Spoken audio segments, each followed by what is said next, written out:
Pardon, Artie, welcome in. Pimped Ride, good morning.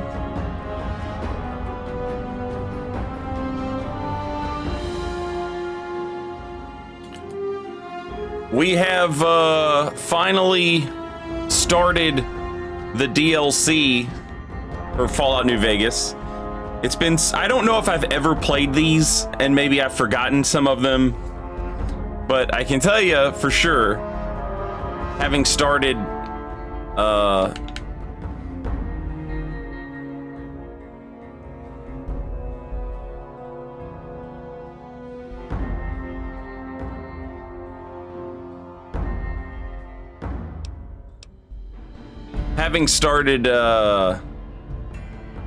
what the hell is this one?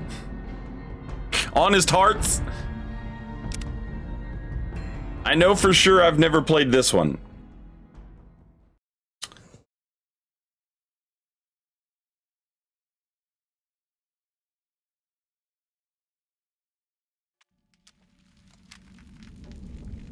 We met this fella last time. Things about the civilized lands outside Zion. Is there really a giant thunder lizard people live inside? So this fellow is he's kind of been acting as like our guide here in what is essentially Utah, I think. And he introduced us to Joshua Graham, who used to be a part of Caesar's Legion.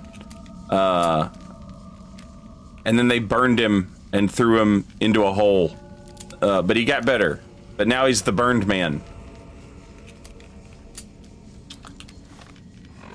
And he has given us some quests to do.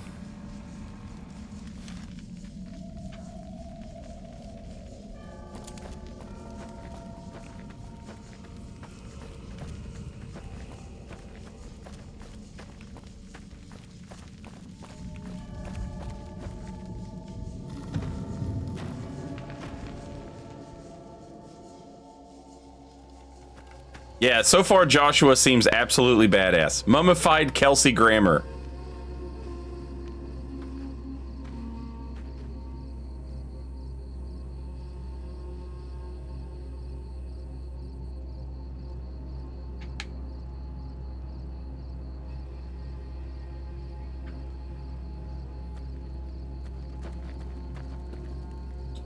And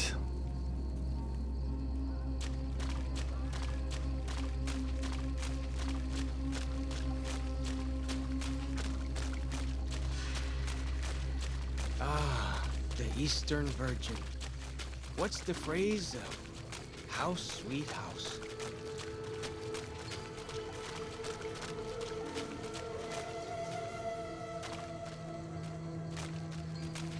this game, or this DLC rather, is doing some interesting things with the idea of like the world of Fallout that I don't think anything else has really touched on that I've played.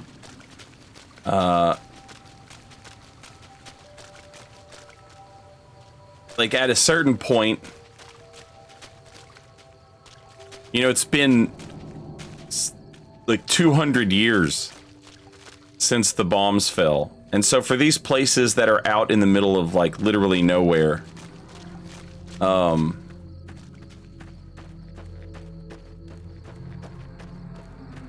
people have become like a tribe-like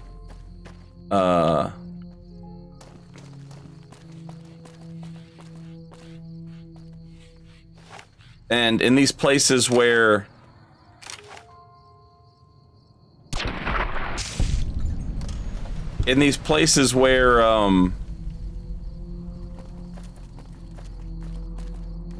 there were other languages spoken besides English.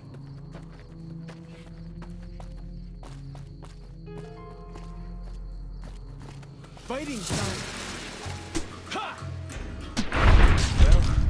that then. My man just whipped out the club. In these places where, you know, Carry all those bottle caps anyway. people spoke something other than English. The language just sort of evolved into something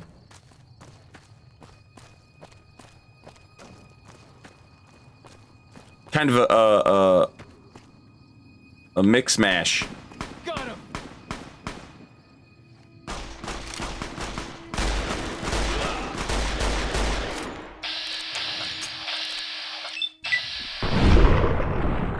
So these white legs, the white legs tribe,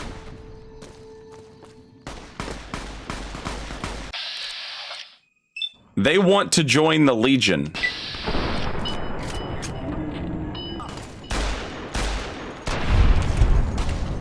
But in order to do that,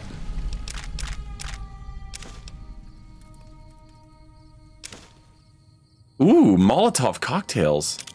In order to do that, I think Caesar has tasked them with killing off,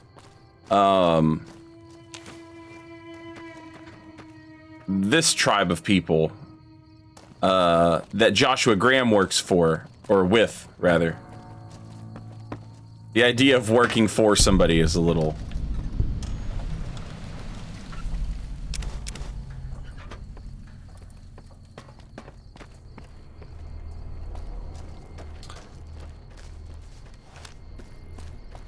No, this is the first DLC of this playthrough. And it might be the first DLC, period. I don't know that I've played any of them. I don't think I have.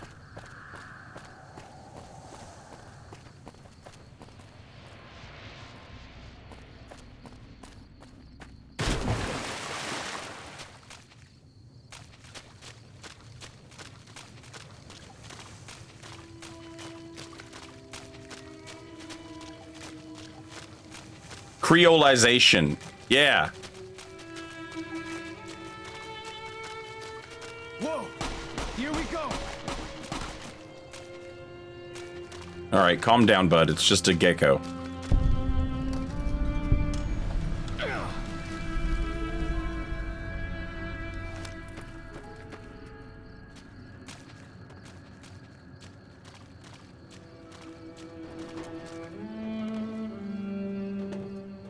Way I heard it, salt upon wounds butchered everyone in New Canaan and nailed their corpses to the cliffs.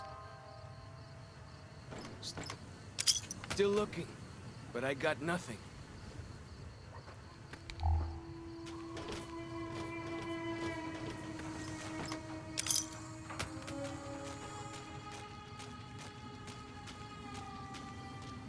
Still nothing here.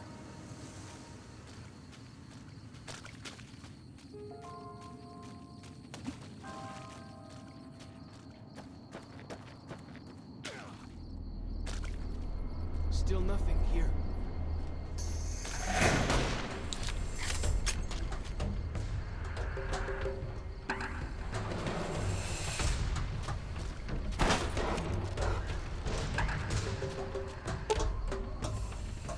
This compass is broken, but can possibly be restored to a fully functioning state. Repair of 30 or greater required.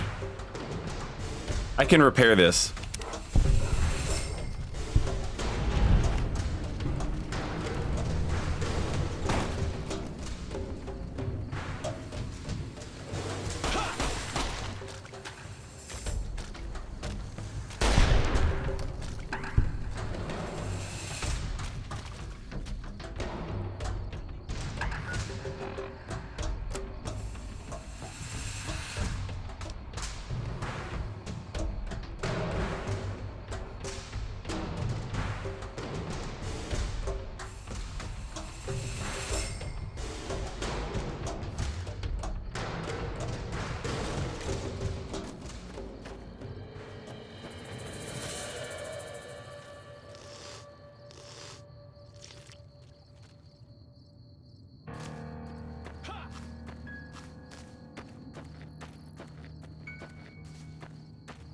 Still looking, but I got nothing.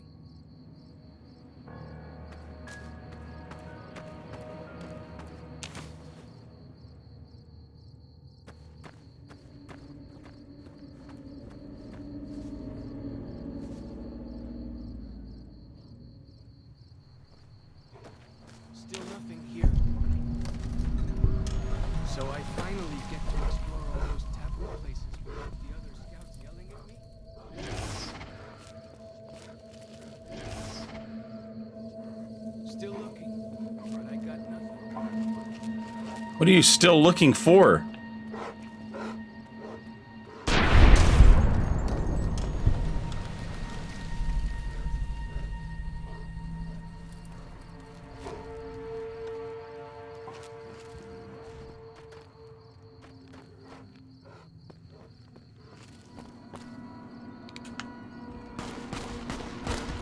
Oh, shit.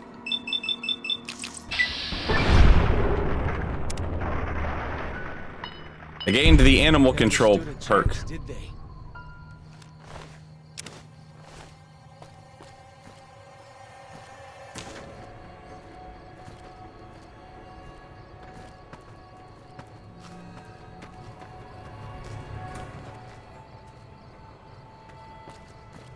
Yo, how far away is this place? Oh, it's very far away.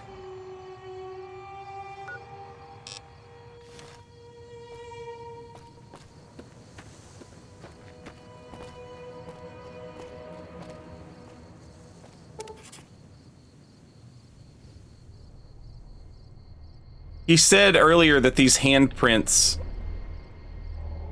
are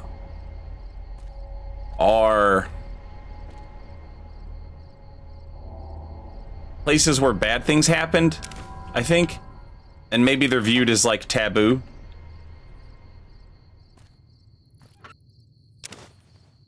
Cattle prod.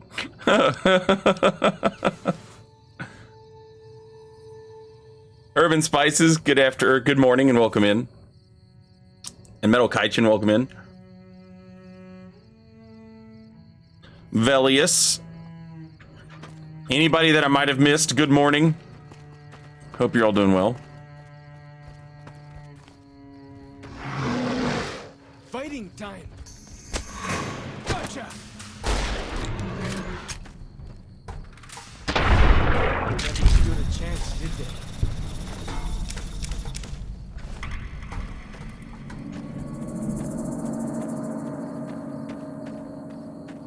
Hoosier. I hear some odd things about the civilized lands outside Zion. Is there really a giant thunder lizard people live inside? What can I tell you? Mostly it's the mountain bighorners. Whole herd of them up on the cliffs there. Usually they're not too aggressive, but lately, whew. My guess is one of the calves got lost somewhere along the way. Bighorners are communal. One missing calf, and the whole herd gets ornery. If that calf doesn't turn up soon, they might very well come down into the valley and attack the camp. Yeah? Hey, thanks. Most of the hunters don't listen when I tell them the problem. Just one thing. Try not to kill any bighorners if you can, yeah? You'll drive the herd off and we'll have to Yeah, you should have told me this about 30 seconds ago. Follows Chalk.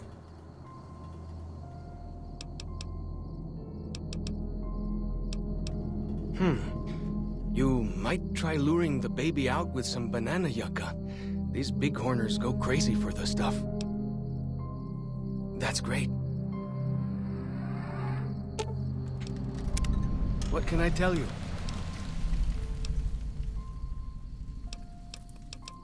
Best place to look for back when stuff is the taboo places. Back when. Sorrows and dead horses don't go in there. And even whitelegs don't like them much. Lots of them around the valley. Places built by the folk from back when. You'll know them when you see them. Scouts mark them with handprints. The handprints are It is warning Hoosier, to keep yes. out. Angry ghosts live inside. Not that I believe in angry ghosts. They're just spooky old places. Right? Well, yeah, up until we find a ghoul. Lots of back when places to choose from. But for the things we need, best to start with the really closed up places. 3 I know of. A building down by the river called a fishing lodge. The old ranger station in the northwest. And the general store right by it. Closer to home might be something you can salvage from the place where the little ones fell. Just west of the Eastern Virgin. In the river, there's a twisted pile of metal and glass, all full of bones. Joshua says they were scouts, but they looked awful small to me. Lots of that old stuff, how do you say it, electronics. Maybe you could use some of it.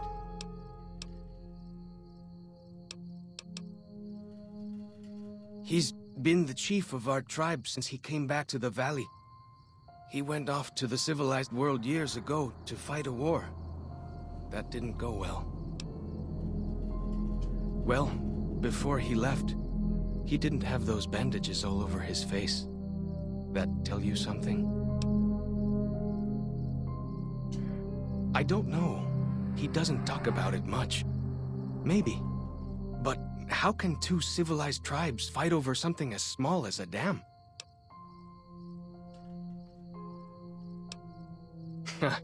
Now you sound like Joshua. He always tells me that tribal life is better. That I should stay here and forget the outside world.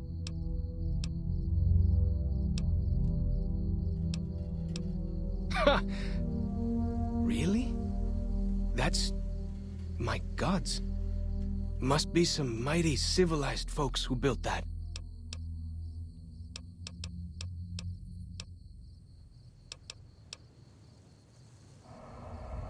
Go with fortune, friend. Alright, so it looks like we want to get back on the road to get to this,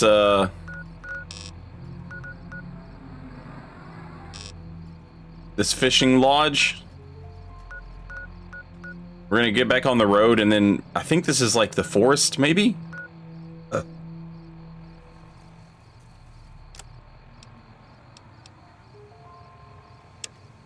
Let's see where this one is. Oh, that one's also far away. Okay. Two Lost Nuts, welcome back. Thank you for 11 months. Very much appreciated.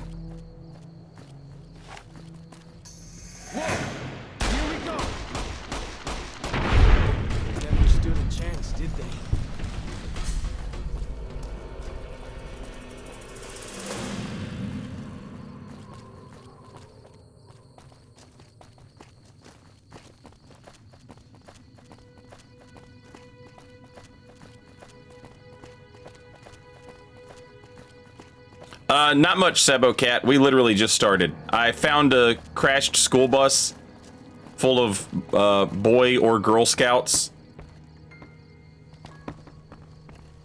I guess the bus crashed when the bombs fell and it dropped down.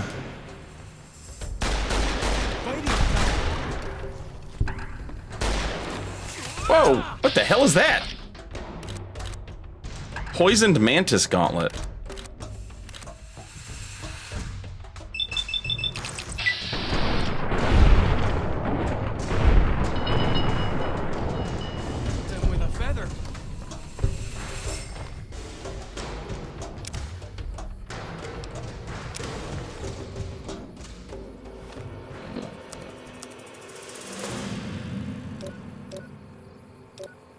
Am I poisoned? Look like it. Well then, let's get to trading.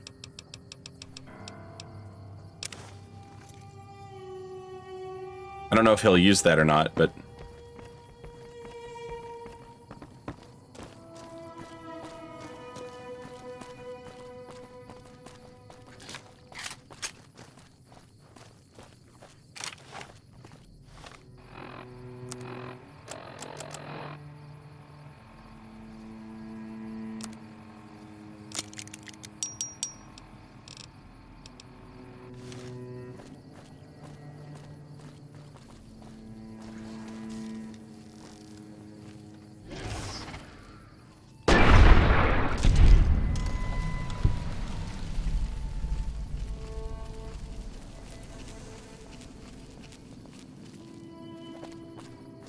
Whoa! Here we go! Whoa! Way I heard it, salt upon wounds butchered everyone in New Canaan. I don't know if salt upon wounds is A reference to Caesar or the leader of the tribe who wants to join Caesar's legion?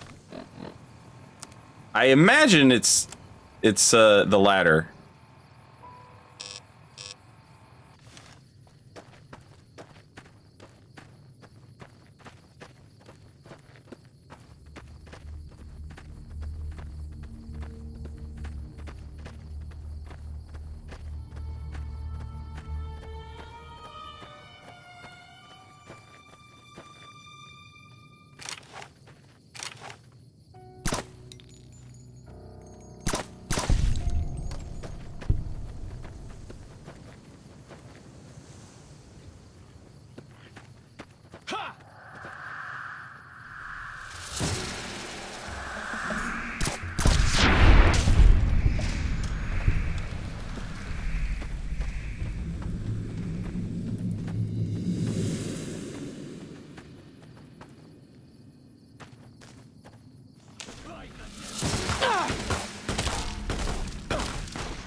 I guess I should heal. Souls at 0 with the tier 2. Thank you so much and welcome back. And thank you for 46 months. Very much appreciated.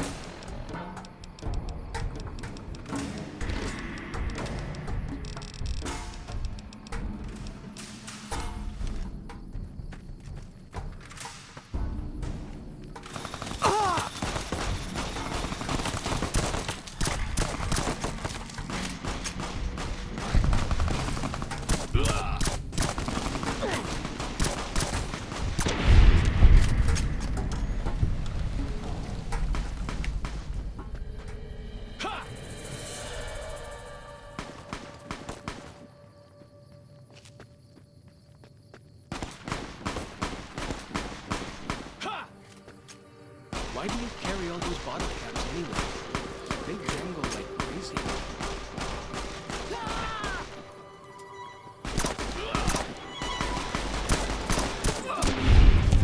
Well, that's that then.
Well, there's got to be a campfire around here, surely, right?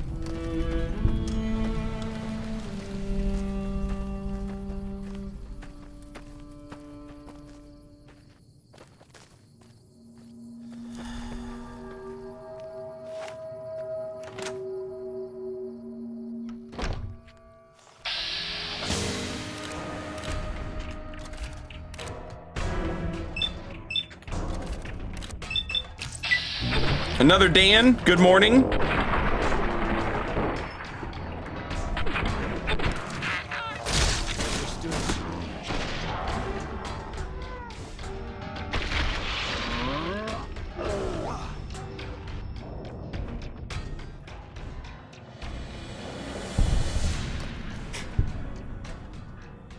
Who was that mysterious stranger, Chet?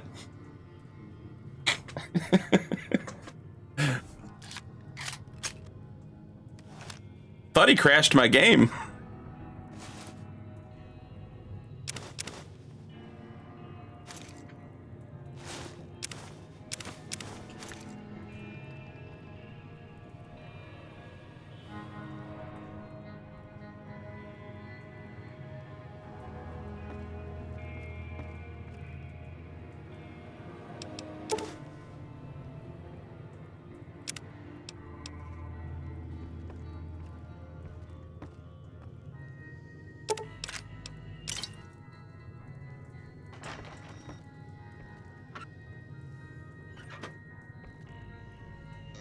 The spitter plants and the green monster men aren't native to Zion. Wonder where they came from. For as long as I remember, the dead horses have thought that places of the old world were taboo. Doesn't look so spooky to me.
Why?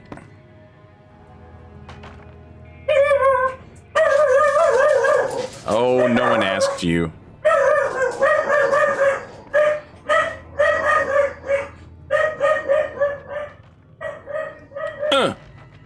No!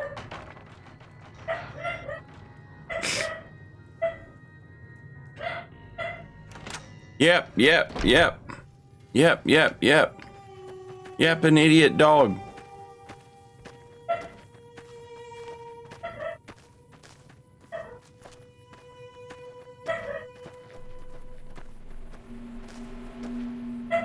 Why do you carry all those bottle caps anyway? They jangle like crazy.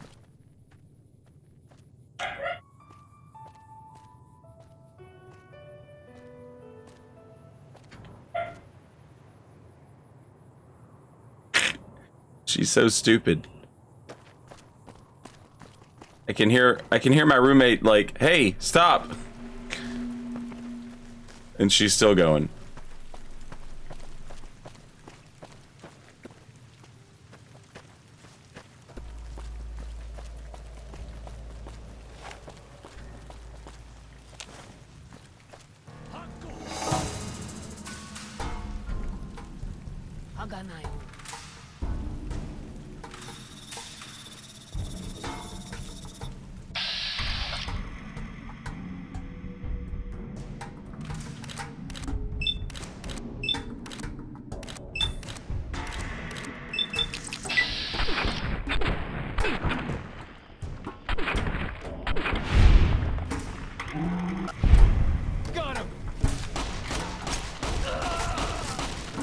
Oh!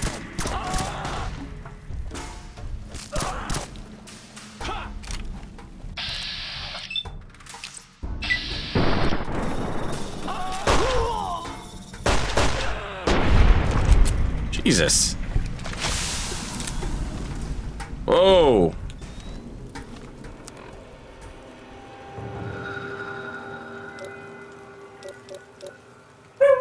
Yeah, I'm poisoned. Okay, that's no big deal. I've been finding a whole bunch of this Datura stuff.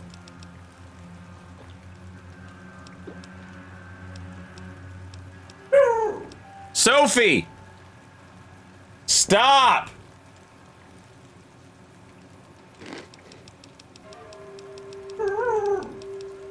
Woo woo! I'm scared! Woo woo! Oh! Woo!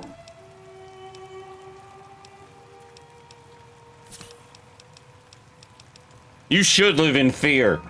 Be afraid of everything! You'll die soon!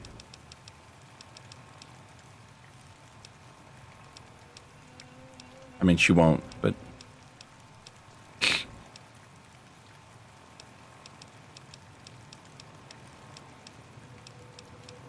She doesn't know that.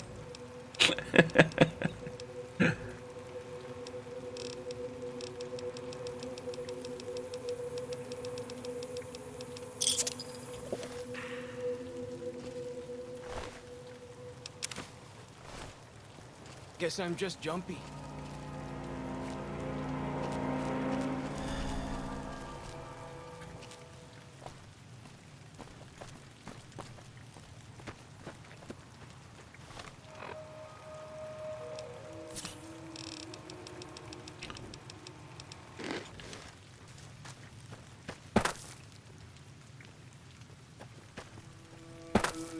Oh, what I wouldn't give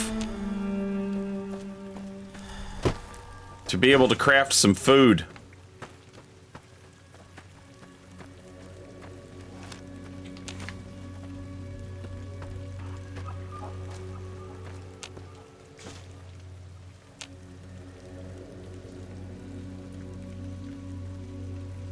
I can't pick that one up for some reason. You would think these little campgrounds like this would have a campfire.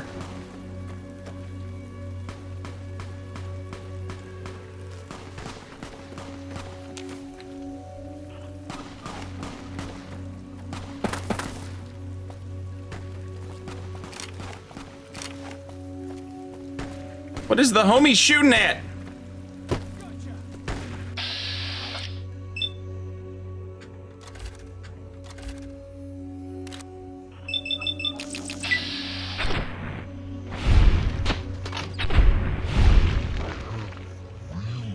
Whee! People going to big buildings and give away all their money just to watch someone.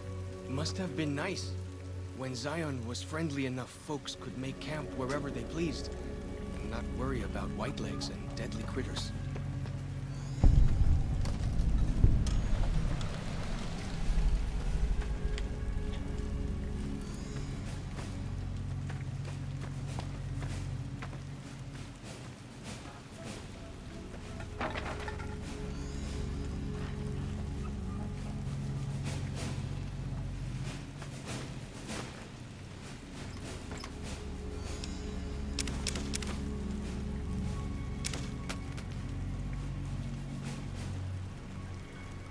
Let me use the grill. I just want a grill, for God's sake.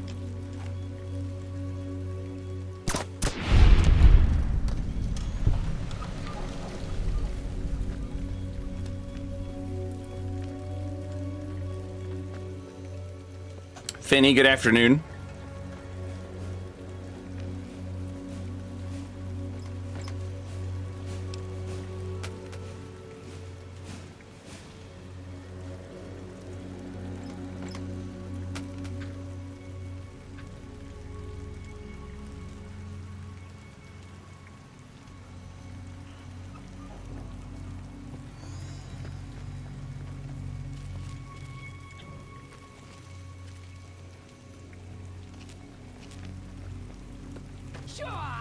Oh shit. What? Is that a flamer sword thing?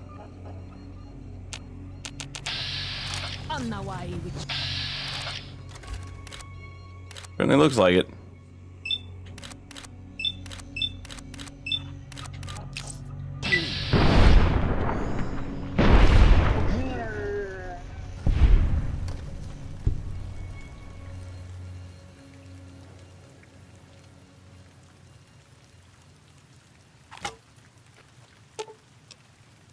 Well then, let's get to trading.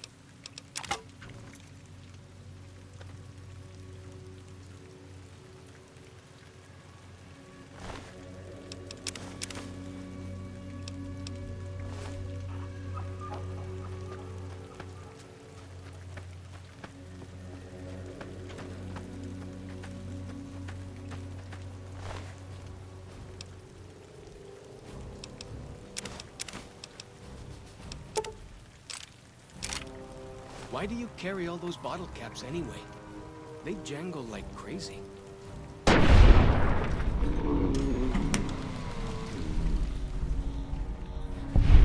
Wait a minute. I think I just... Oh shit. Why am I'm killing the wrong people.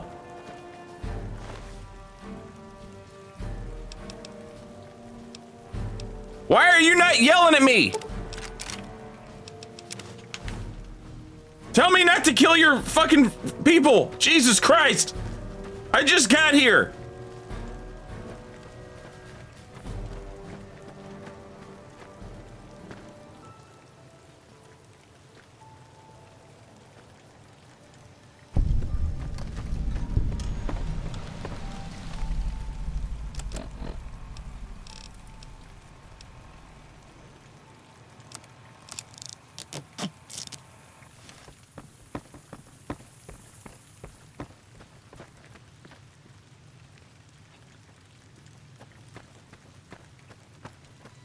He follows chalk, not morality.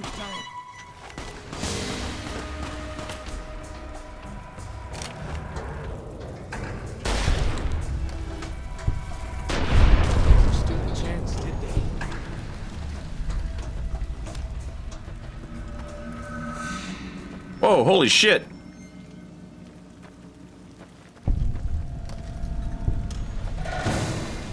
Hey, don't kill these bighorners. No, don't kill these bighorners.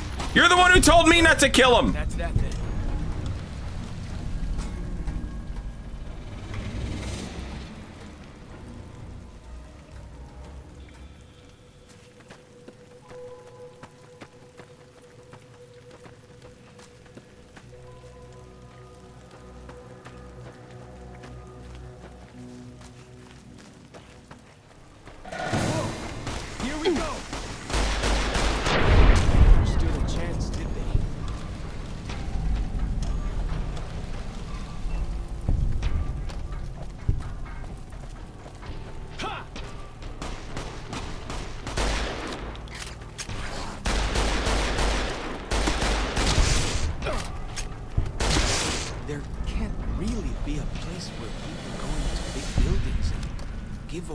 Their money just to watch someone flip paper squares on a table.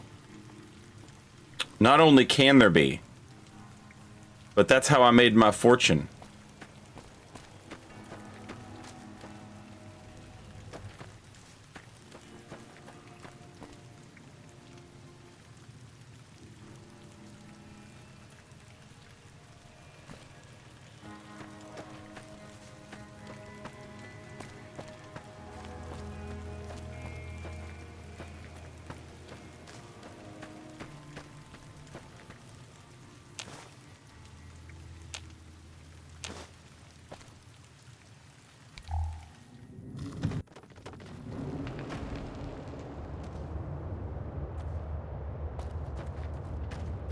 I love Zion. It's almost calm until you have to fight Yao Guai attacking you.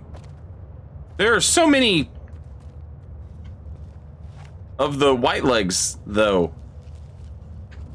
Fighting time.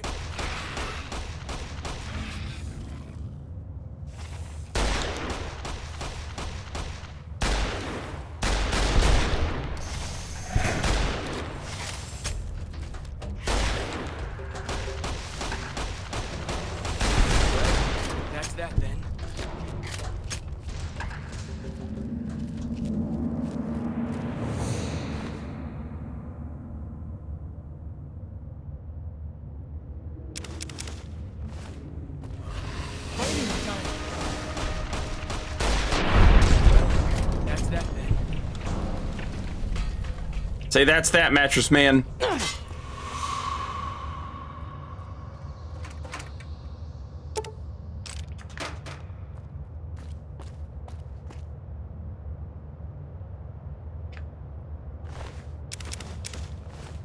Did I just step on a... Yeah.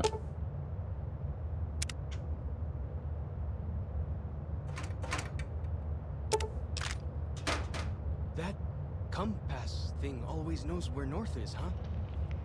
Even if it can't see...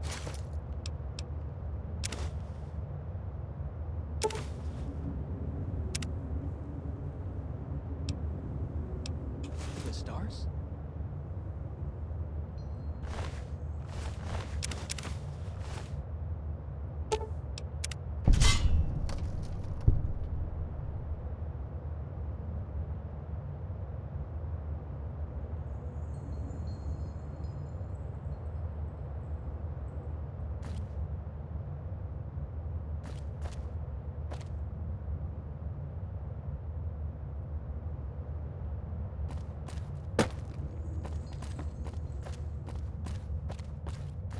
Now, I found a cave the other day during the last stream. Motherfucker!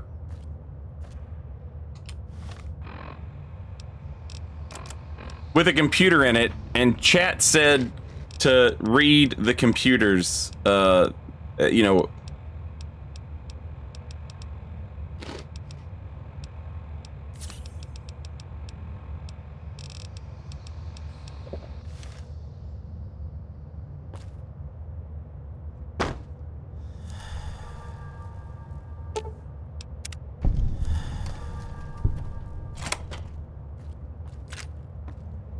The first one had a story of a guy who was like out. Motherfuck. Gah!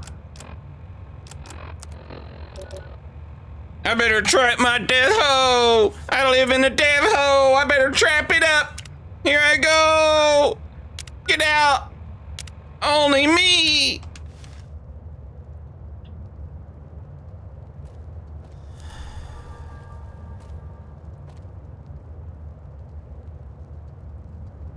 Story about a guy who was like with his family when the bombs fell. And just like, or he was on his way back to his family when the bombs fell. Yeah. And just out of like sheer luck, survived the bombs falling. And he had enough training for some reason to know how to stay alive. And so he did. But he was living in caves and shit. He had a Geiger counter that he was using to tell him when it was safe to go outside. Et cetera, et cetera. It was pretty well written, so...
Crazy that I can't do anything with the... Can't really be a place where people... Crazy I can't do anything with the Yao Guai meat.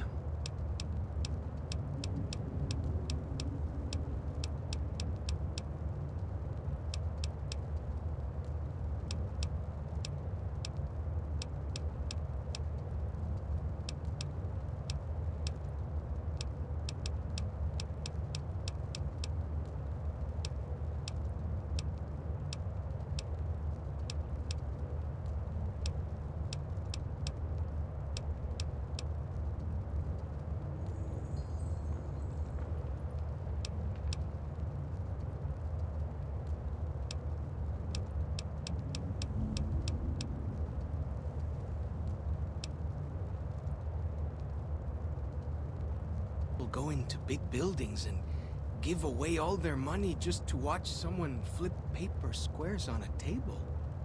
Yeah, the Yao Guai meat is very good just to eat raw. I'm just surprised there's no...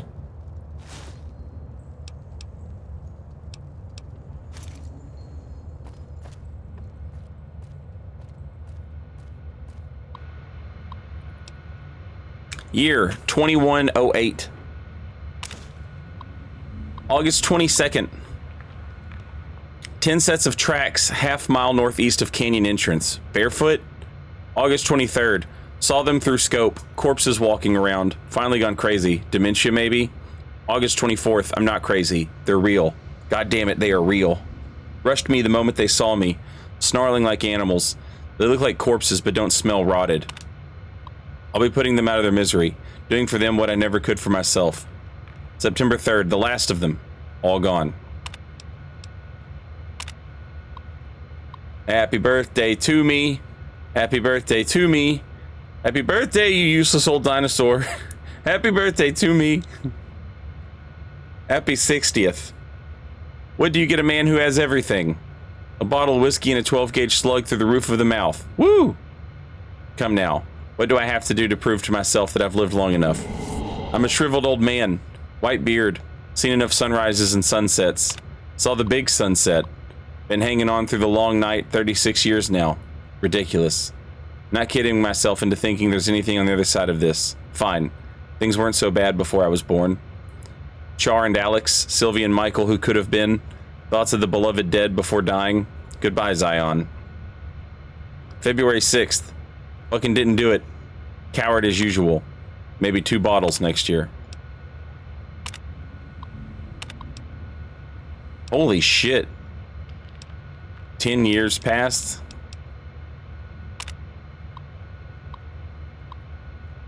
April 25th. 24 of them. Half boys, half girls. Youngest is 8 maybe. Oldest 13 to 14. Dirty and scrawny. Been on foot a long time. Children's crusade.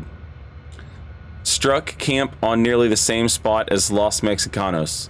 30 years ago. 30 years and a lifetime ago. I've spent 2 nights listening to them. English, literate. One of them reads stories while the little ones fall asleep.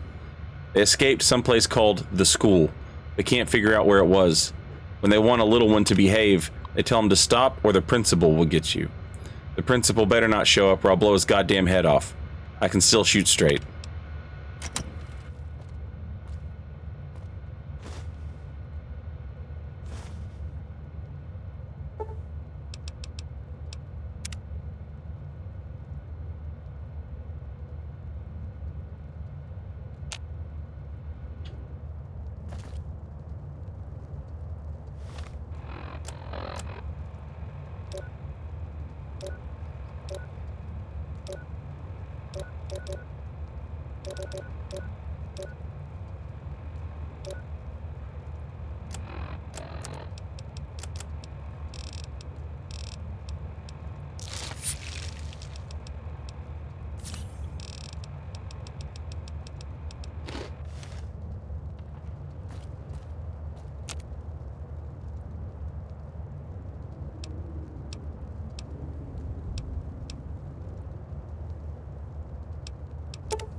I downloaded a mod, I think, this weekend that makes crafting and stuff like that a little better. It doesn't kick you out of the menu every time you complete a recipe.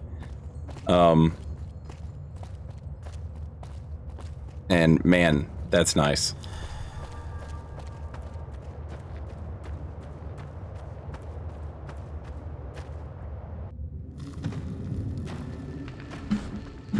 I need to know what happened next. Well, then I guess we better find the next cave. I was actually curious if we could get up to that airplane.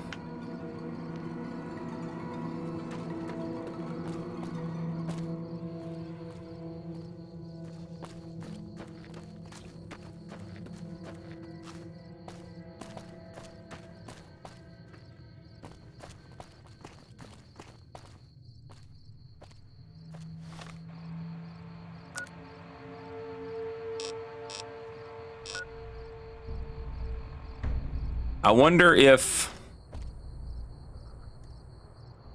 if these terminals are kind of telling the story of how this tribe was formed, or one of these tribes. Weird survivalist guy out in the fucking wilderness. No reason to live. Why do you carry all those bottles? Refuses to die. They jangle like crazy. Ends up having to take care of a bunch of kids. Guiding them.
Wholesome adoption of feral war orphans.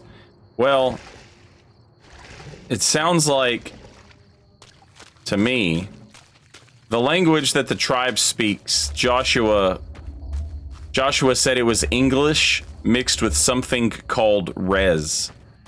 So, to me, they might have been like reservation kids.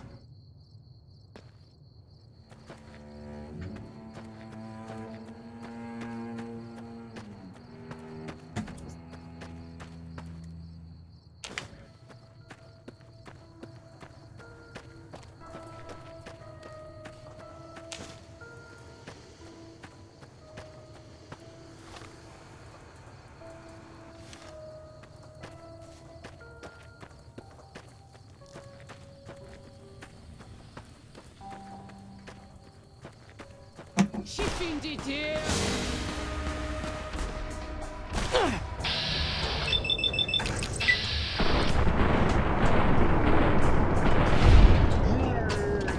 The spitter plants and the green monster men aren't native to Zion. Wonder where they came from. The spitting plants and the monster men. I think he's talking about the super mutants. Now, the super mutants could have just walked here. But the plants is kind of weird.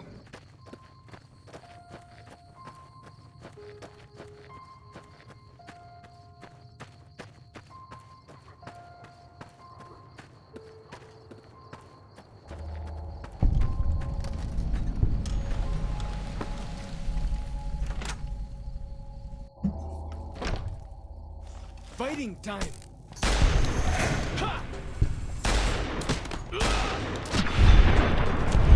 Never stood a chance, did they?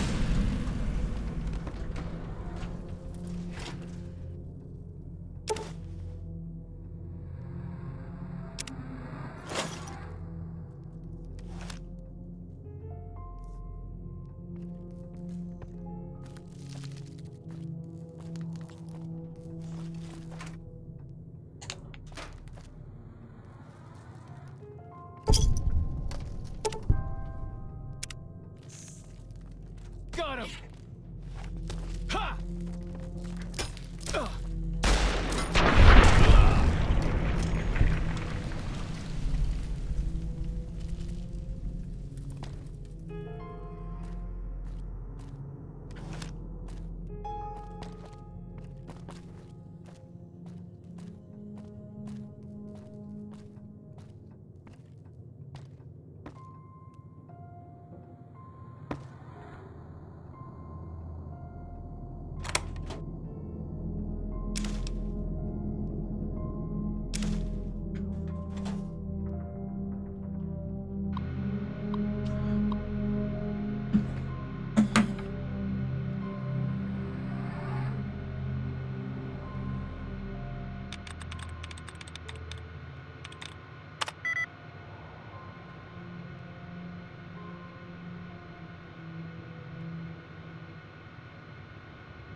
I wonder if it's A in the middle, followed by an R.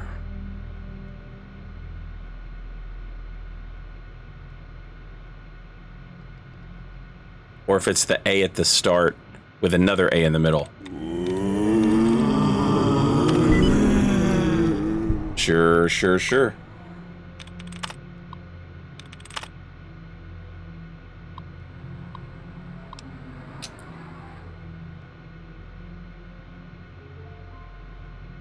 Congrats on 30K. Oh, it says to me 29,969, but I guess that's close enough. Thank you. Thank you for the bits, Velius.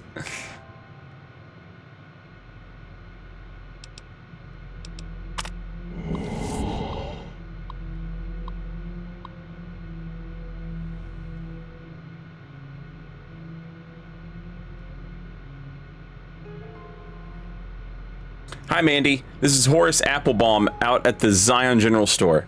I placed an order 3 weeks ago for the Deluxe Mountain Man all-in-one survival kits. You know, the ones that come with a compass, a pair of walkie-talkies, and a full first aid kit. I'm writing to you because, as of today, June 15th, 2057, I still haven't received the shipment. I'm fresh out of the kits here, and with the summer tourist season picking up, I really need the new ones ASAP. Thanks, Horace. Dear Scoutmaster Mitchum, thanks for following up. You'll be happy to know that the little Scout lunchboxes you ordered have arrived. You can pick them up from the general store when you arrive in Zion. The general store is open Monday through Saturday, 7 a.m. till nightfall. We look forward to seeing you and your Scouts on Independence Day. All the best, Horace Applebaum. Mandy, who the hell is running this shipping company? I've just received 3 crates of Dinky the Dinosaur officially licensed Dino Action dolls. These things were supposed to go to some tourist trap in Nevada. How the hell did they get here? Mandy, what the hell can I do with this stuff? Maybe if we file off the Dinky trademarking, we can turn them around as kitty souvenirs and make a few bucks, but I'm still looking at a major loss here. Whatever's going on in your shipping department, take care of it, or I'll find somebody else to handle my orders. I swear to God. Yours, Horace. P.S. Still haven't received that order of survival gear I requested last month. You know things... Wait, you know... things I can actually sell to people?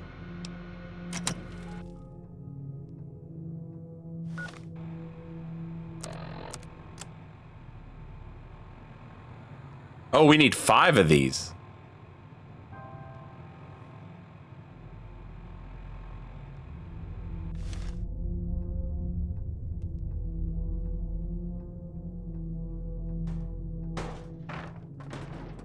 Like the shadow of a ghost.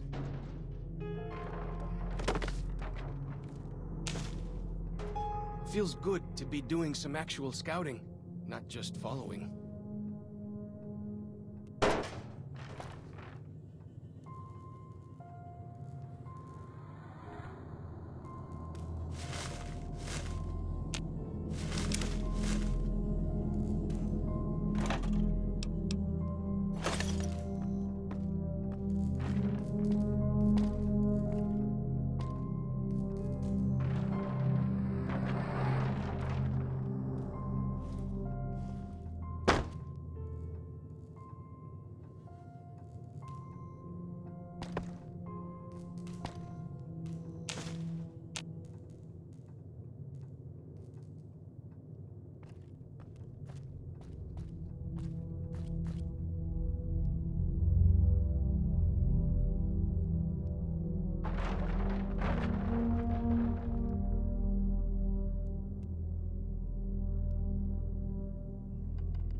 Trying to get up there without fighting the big horner. Never mind.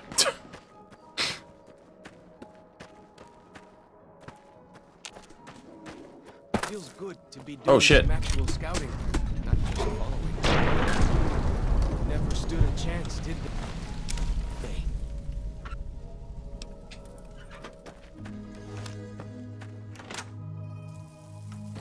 Hey, what's up, Spacey? Fighting time.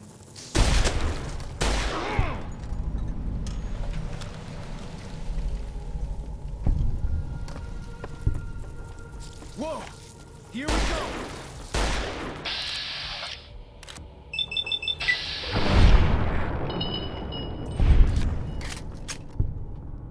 Now, what were we after in here?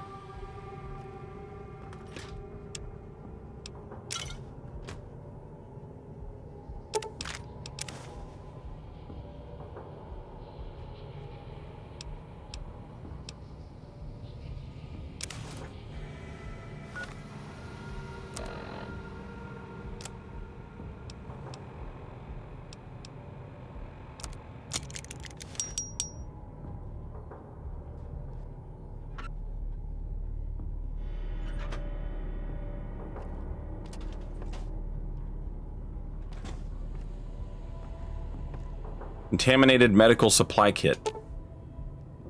This medical supply kit is mostly intact, but several of the sterile bandages have been broken open and the disinfectant bottle is leaking. You can try to salvage what's there, or you can find replacements for the contaminated components. Alternatively, you can use alcohol to re-sterilize the bandages. Medicine of 30 or greater required.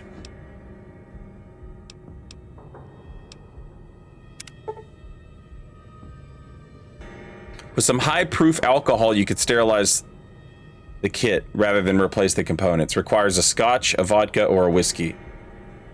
Yeah.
Fuck!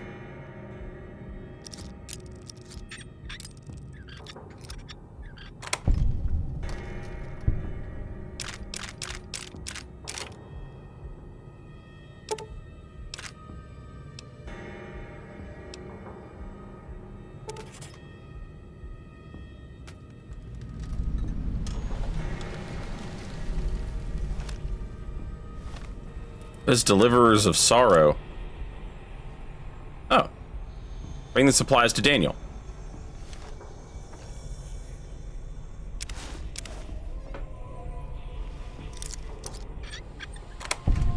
Easy enough.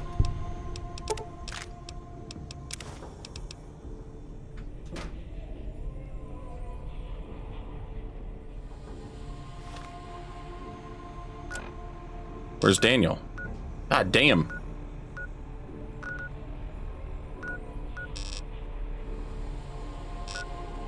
Gotta take the river, I guess.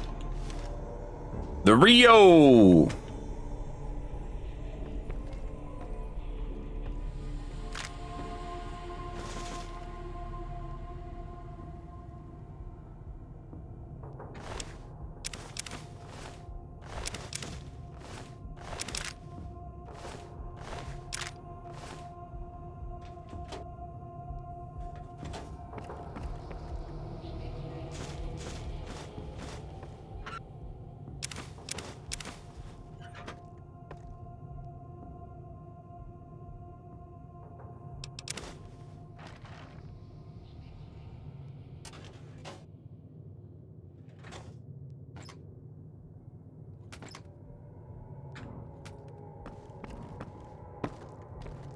Hey, I got a shipment of sorrow here. Who ordered sorrow?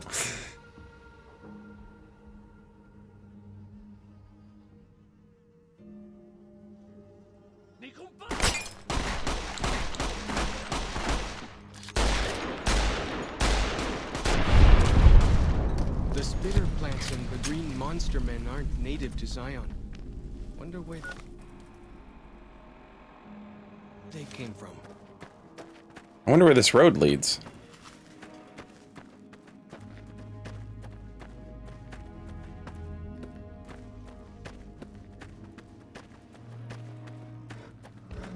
Whoa! Here we go!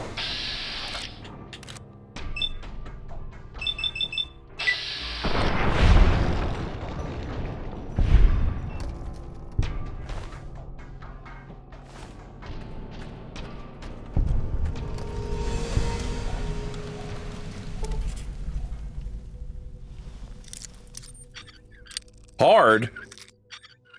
More like easy.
Caterpillar's mound.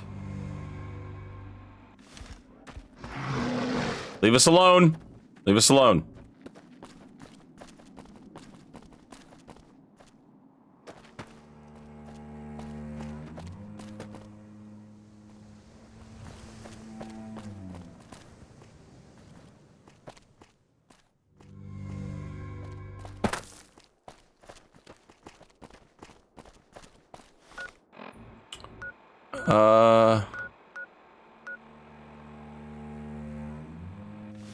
I am apparently looking at a cave, and I'm like right on top of it, I guess.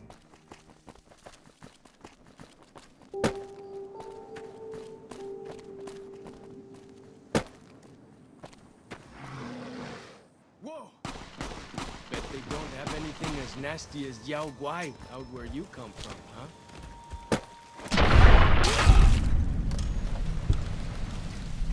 Oh, don't kill the bighorners, he says.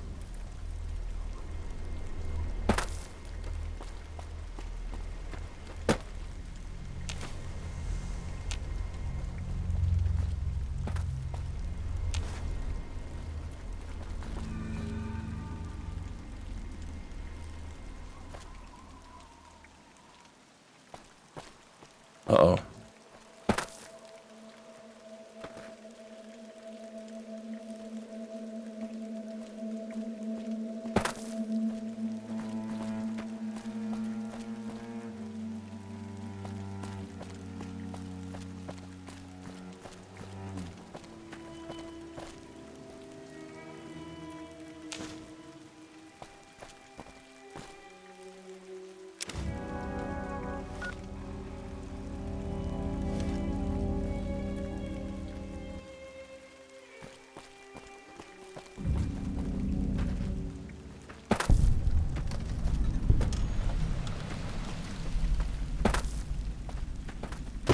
All right, another cave. Might have some more cool lore in here, chat. Before I head into this cool cave with maybe more cool lore,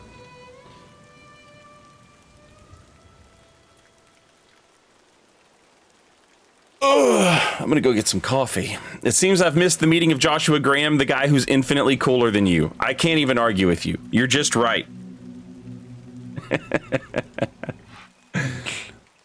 Are there like sniper rifles in this game?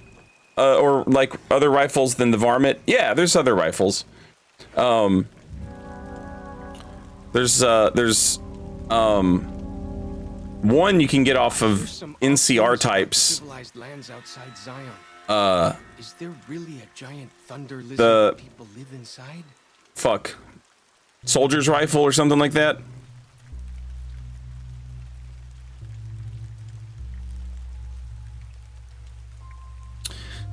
Chat, give me just a couple of minutes, if you don't mind, while these commercials are playing. I would like to go get myself a cup of coffee. So I will be right back in just a minute. And we will go into this cave and see if we can find some more cool lore. Well, not sure what the hell happened.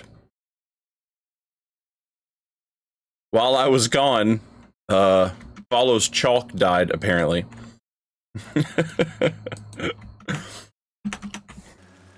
Follows Chalk meets one white man and dies soon after.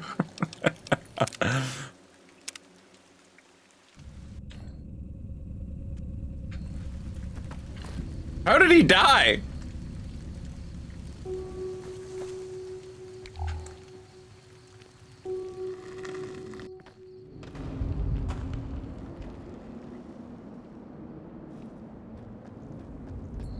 You were attacked by a White Legs patrol. Ah.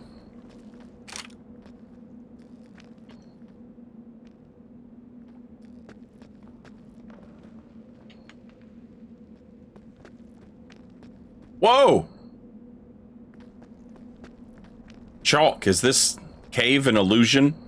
Am I on some sort of, Got him! Am I on some sort of drug trip?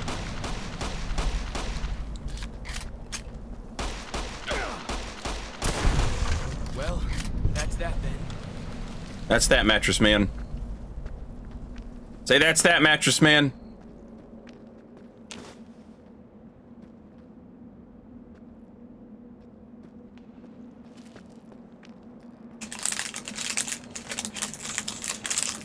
I don't know if you've ever seen the movie Punch Drunk Love.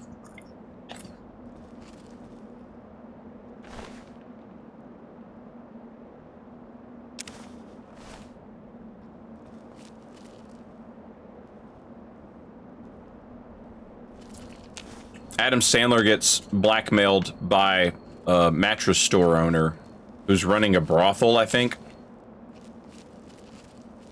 Feels good to be doing some actual scouting, not just following.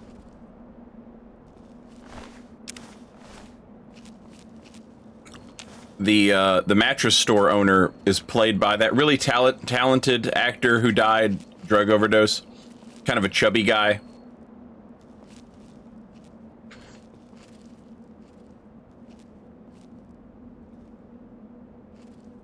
Oh, that's great. Thank you, Alex. Philip Seymour Hoffman, yeah. Really good movie. I read somewhere a long time ago that it was Somebody said that it was basically like a Superman movie.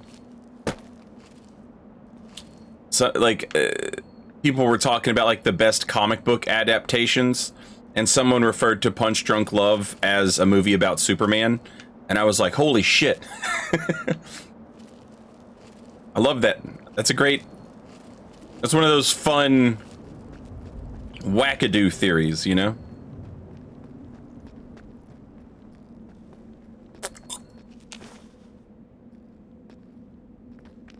Is Chalice?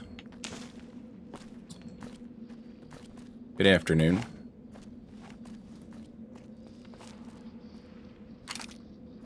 Got him.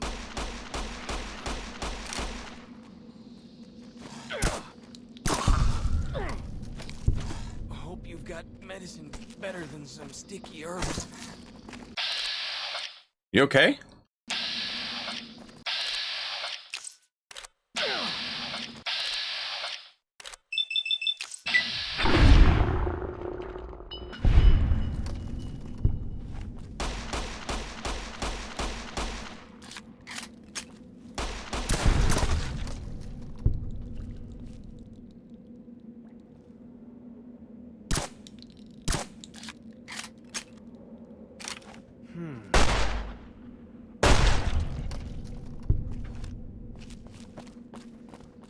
Like the shadow. Ah! Whoa. Here we go.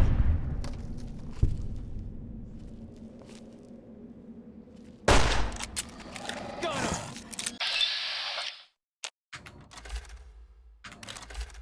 What is going on? Target the thing. Yeah. That guy. So I finally get to explore all those taboo places without the other scouts yelling at me? Can't wait. Ha!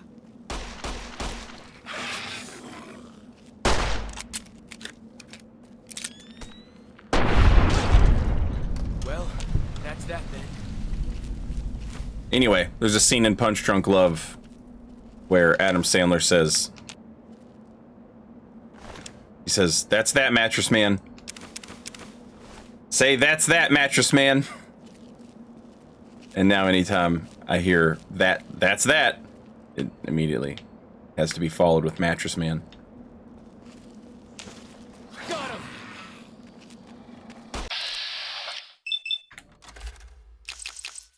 What?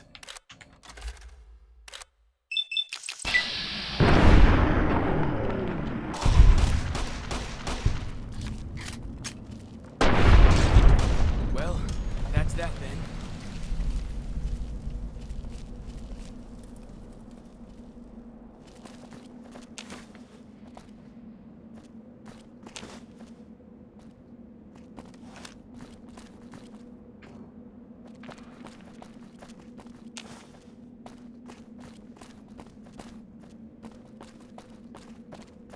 Yo, this cave is crazy.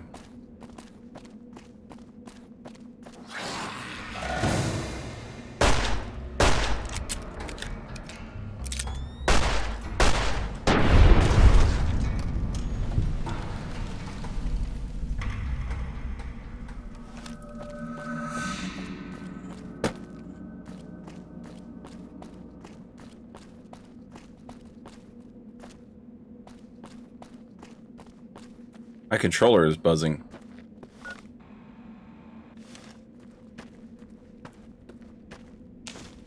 didn't even know Switch controllers could buzz. Is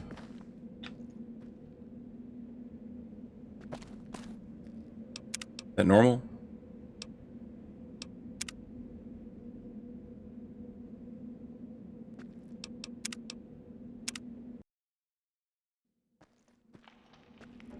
That compass thing always knows where north is, huh? Even if it can't see the stars?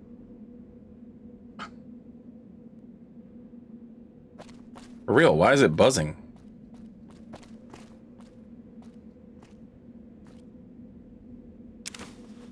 Holy shit.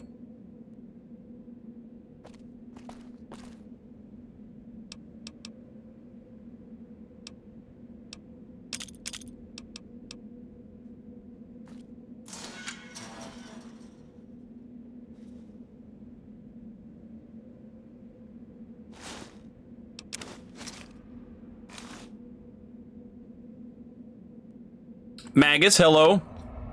Sir Knightley, welcome back. Thank you for 14 months. Meet Cleat Meaver. He swings neat meat cleaver. The 19 endurance neater for 3 swings run leader. The strength build conceiver. The no magic believer. The 2 guys deleter. Connection error receiver.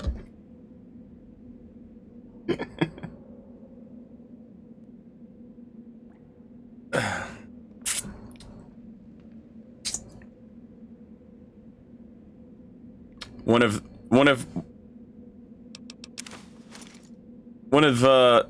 that's one of my videos that like even I will rewatch if it pops up on my feed. Sometimes your own videos like pop up on your feed, you know?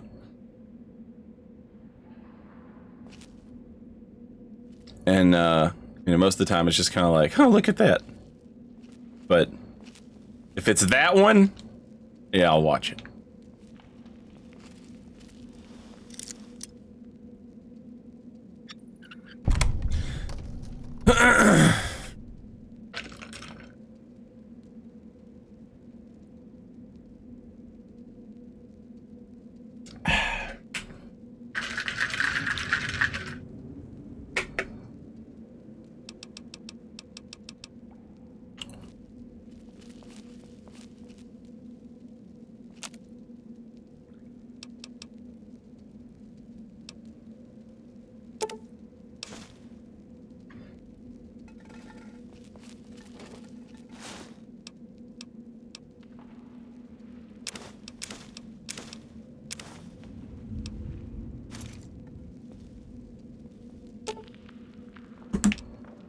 Well then, let's get to trading.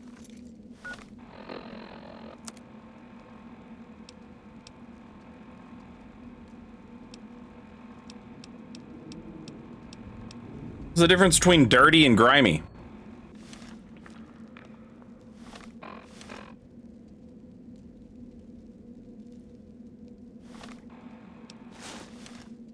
Nothing. Just an adjective, I guess.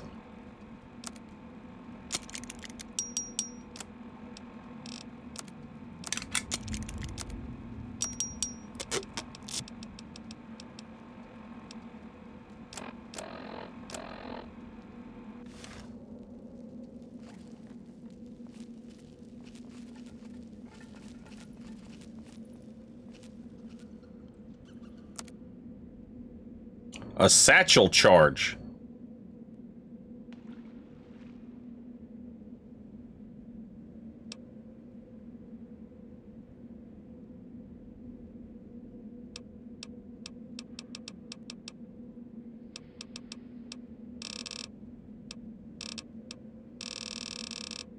Man, I don't have anywhere near enough science to be picking up all this junk. What was I thinking?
Damn. Hard to pass that up.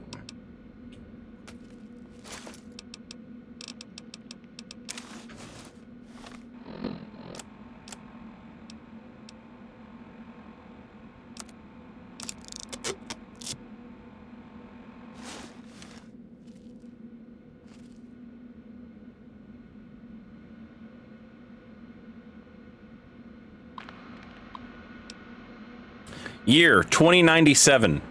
What year did the fucking bombs fall? Holy crap.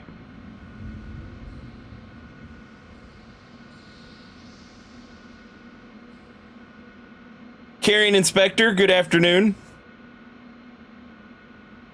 2077.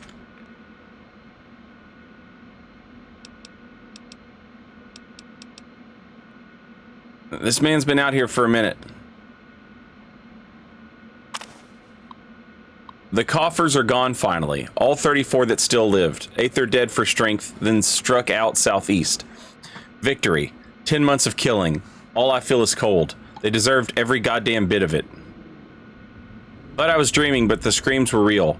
For a moment, thought they'd tricked me. Just pretended to leave Zion. Then sent a patrol to track me down, but the screams were a woman's.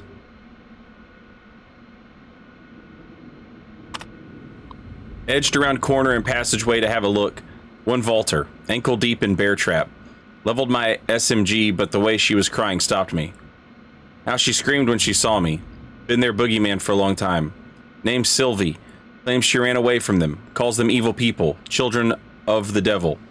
Turns out they were sick after all. Something they caught in a vault they lived in. She never came down with it, yet. So help me, I've wound up being her nurse. January 18th, her story matches what I learned from my interrogations last year. But according to her, let's just say it was bad to be a woman in that group. So when they left, she slipped away.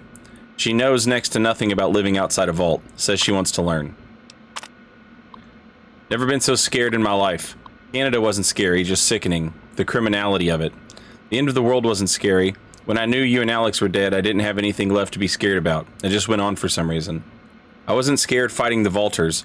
It wasn't like I kept daring them to finish me. It was like I kept daring them to finish me. When I killed them, I think it was the closest I came to feeling happy in years. Sylvie is pregnant, and I am terrified. Ridiculous old man, a father again at 47. In this world, she's so excited and so trusting. Says it's God's will that we have this child. Like nothing can go wrong. You see, Char, she doesn't know about you and Alex. Never told her. Almost did sometimes, but what you and I had, it seemed wrong to share it. More like an old man, not wanting his young wife to know how he failed the one who came before her. Hiking into Tokerville for medical books and supplies. This will be done right. I'm sorry, Char. Hope you can forgive me. Baby was breech. Would have been a son, Michael. Did my best to turn him. Failed. Must have done cesarean too late. Had to put Sylvie out and she never woke up. Buried them south of the Narrows. Well, this time I was by their side. So much better. I think I can finally do it now. Blow my fucking brains out all over this goddamn cave. So this cave came before he found the children. He had a little run-in with some vault dwellers, apparently.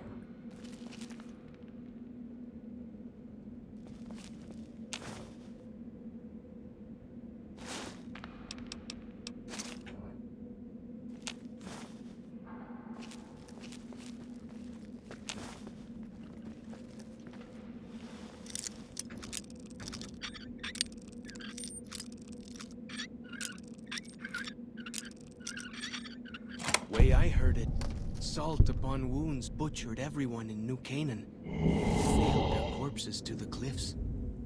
The man also got better at hiding his fucking traps, too. Jesus.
A fucking Tommy gun? Jesus.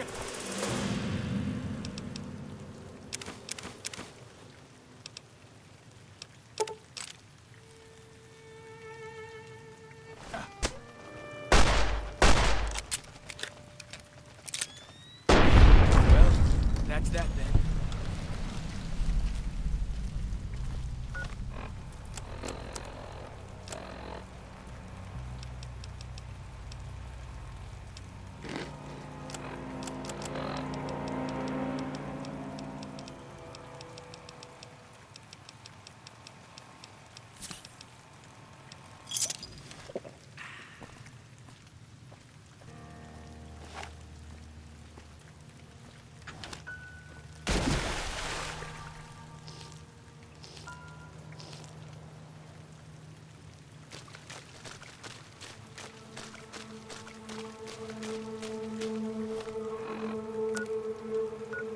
Yep, gotta follow the river.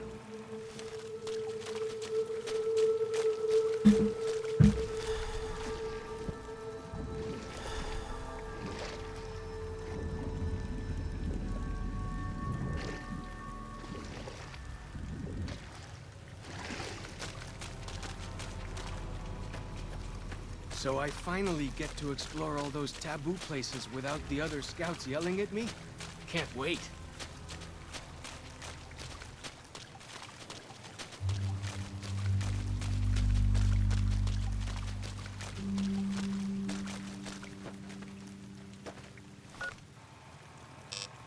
Caterpillar's Mound.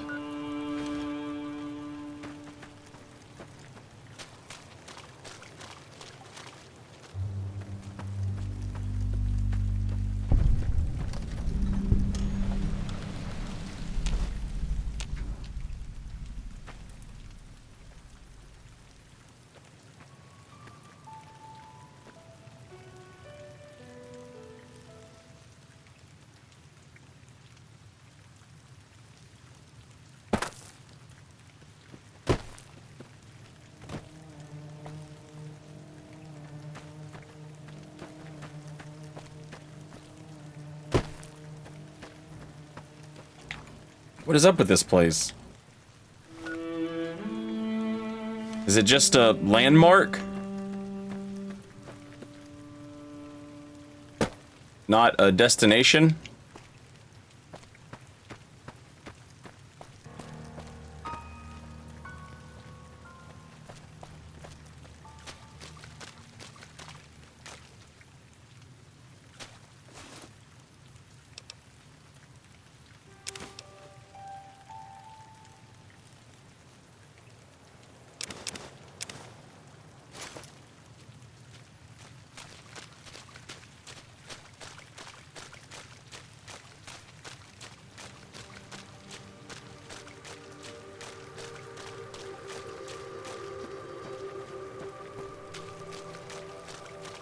The Narrows up ahead. That's the Sorrows territory. They're peaceful enough, but you don't want to make them mad.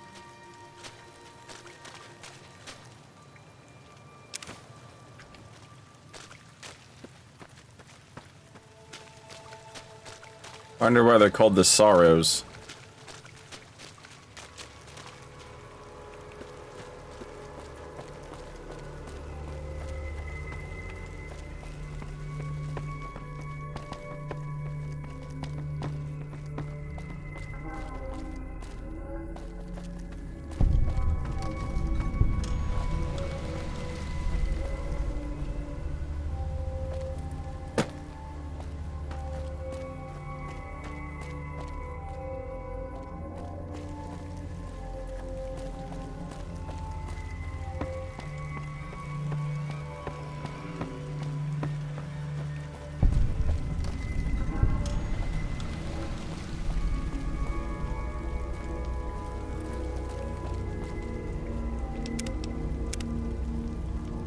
Because they cry a lot.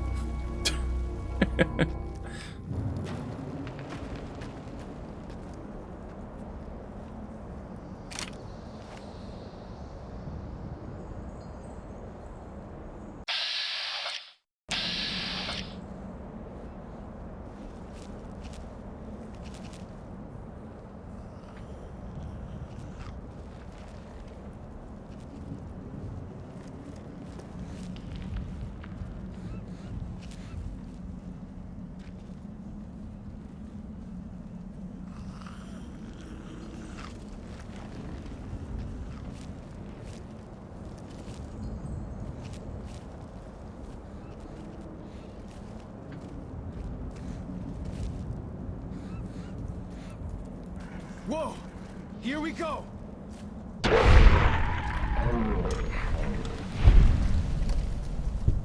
Not sure that was... Finally get to explore all those taboo places without the other scouts yelling at me. Can't wait. Not sure that was entirely necessary.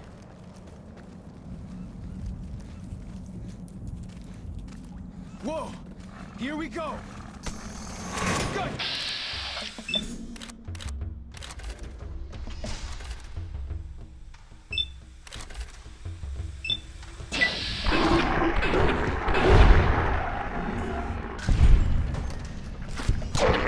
Never stood a chance, did they?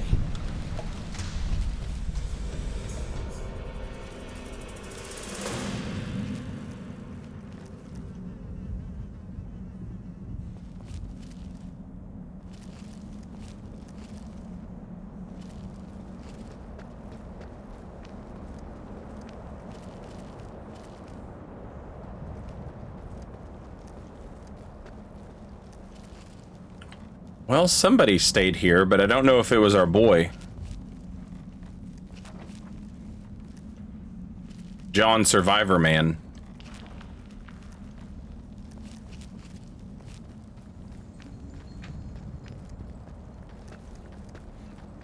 There's no traps and no terminal.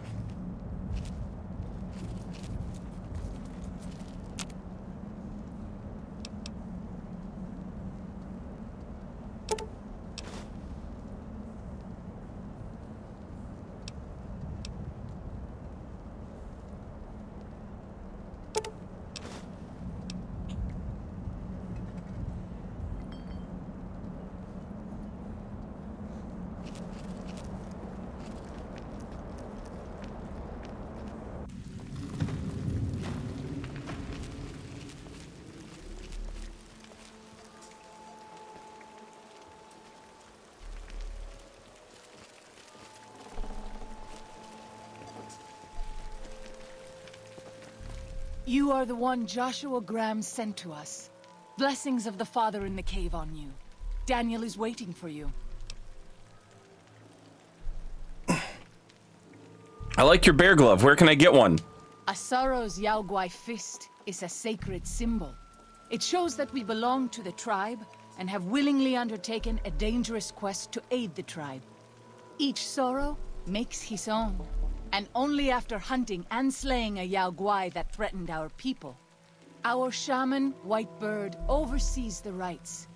Perhaps if you spoke to him, he would allow you to undertake such a quest. What's your deal? Waking Cloud is my name. I am midwife to the Sorrows. It sounds ill-omened, no? Midwife to Sorrows? I haven't seen any children around. The children and the old have already been evacuated from the camp. They are safe enough, unless the Whitelegs come for us in force. What do you do when you're not delivering babies? I tend to other hurts and sicknesses that afflict our tribe. I also scout the valley for the herbs I use in my medicines. What would you speak of?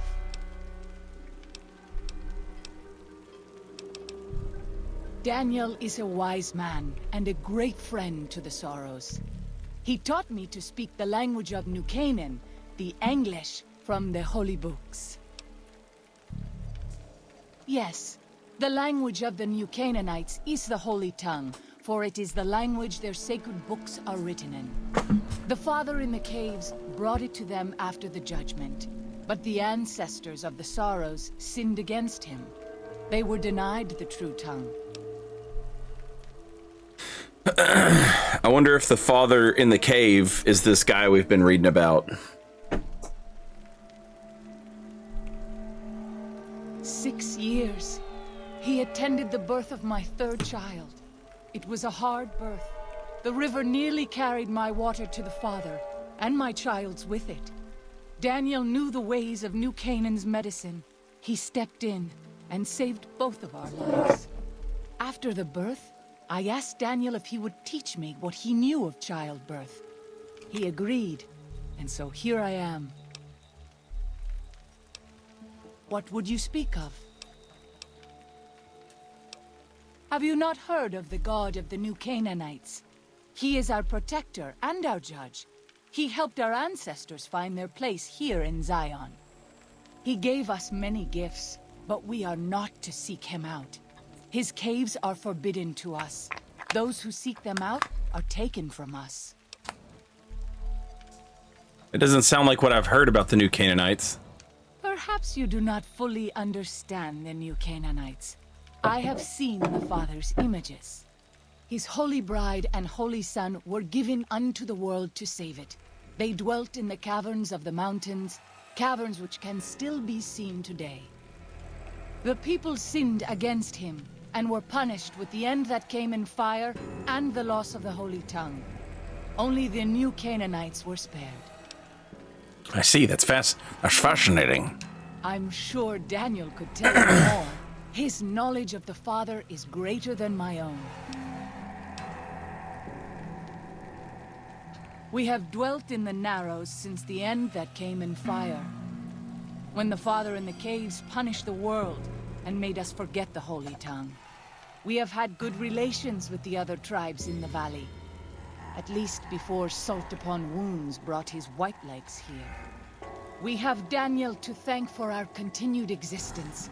His advice and help has kept the white legs from overrunning us so far. I do not know how long even he can protect us, though. What do you know about Salt Upon Wounds? He is war chief of the White Legs, and the worst butcher of them all. The tribes he has crushed are many.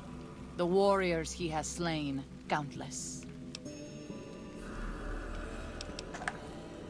Then I will look forward to our next speaking.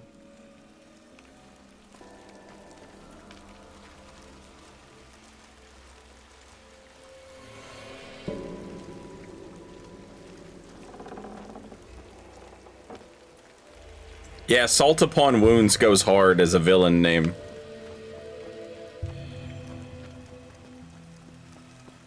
Bet they don't have anything as nasty as Yao Guai out where you come from, huh?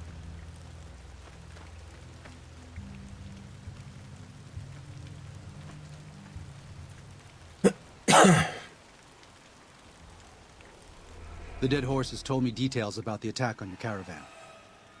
A stranger's sympathy might not count for much, but for what it's worth, I'm sorry.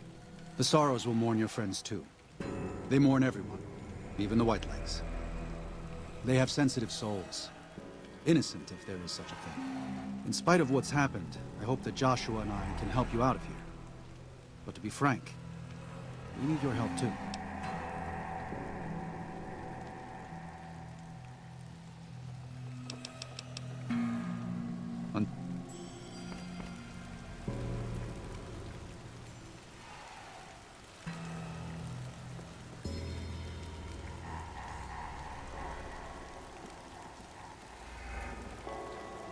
Daniel's kind of rude. Doesn't even stand up to address me and meet me. Jeez. I'm glad to see you're still with us. How can I help you? Joshua told me you needed a few things. I think this is everything.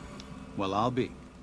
I was starting to lose hope we'd be able to get any of this, much less all of it. Tribals are smart, but, well, they're ignorant. Letting go of a taboo is difficult for them.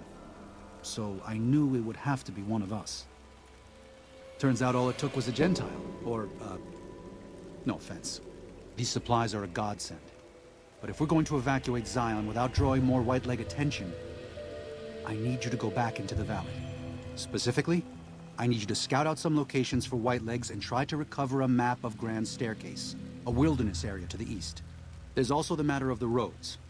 We're going to be heading out of the east side of the park, but I'm not sure the way is clear.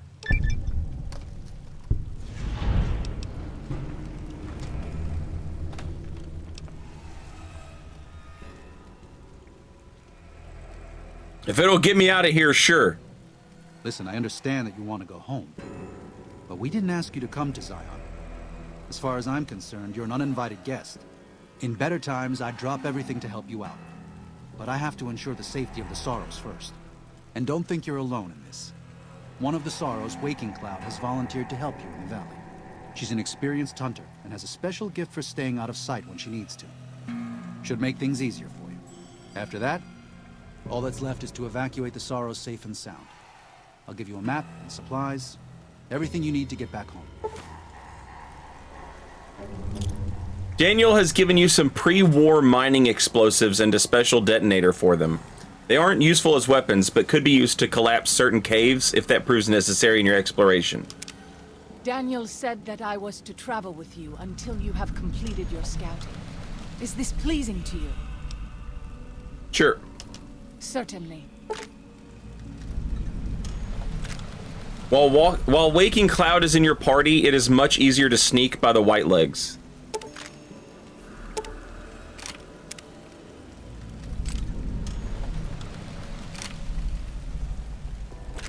I'm glad to see you're still with us.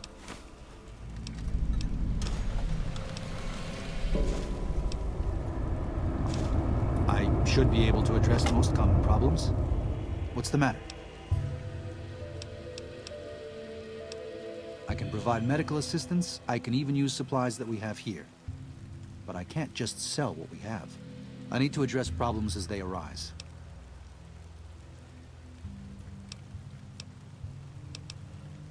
But I have caps. Many of them. Let me show you all of my fine caps. I'm sure your caps are fine. But I have to hold on to the supplies I have here. Sorry. What do you know about the father in the caves? Father in the... Oh, right. Unpronounceable, welcome Sorrows back. used to Thank you for 35 watched months. over from the caves in the valley. They marked some of the caves around here because they think they'll be punished for going inside. I think as more of them learn the teachings of the new Canaanites, they'll lose their old superstitions. You might want to have a chat with them. They think your lord and the father are the same. Oh? Oh. Of course. How stupid of me. They probably also think Mary is the mother and Jesus is the child. No wonder they picked up on things so easily. I guess it just goes to show how difficult it is to communicate sometimes.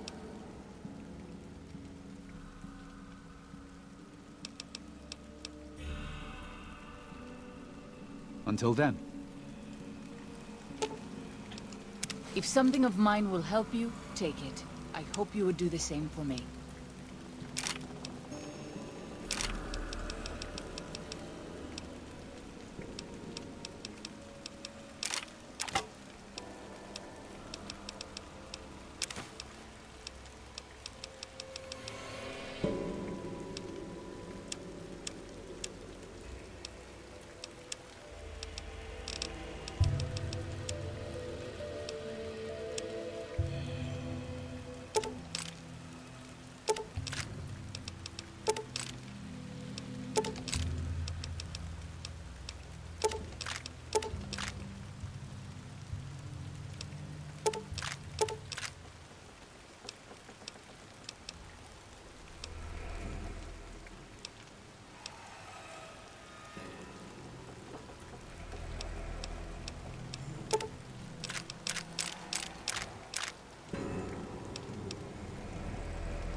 Incredible.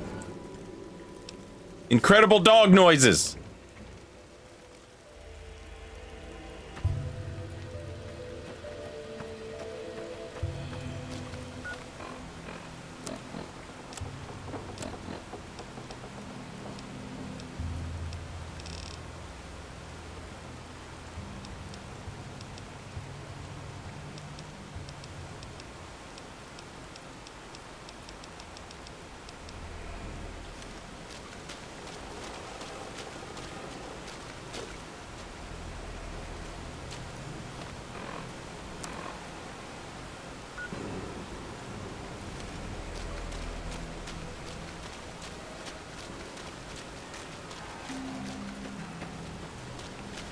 Wrapped, good afternoon and welcome in.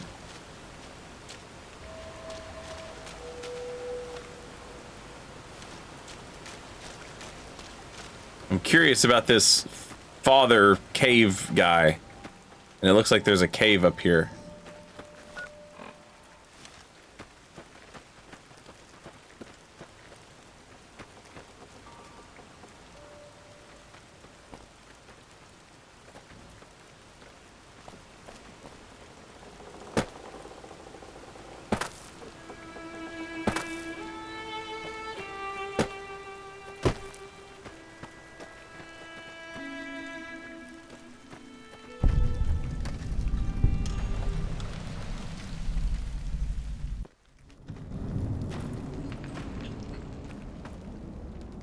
Oh.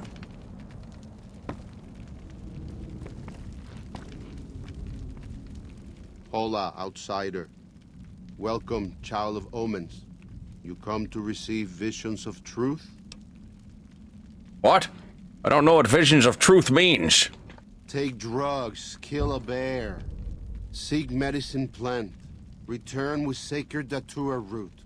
Receive visions of truth, they guide you. Take drugs, kill a bear.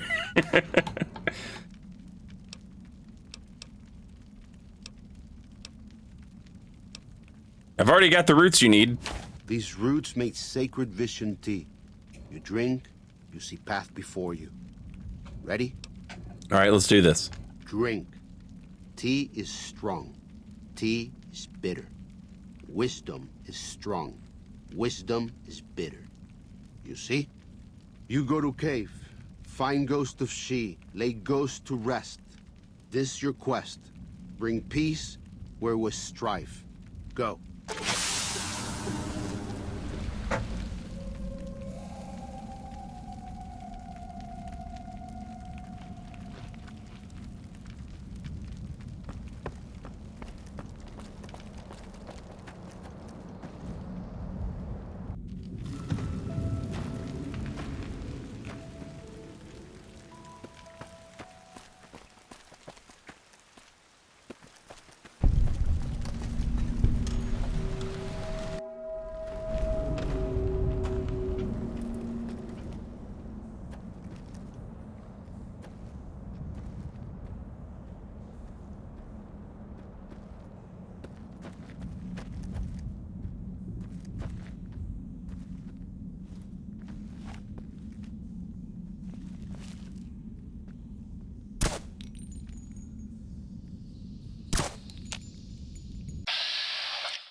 I'll fight you if I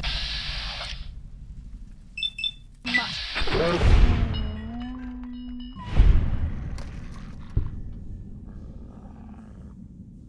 Are you talking to the coyotes or me? I'm high as fuck.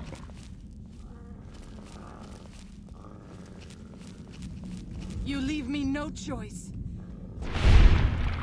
Let's move on. I don't like to linger in this place.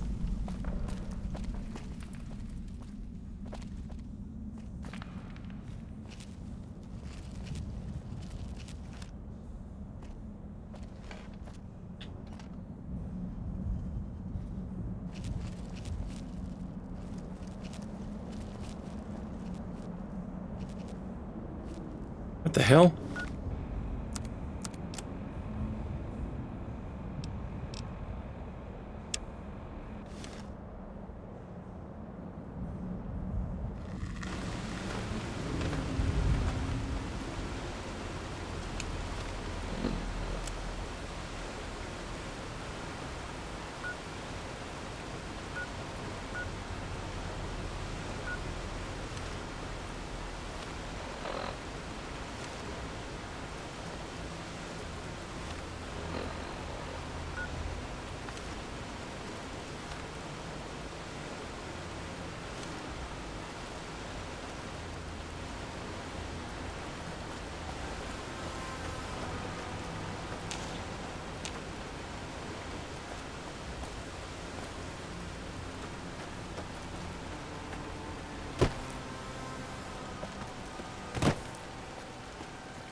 If I don't turn around and don't look behind me, she won't fall and die. I hope.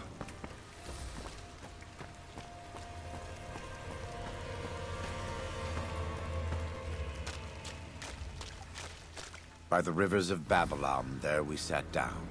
Yea, we wept, when we remembered Zion. Remember, O Lord, the children of Edom in the day of Jerusalem, who said, raise it even to the foundation. O daughter of Babylon, who ought to be destroyed, happy shall he be, that rewardeth thee as thou hast served us. Happy shall he be, that taketh and dasheth thy little ones against the stones. Do you know what it means? It means the Bible's fucked up.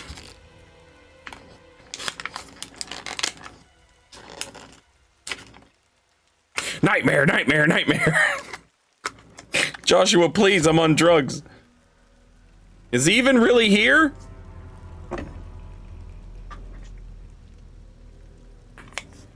This could just be part of my drug trip. Bible ass quote. It's that, I mean, yeah, that's just in the Bible.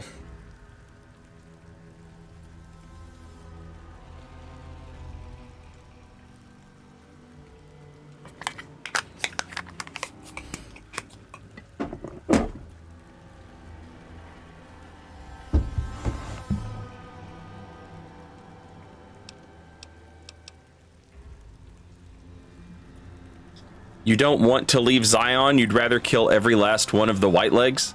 Given those two choices, yes. In the best of all possible worlds, they would just leave us in peace. But they won't. I don't enjoy killing, but when done righteously, it's just a chore, like any other. Practiced hands make for short work, and the good Lord knows there's much to be done here.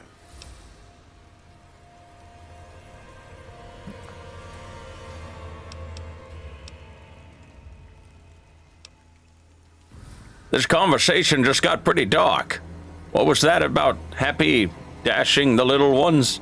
Happy are those who do the work of the Lord. Zion belongs to God and the people of God. It is a natural temple and monument to his glory. When our Lord entered the temple and found it polluted by money changers and beasts, did he ask them to leave? Did he cry? Did he simply walk away? No. He drove them out. It is one thing to forgive a slap across my cheek, but an insult to the Lord requires... No. It demands correction.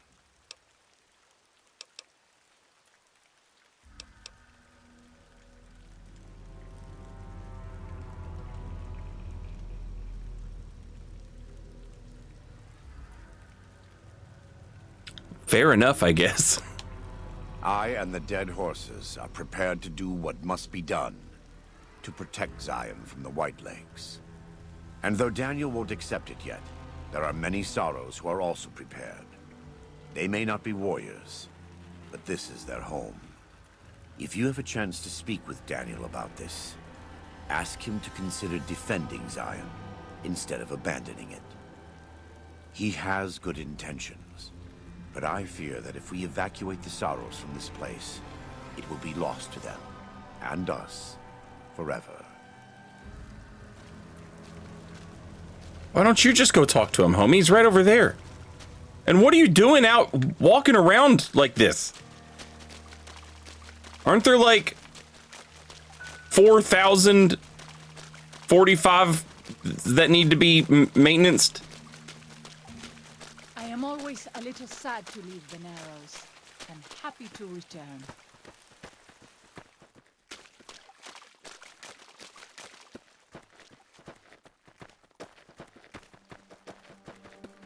What are you doing walking around like this? His fucking chores that don't involve smashing babies against a rock.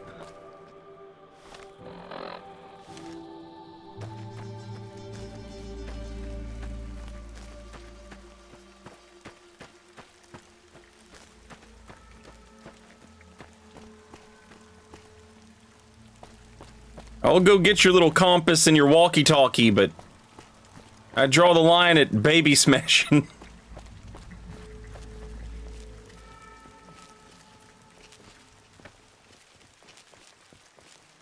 But they're evil babies.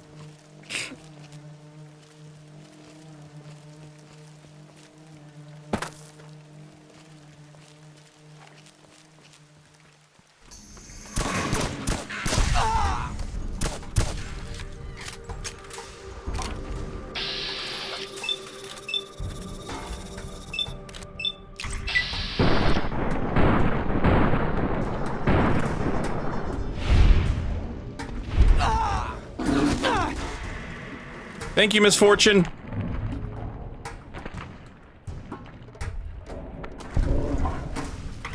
I'm fucked up.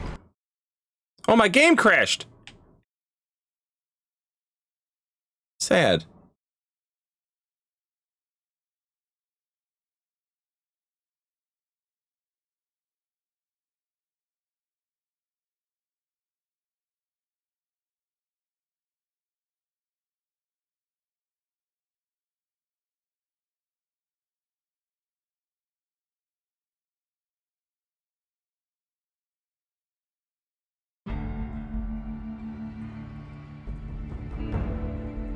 Why would your game do that?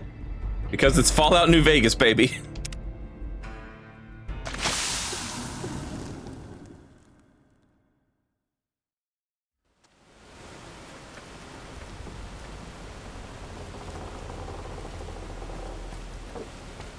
Gotta have this weird-ass conversation with Joshua again.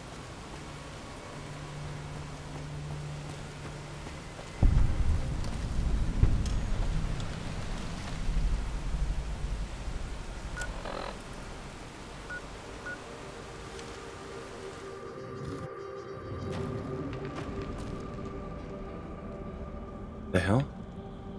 Is this a different cave or the same cave?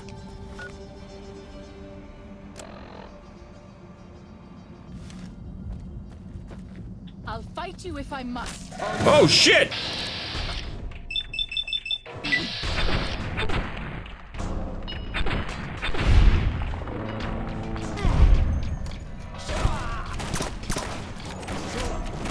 You can know me.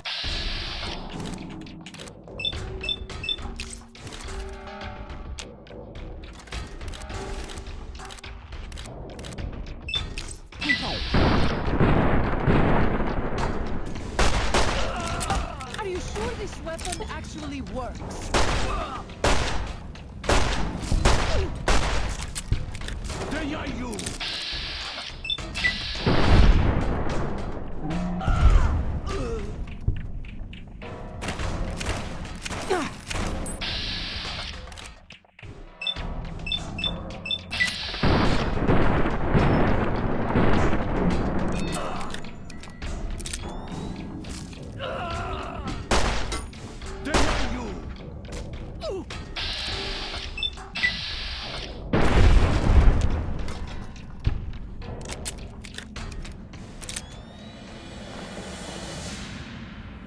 Jesus.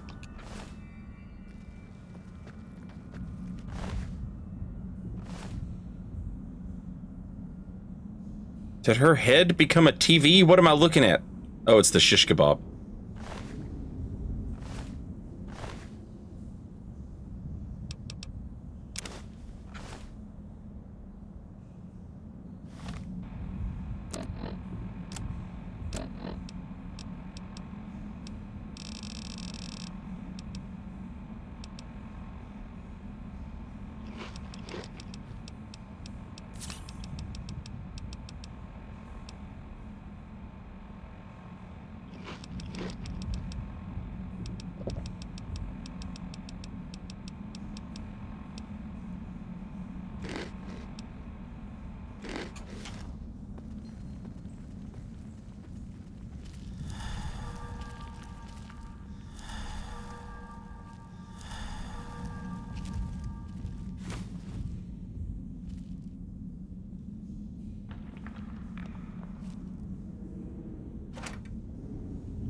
Why were there white legs so close to y'all's camp?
Are y'all chill?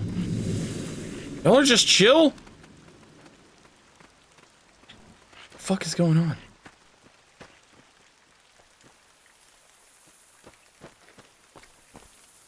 Too high for this.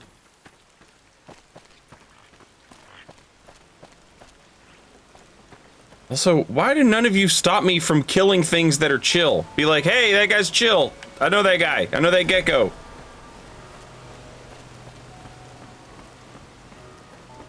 That's Randy Gecko.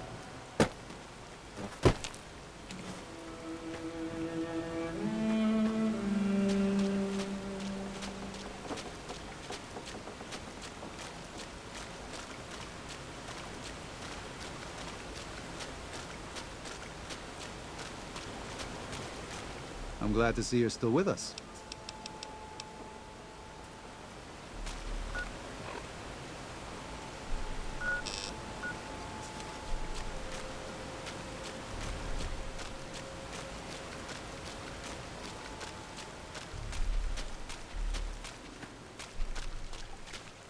Are you gonna try and stop the dude that's high with a gun? Yeah! Yes! That's the one guy you should try to stop.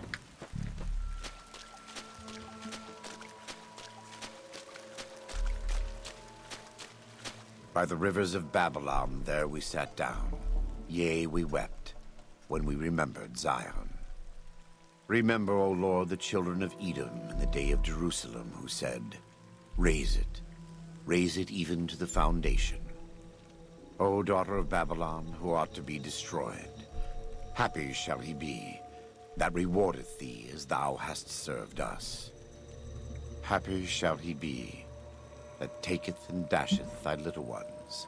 Do you believe in announcers' jinxes? Like anytime an announcer says he hasn't missed a free throw tonight, and then the player misses the free throw?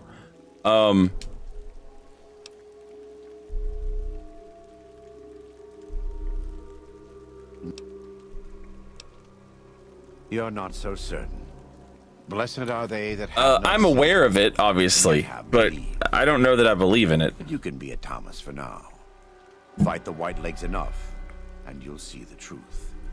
I just hope that by the time you understand, there will still be time to convince Daniel that we have to fight for Zion, to save it, and the sorrows.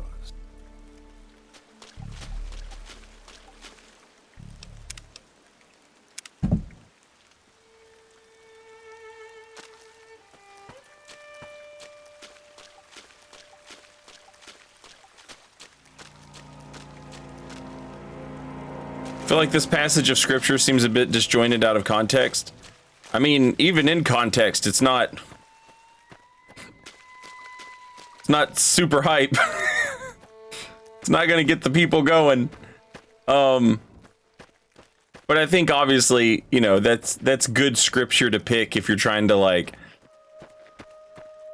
make a character seem menacing. You know.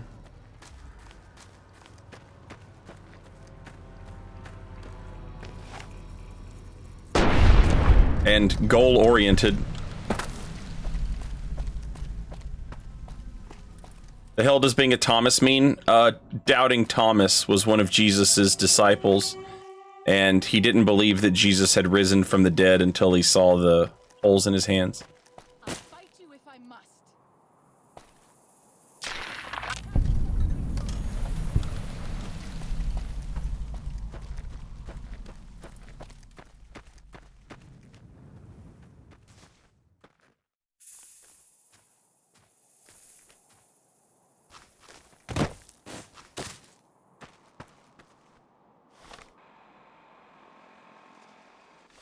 How the hell do I get up there? I'll fight you if I must.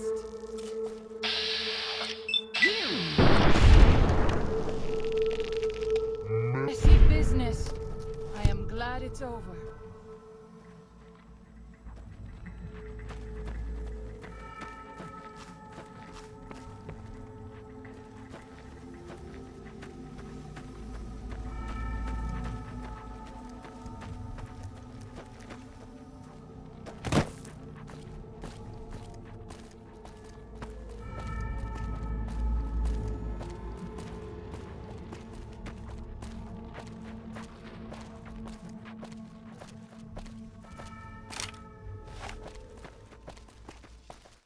We pass like moonlight on still water.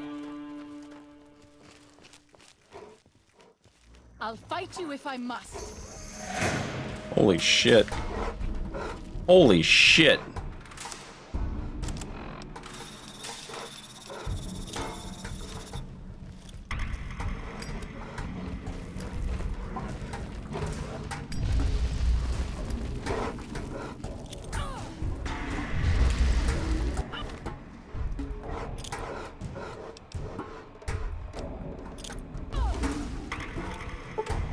God damn it.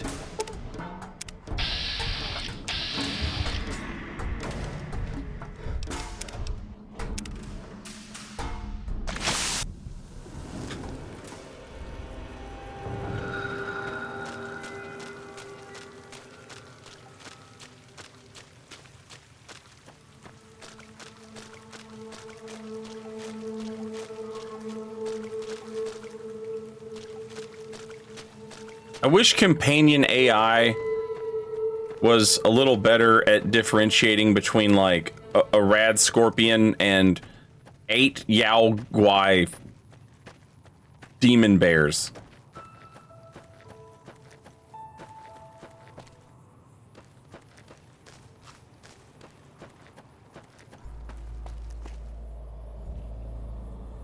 Oh, cannot wait while enemies are nearby.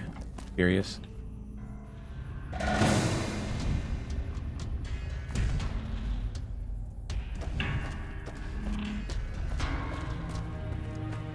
Do we really consider those enemies to be nearby?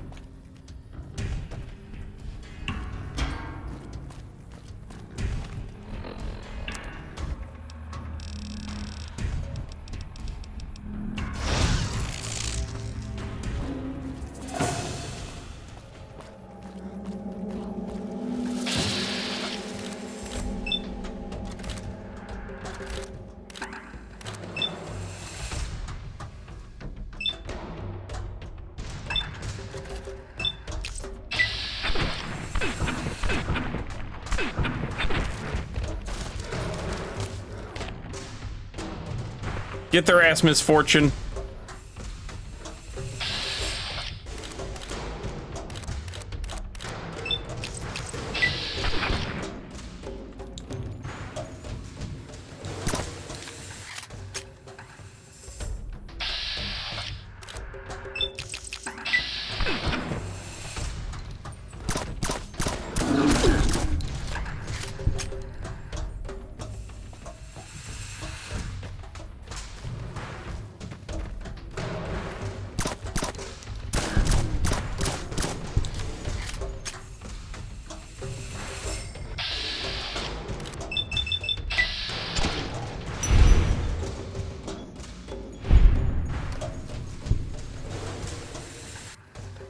Danger? Why am I in danger?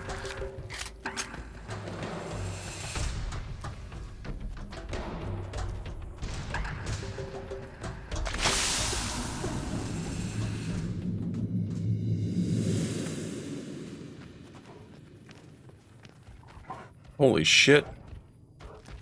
You leave me.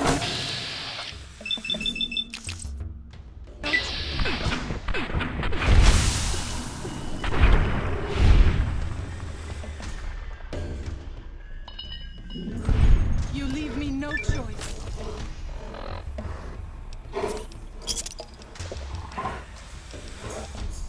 I'm high as hell.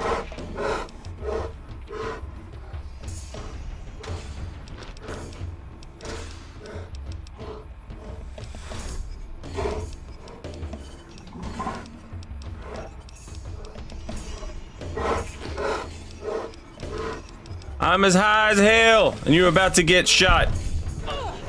I'm as high as hell, and you're about to get shot.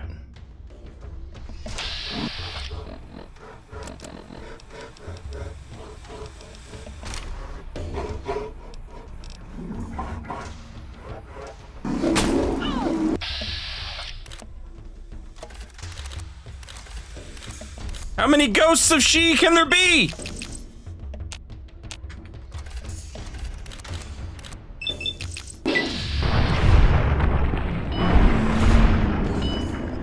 Messy business. I am glad it's over.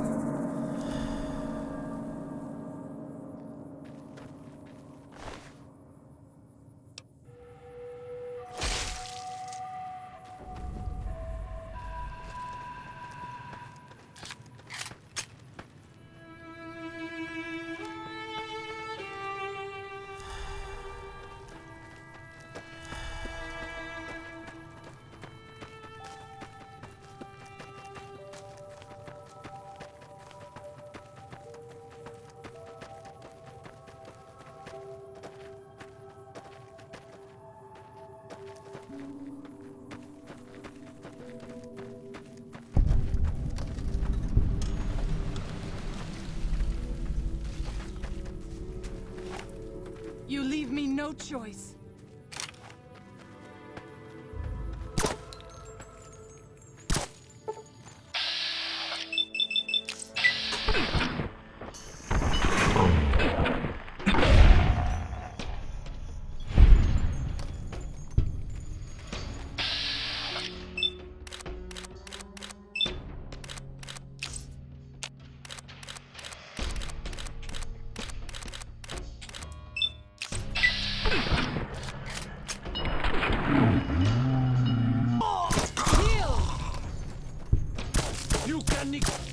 Jesus fucking Christ.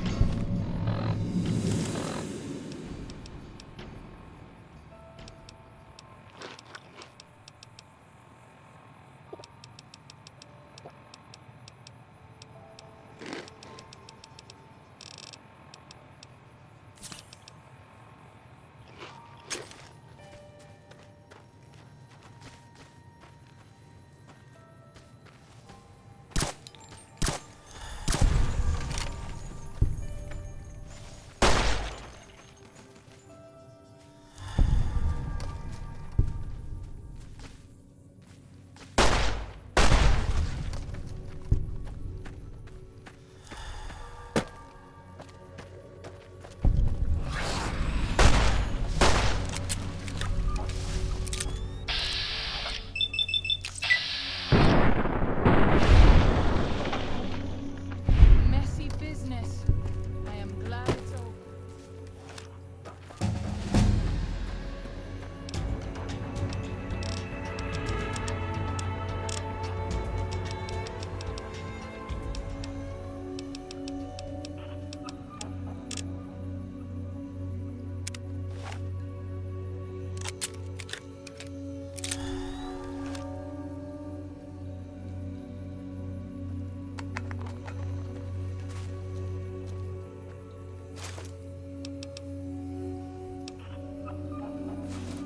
Oh, a vault jumpsuit. I wonder if there's a vault here somewhere. Beware, a vengeful spirit stalks these canyons.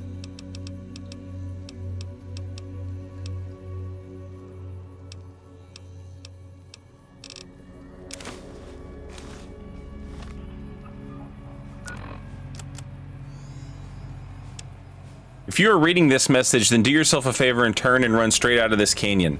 For near 11 months, my people have been engaged in daily battle with an evil spirit of this place. Arriving February of the last year with a party of 118 strong, we were attacked by primitives and forced to defend ourselves, whereupon something began killing us in wide numbers. We have done our absolute best to find and kill this thing, thinking it was a man because it uses our firearms against us and traps of all kinds. But no man could defy our efforts as this thing has. It is more evil than any man could be.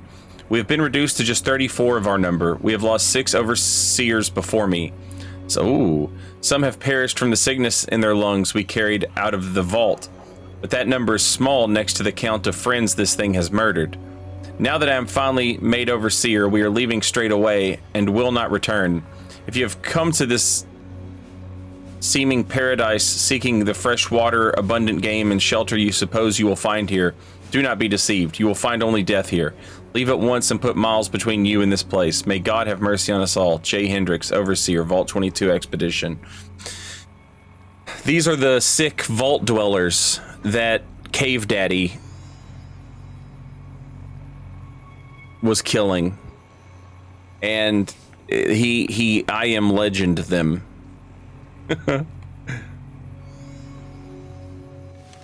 Pretty sick. We are on drugs, Cyclopean author. We're on a vision quest. It's about over. I wanna do it. I could cure this. I think I could cure what's making me high right now, but I am choosing not to. I am also choosing not to fast travel for this. I'll fight you if I must.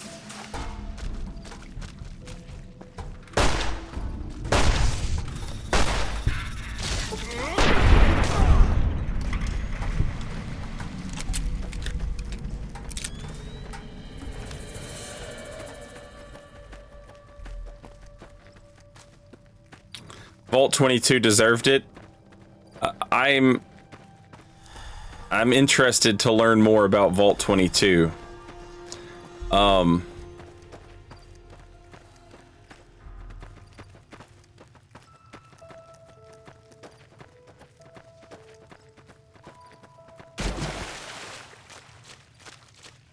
And what terrible fucking things Vault Tech had in store for them that led to them all being sick, as well as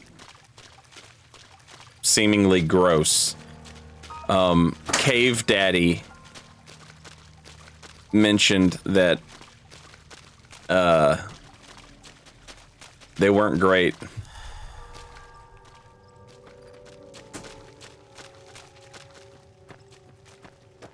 Especially to their women.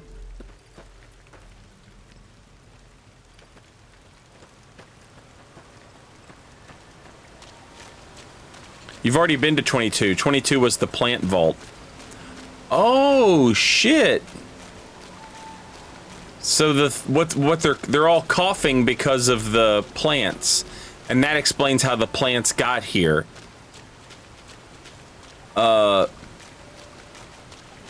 Follows Chalk was saying that the green plants were not native to this place. And we've seen the spore guys as well.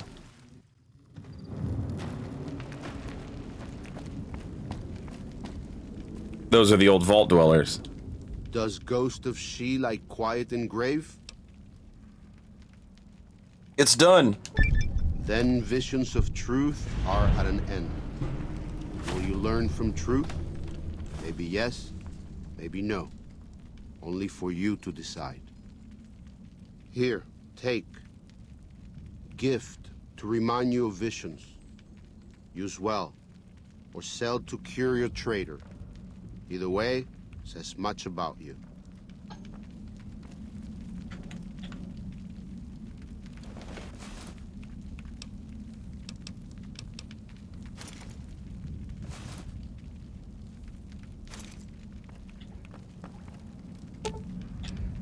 If something of mine will help you, take it. I hope you would do the same for me.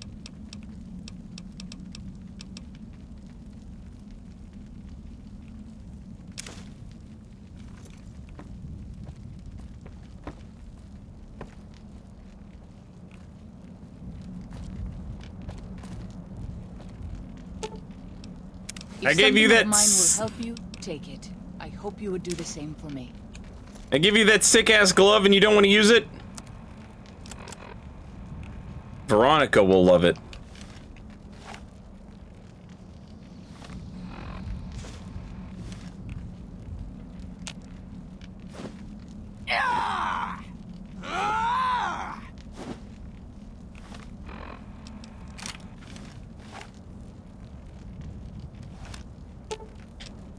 If something of mine will help you, take it.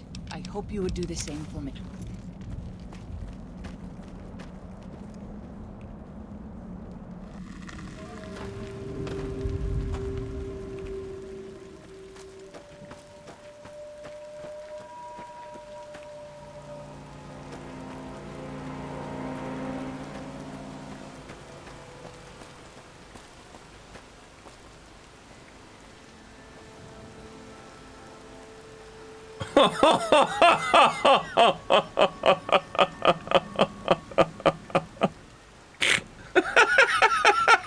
My man got Wile E. Coyote.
This is a strange little...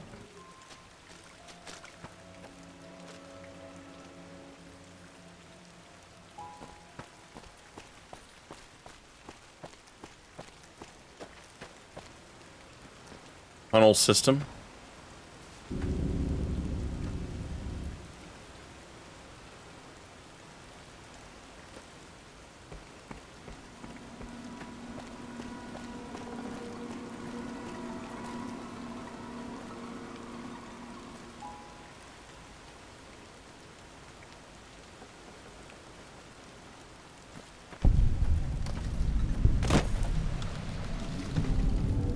Stone bones.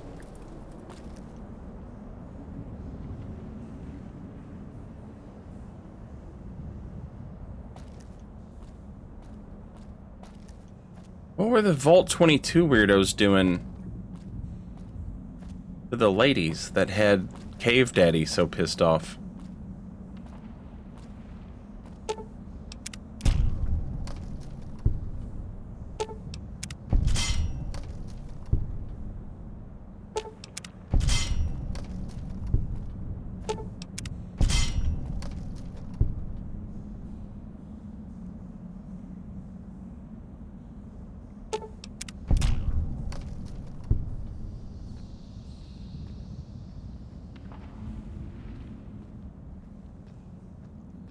We pass like moonlight on still water.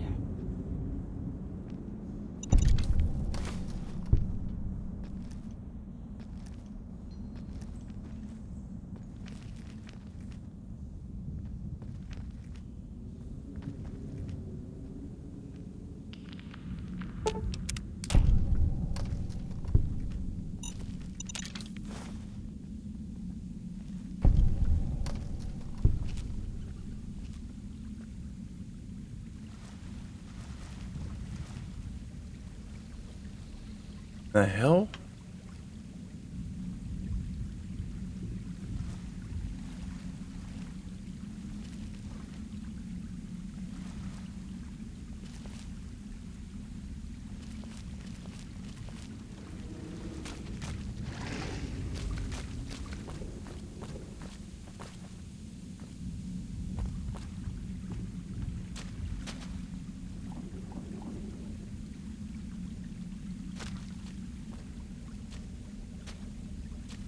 Somebody was doing some science.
Desert Ranger combat armor.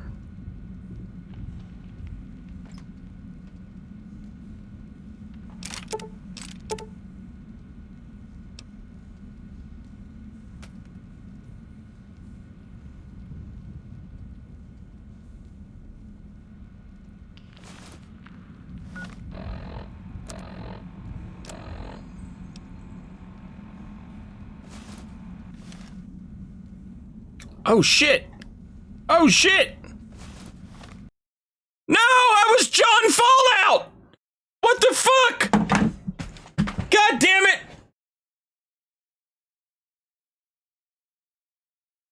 I finally became John Fallout New Vegas!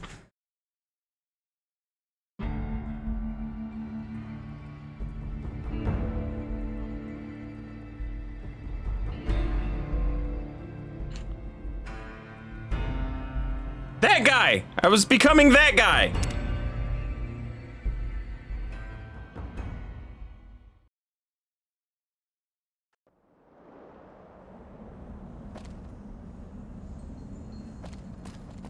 We pass like moonlight on still water.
What's the difference between the little devil and that gun? Oh, okay. That gun's 556. Little Devil's 12.7. But they both have bonus crit chance.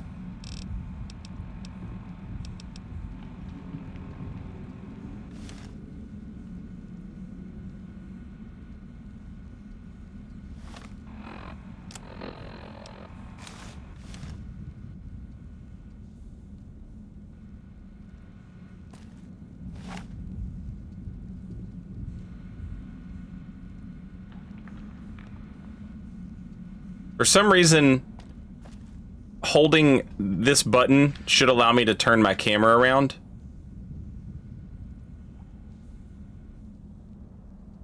But it's super slow.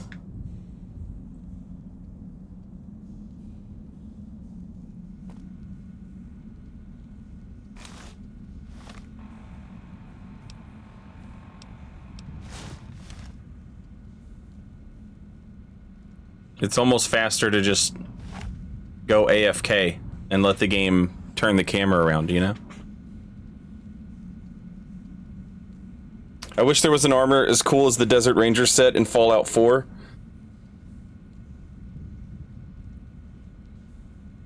Ugh. I wish it was light armor so I could wear it and keep my perks.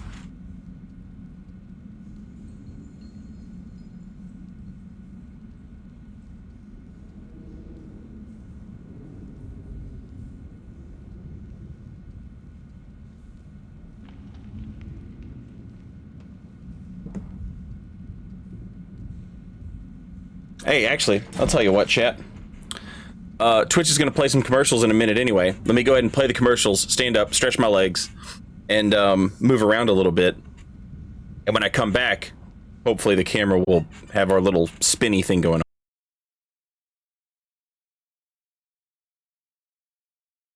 on. All right, commercials are finished. Let me make sure everything's where it's supposed to be.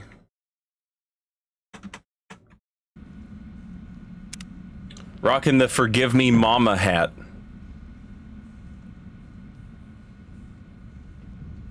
Have you guys seen the artwork?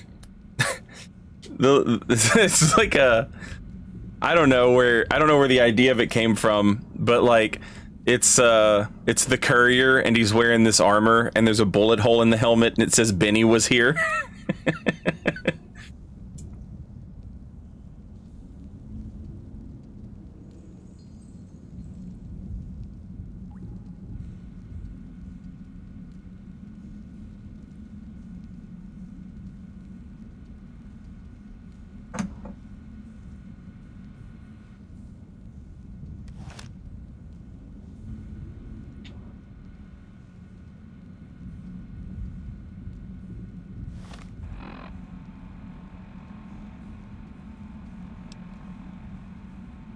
Yeah, that armor's fucking sick.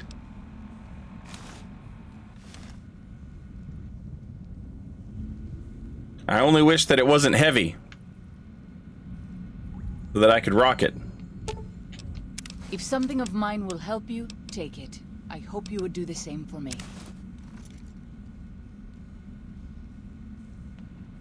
Hey, do you want to be John Fallout?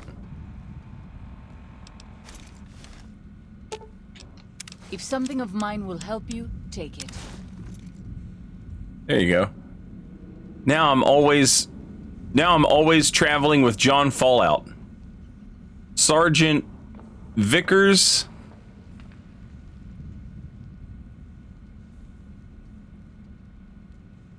United States Marine Corps something.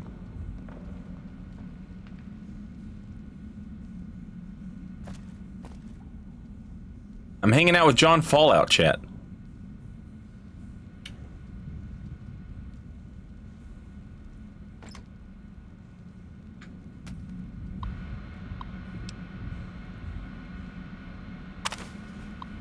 February 11th. Fuckers killed all the men. I think they would have taken the women alive, but Maria and Selena opened fire and some of the others went for their guns. So they shot them down and some of the kids with them. If I could have warned them. February 12th. Elena and Carmen and 5 children still alive, being kept in a pen. There are more than 100 of these assholes in blue suits. Every suit says 22 on the back. Why?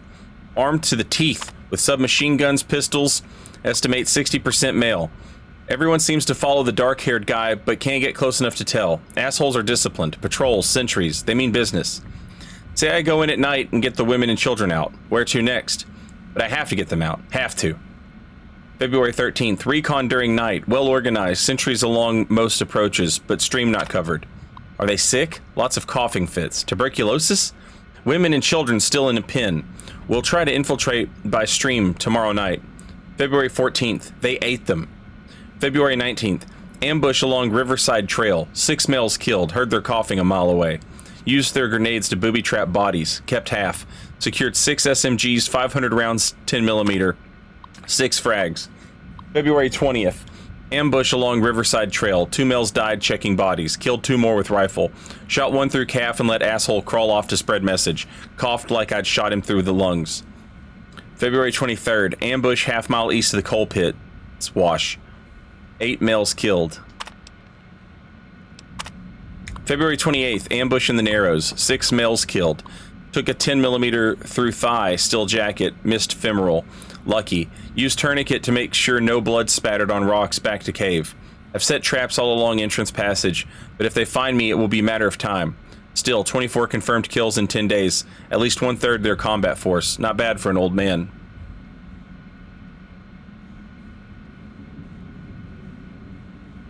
Man went full Rambo. Yeah, he did.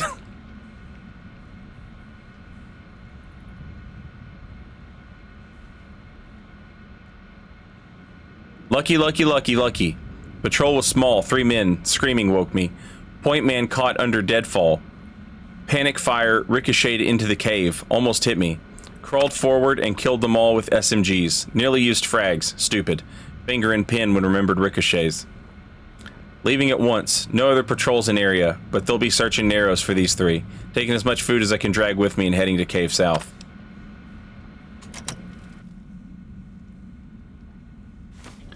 Okay, and so that's gonna put us right where we were at. This is where we picked up at.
So the last thing that we saw happen was he found the children.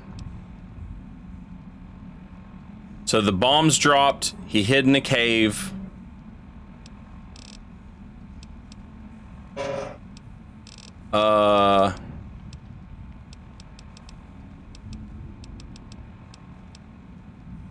He eventually encountered vault dwellers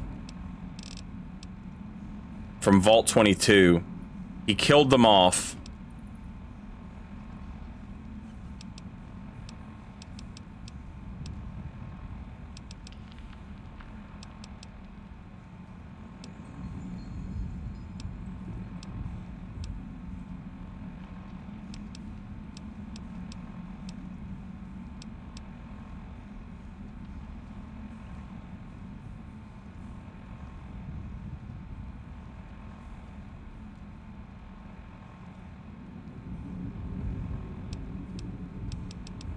Who was... We don't know who Maria and Selena and the men are. We don't know who those people are. But yeah, the bombs fell. Something... Seems like maybe he was traveling with some... Seems like maybe he was traveling with some people. How the hell did this get back?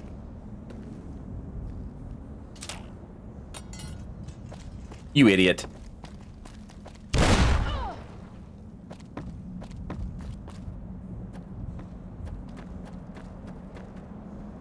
Oh, it's different. It's an exit. Is it different? Seems like maybe he started traveling with some people, but we don't know their story yet. Then he comes across the Vault Dwellers of Vault 22.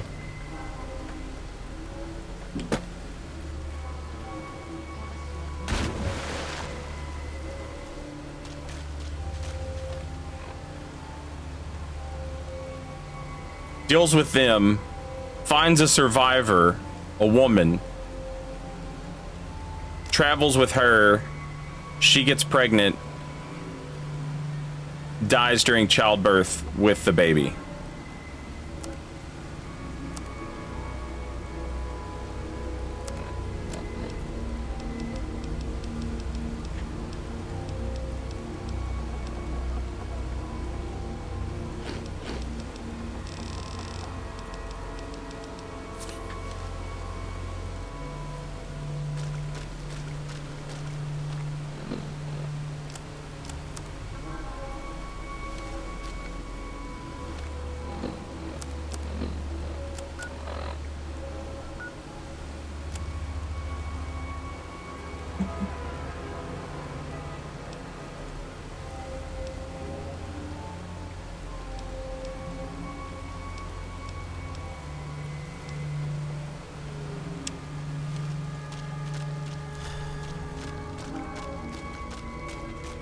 But yeah, we're missing something in between there. There's a huge span of time that we don't have anything on.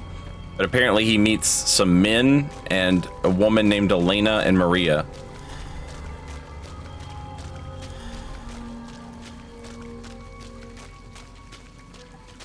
See, this is good. If I were making a Fallout game, I would definitely take inspiration from this little storyline quest right here and have a story that's told over the over the course of multiple dungeons, for lack of a better word, vaults, caves, whatever, a combination. And you can have the story of what's happening to your character and, you know, oh shit.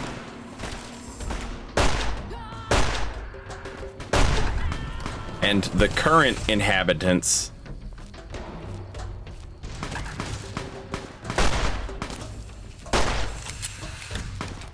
As well as the story of what happened before.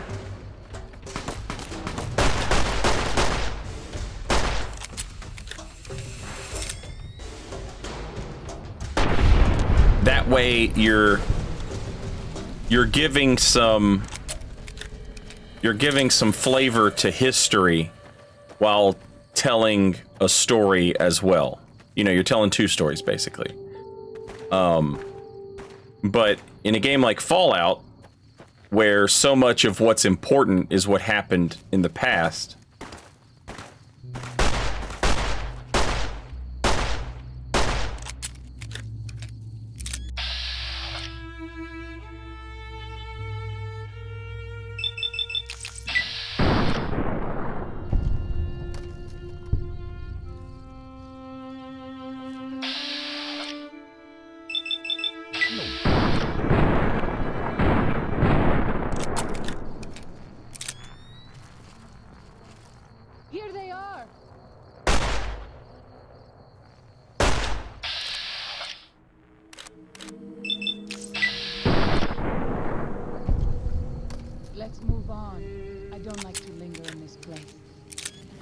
giving the history some flavor really adds a lot to the story that you're telling currently. Because the story that you're telling is about the people who survived. But you've got this whole other group of people who didn't. Or the people who came before.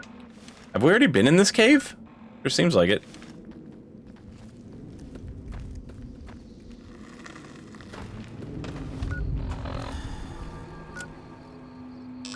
Yeah.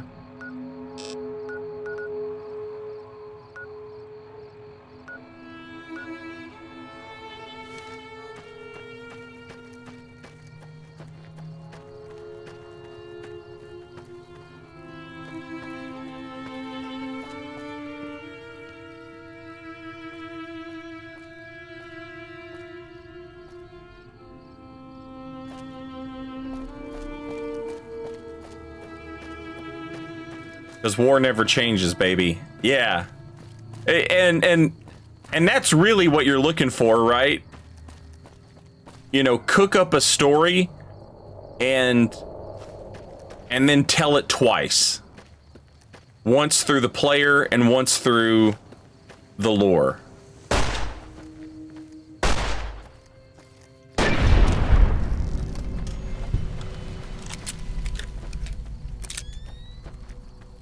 And then wrap it all up with a war never changes.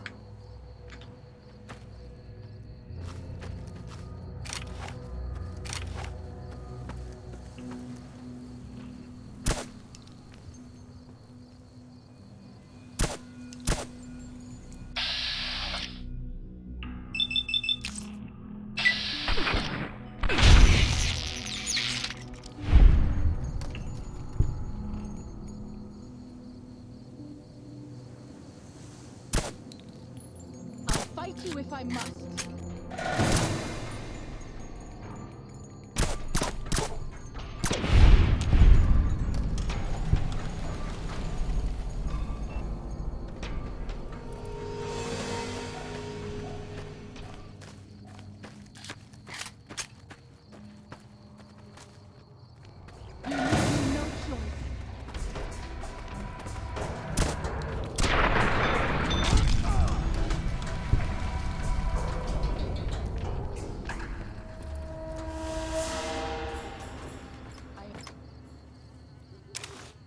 Not giving up the search yet.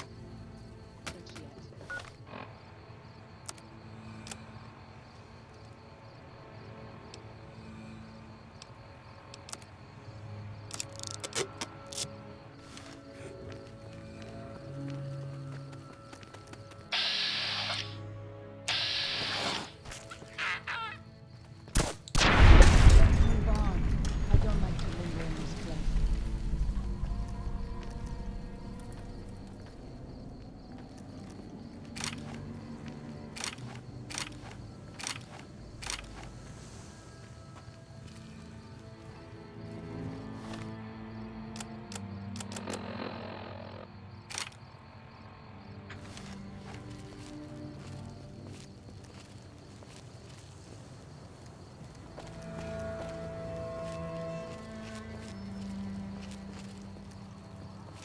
In the deal.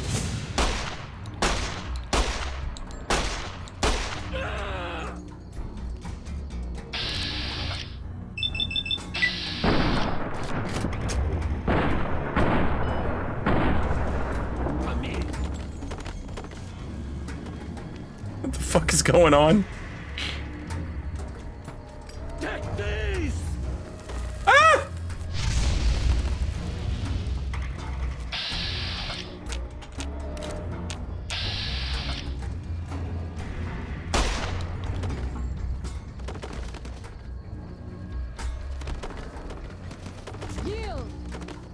Are you here still? Are you here still?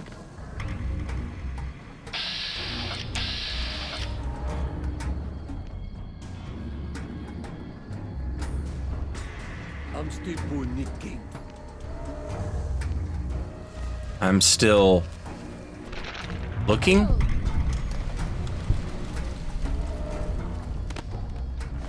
The hell did he say?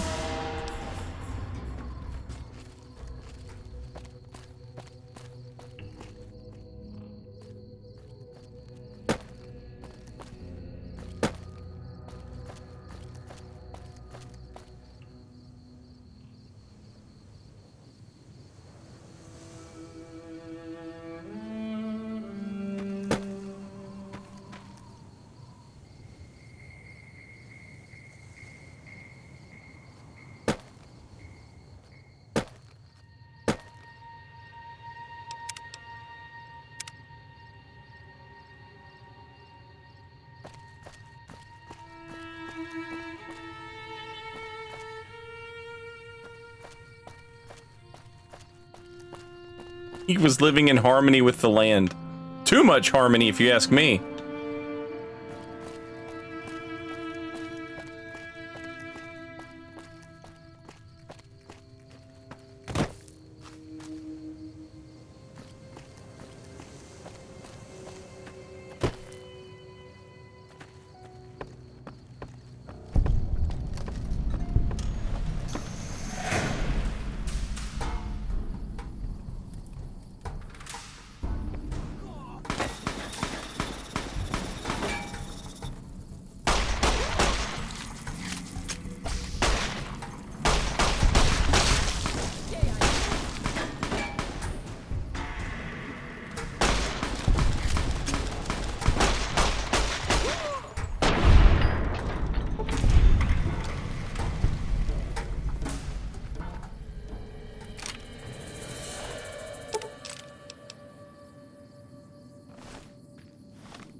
Have I been there?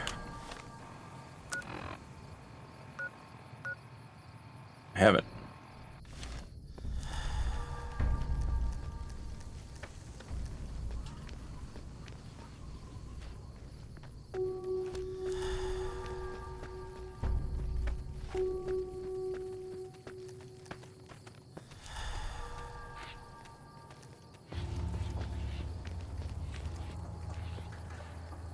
Why are some of the geckos chill?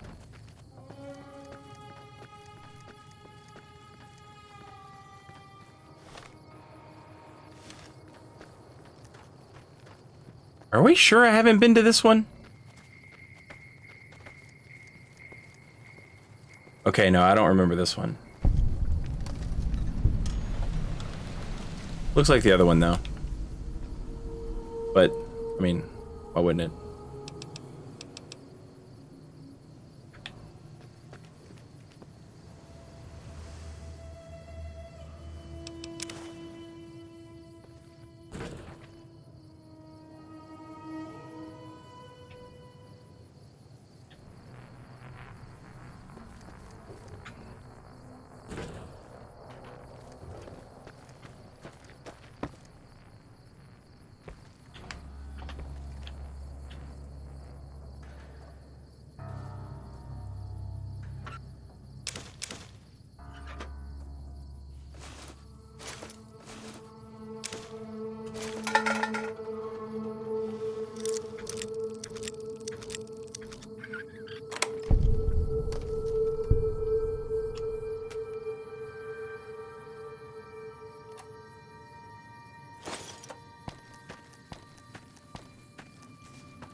What's up with these tents?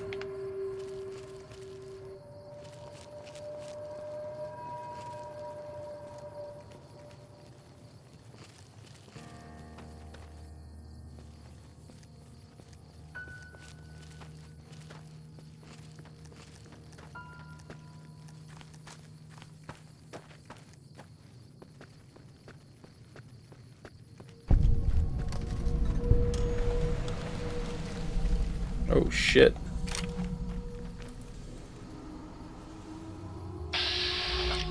Giant? It's injured though.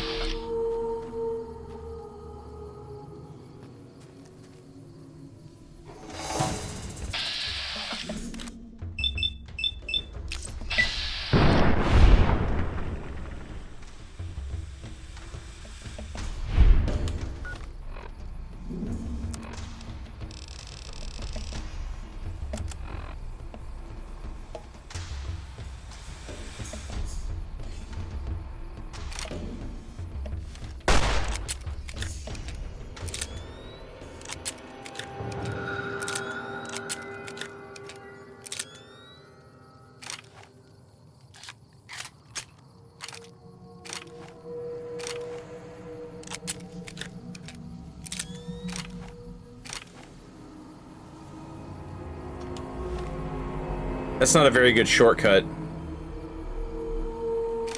Anything that involves up.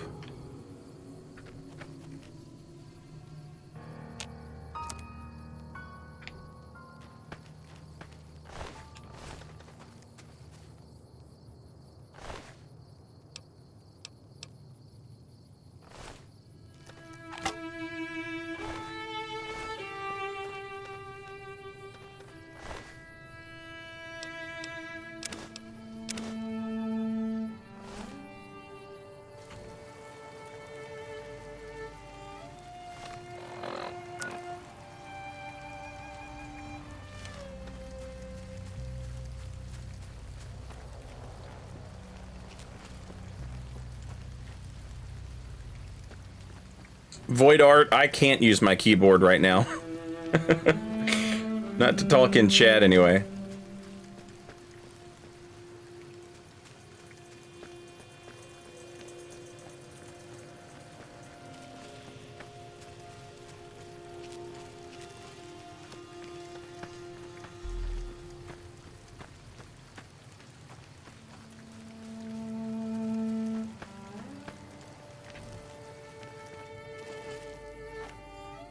Those tents down there, that is a White Leg war camp. Do you see the war totems they've erected around the tents? White Leg warriors pray to them for strength and savagery before battle. This is no raiding band.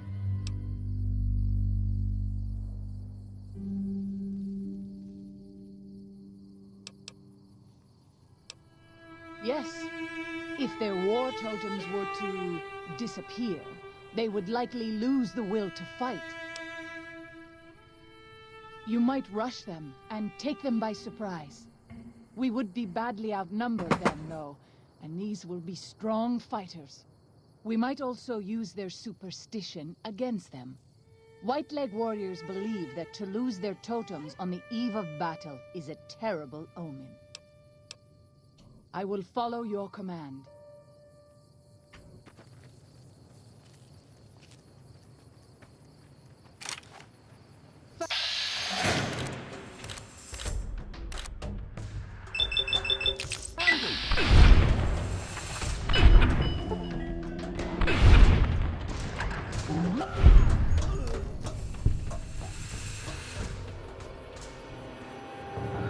I'm not giving up the search yet.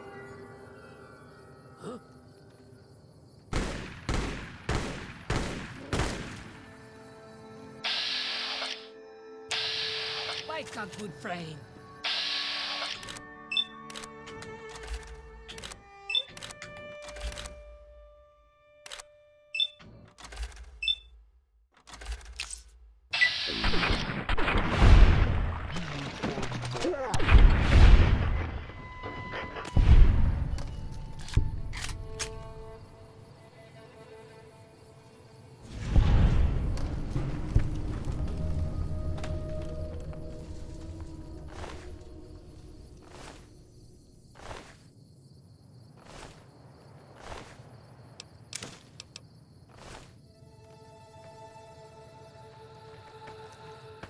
She was like, these warriors are tough. These warriors ain't shit.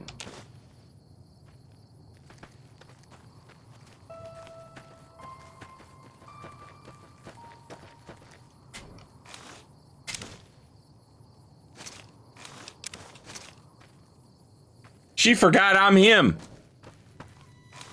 I need to kill. I need to kill.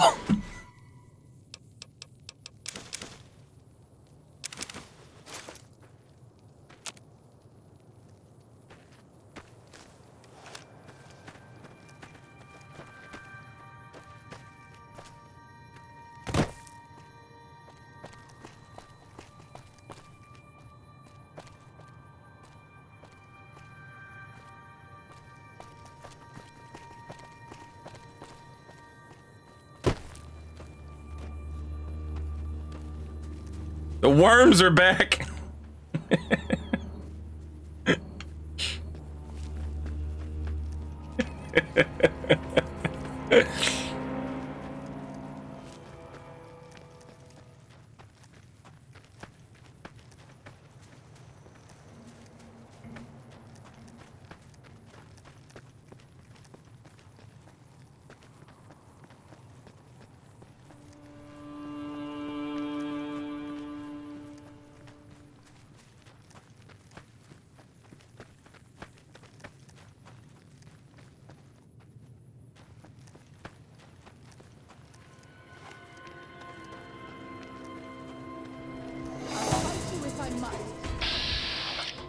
Uh-oh.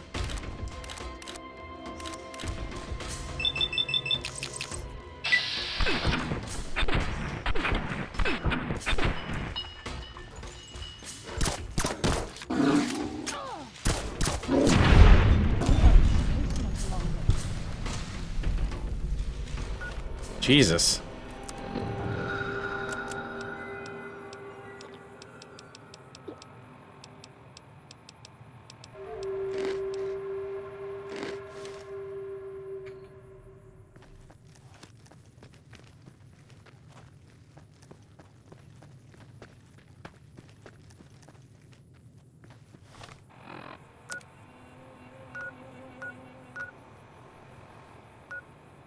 What quest am I on? Find a map of the Grand Staircase region.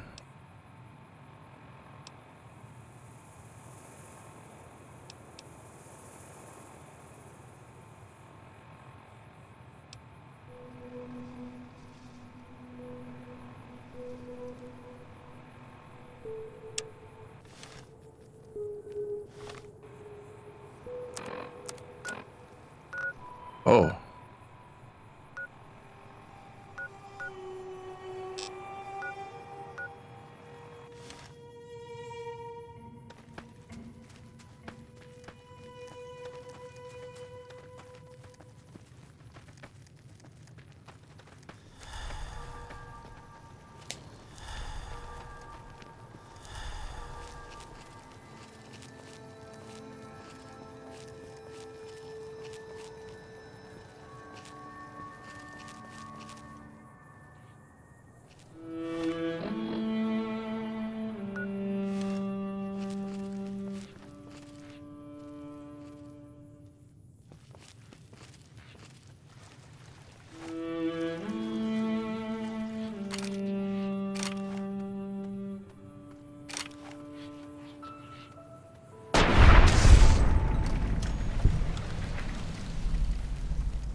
Two Skies Cave.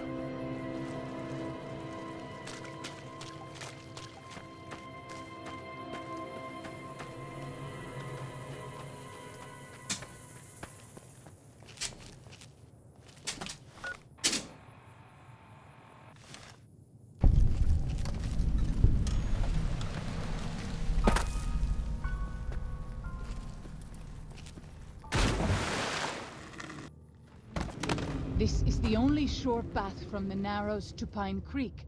They will be cut to ribbons by these traps.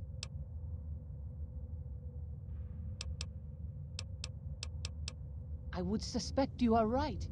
Perhaps we should try to find them before they lay more traps. Disarm the traps if you can, or find the Whitelegs who placed them and drive them off. Our advanced scouts should be able to deal with them if they don't have to fight off raiders at the same time.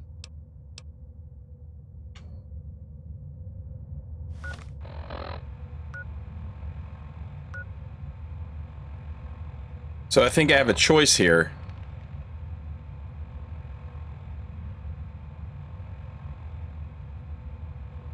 Oh no. Okay.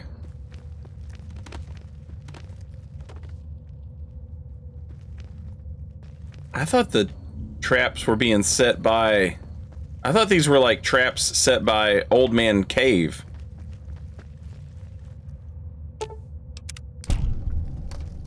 Maybe there's a connection to Old Man Cave and the Whitelegs then.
There's always... There we go.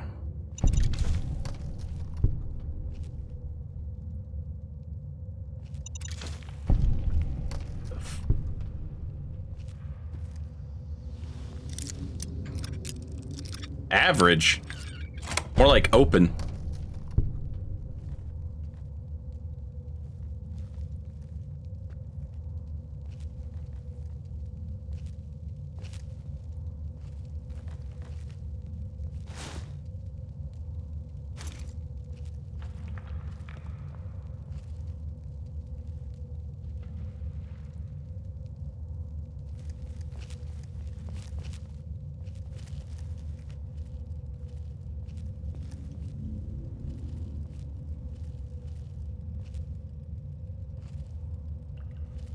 Fuck is that? Electricity?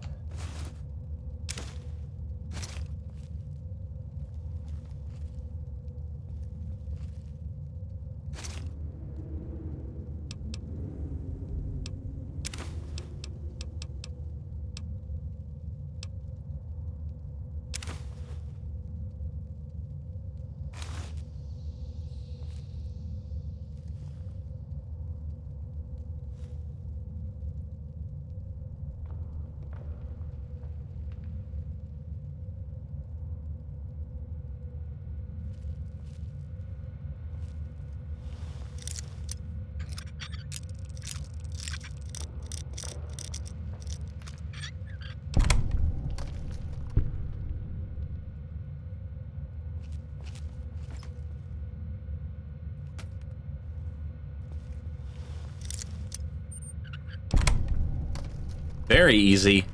More like automatic.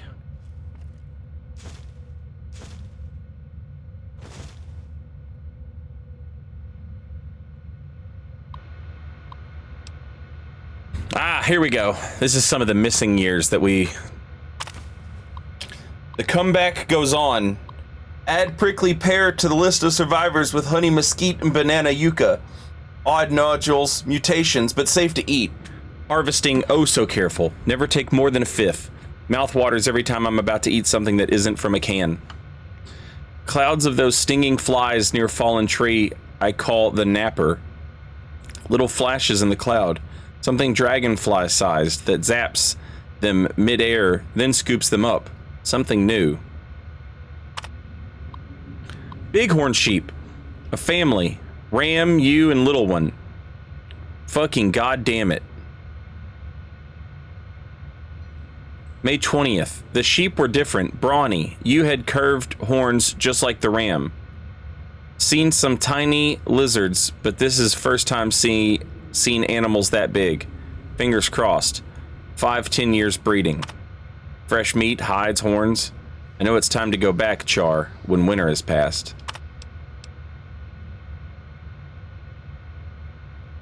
She glitched out. She's not talking about the cave. Oh, okay. Thank you for clearing that up, because, yeah, that would have been confusing. Just got back. Tired. Good scrounging along the way. Ended up dragging back a cart of stuff. Right tomorrow. Sleep. June 15th. Departed April 10th. Walked to SLC, Salt Lake City. Took 15 days. Would have been 7 to 9 back in the old days. But had to circle pockets of radiation and foraged a long way. Don't know what I was thinking. Imagined I'd find my house, dig through rubble, find something. Your bones, I hoped. And little nuts.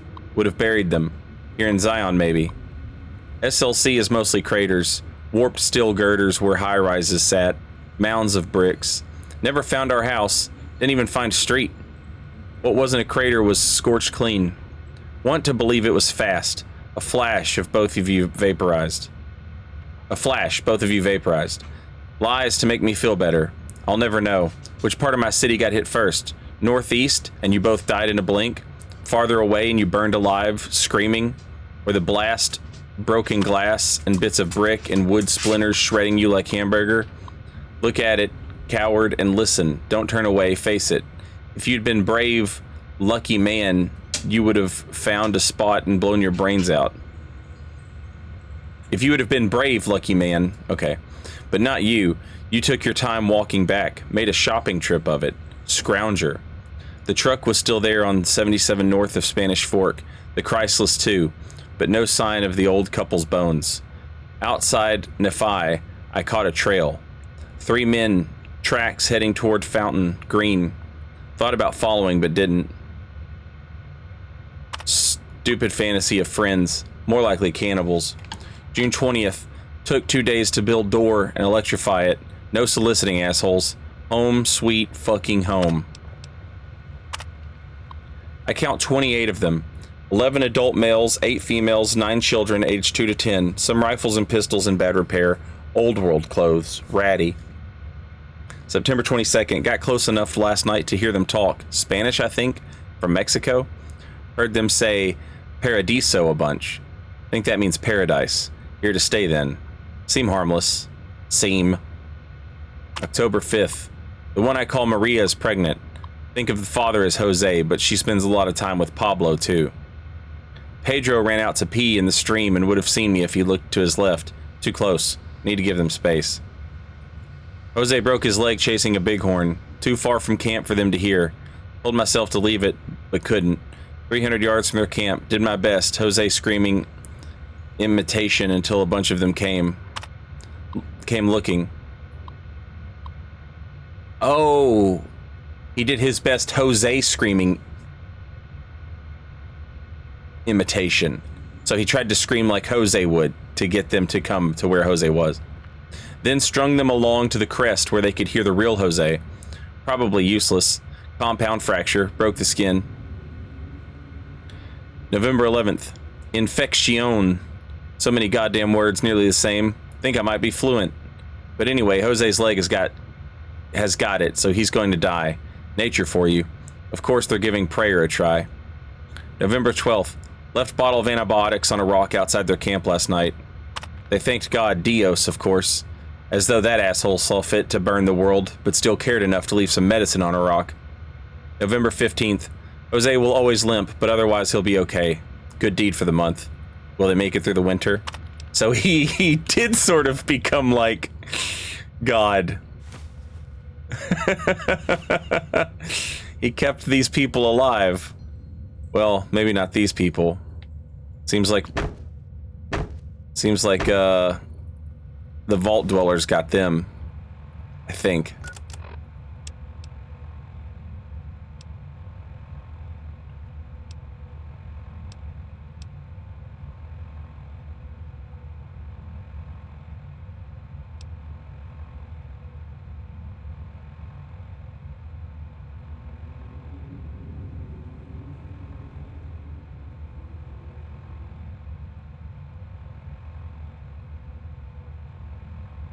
Yep.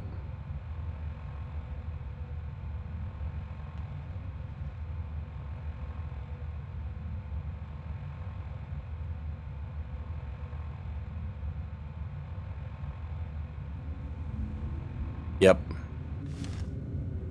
The vault dwellers cannibalized the Mexicans.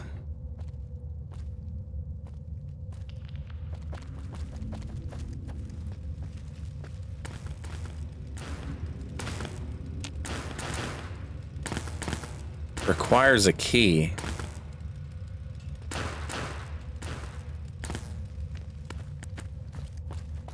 We pass like moonlight on still water.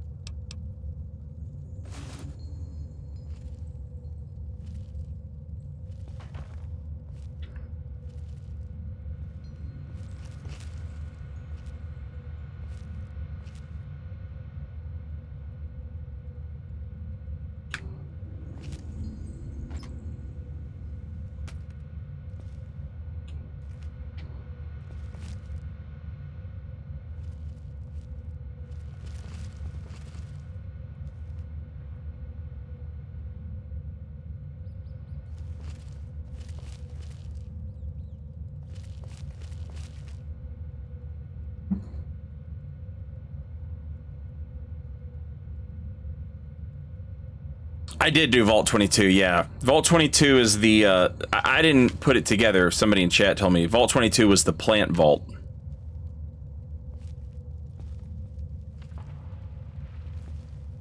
I wonder if the key is not located here, but perhaps located in one of his other caves. And I need to come back once I have it.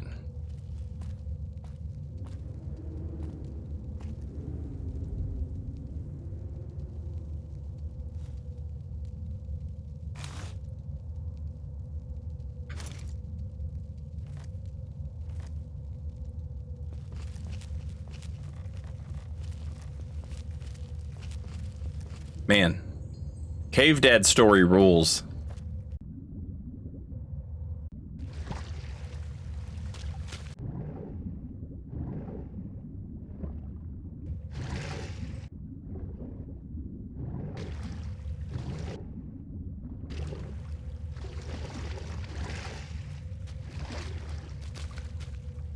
How the hell did I get in here?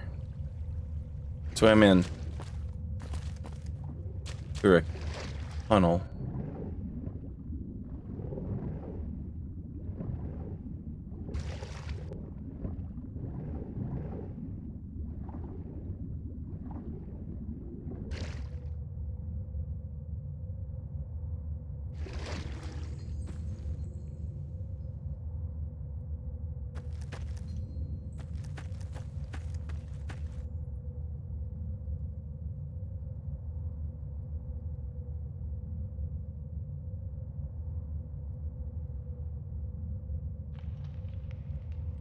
Jesus Christ. Cave Daddy.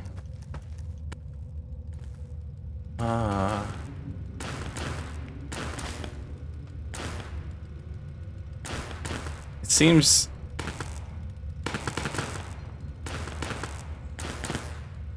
Oh. Science of 50. I'm nowhere near that.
like a death.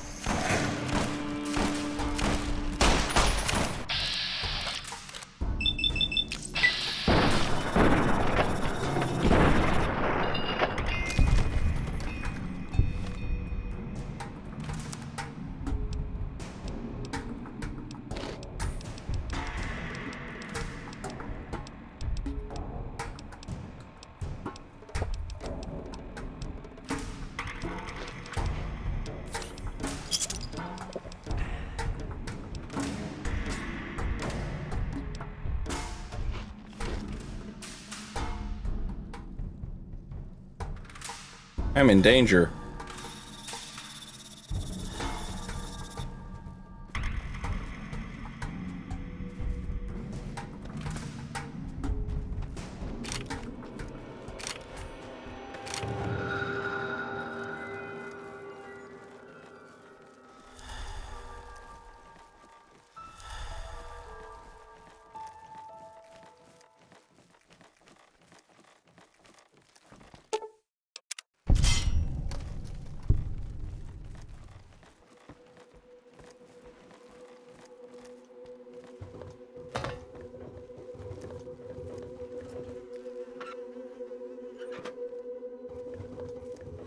I am not giving up this search yet.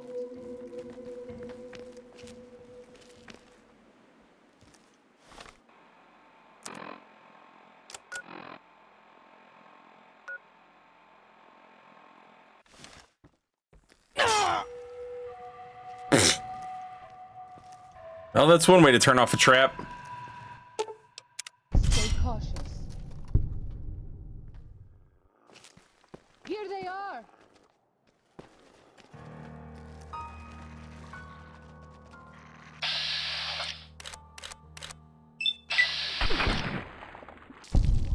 Messy business. I am glad it's over.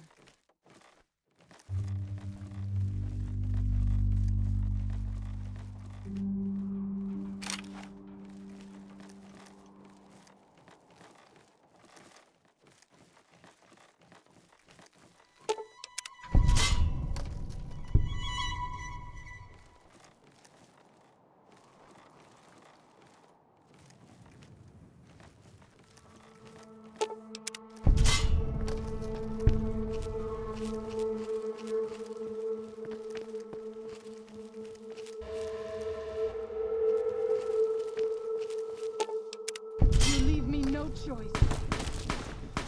I'll fight you if I must.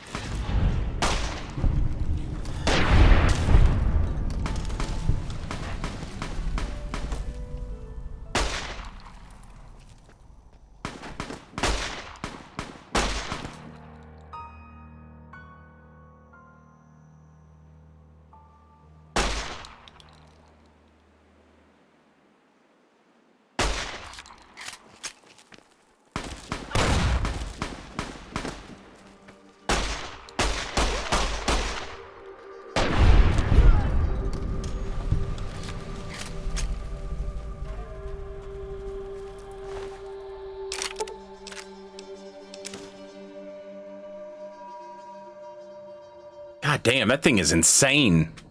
Heal perception and limb damage, restore limb condition, melee damage plus 10, unarmed damage plus 10, HP minus 2.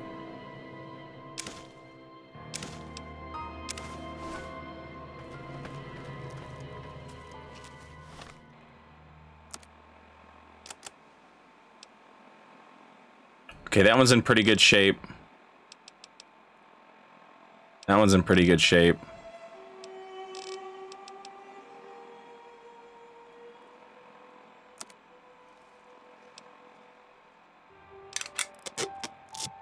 Okay. Little Devil is like in perfect condition now.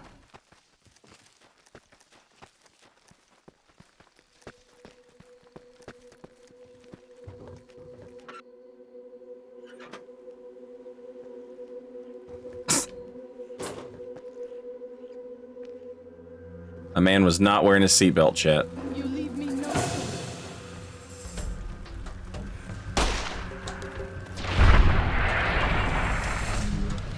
Teamwork, baby.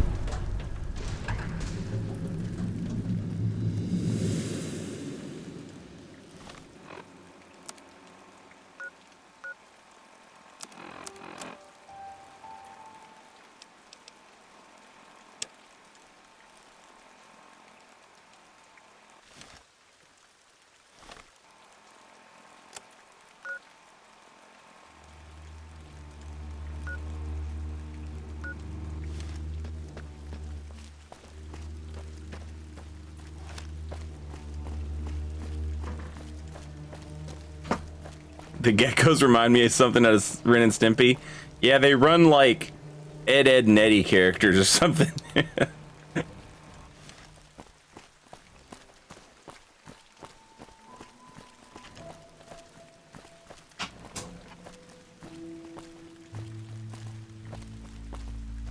You leave me no choice. Holy shit. I love that you walk right in front of me too, man. That's so good.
Oh, what the hell was that?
Everybody cool with that ant?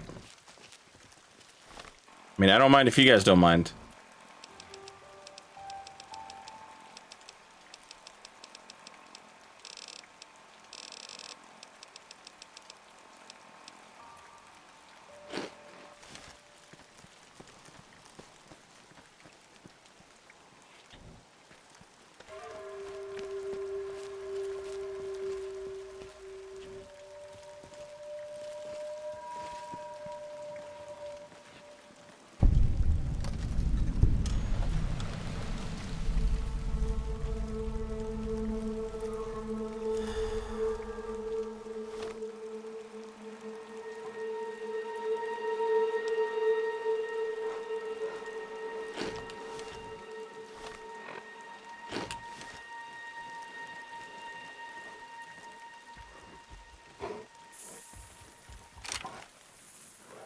You leave me no choice.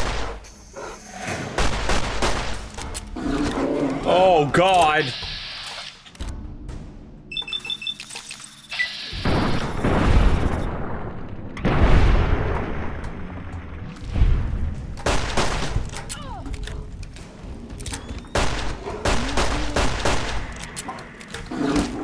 Ah!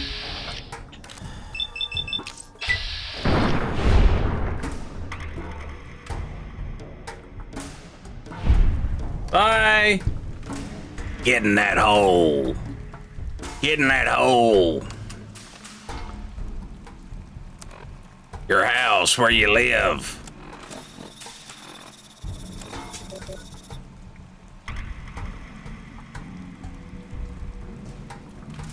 I have a concussion.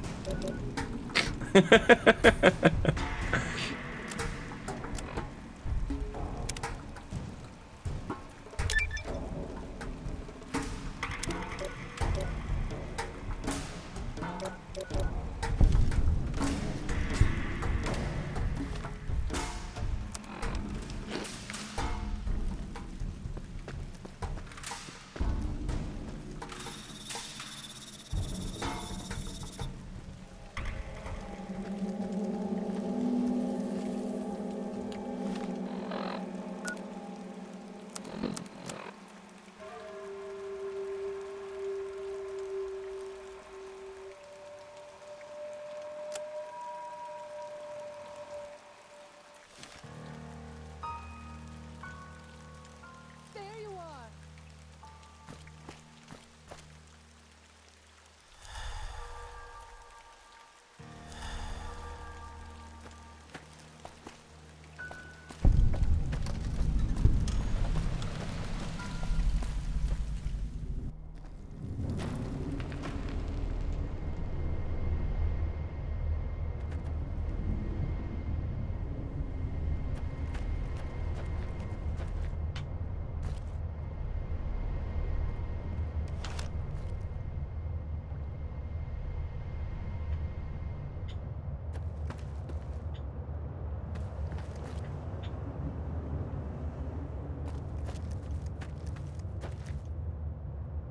Where are they?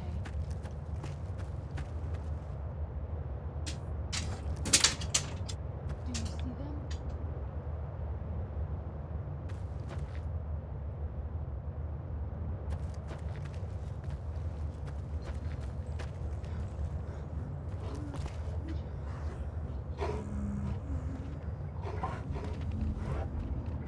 Holy shit.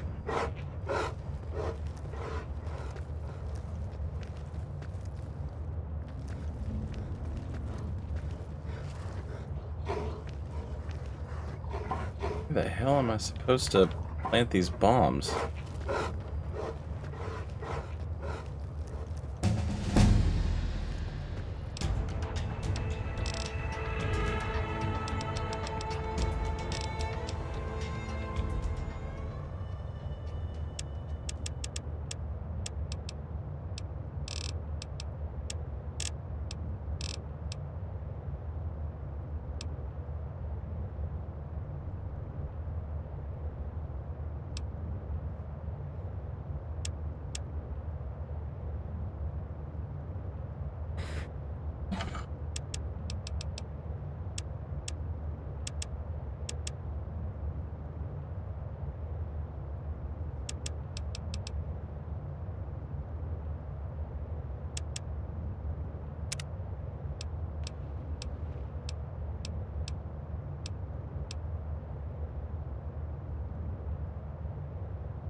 That might be pretty nice. You can sneak with your Pip-Boy light on.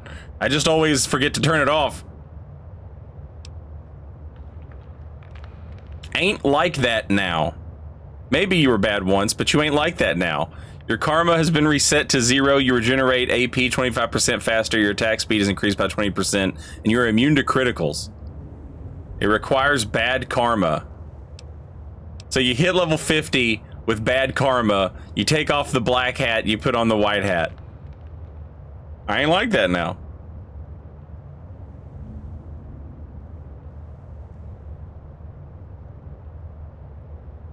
Holy shit. Whenever you finish a fight with less than 25% health, your luck increases by +4 for 3 minutes. You are also immune to critical hits, and your own critical hits inflict plus 50% damage. Requires neutral karma. Your storied past has fallen from memory because everyone thought you died.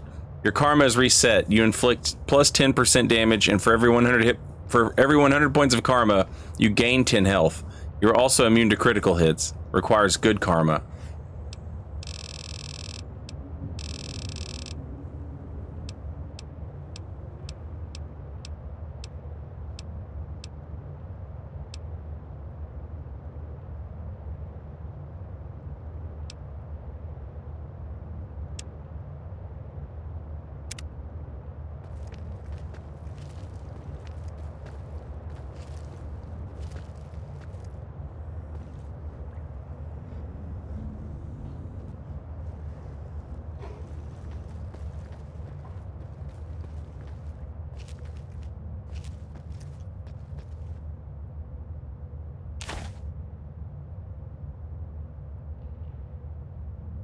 So confused. What?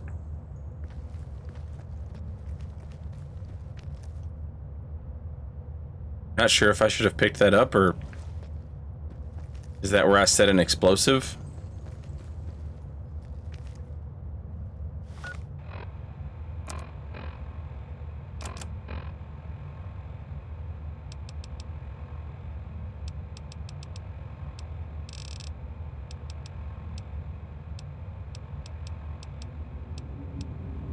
Or is this just like a...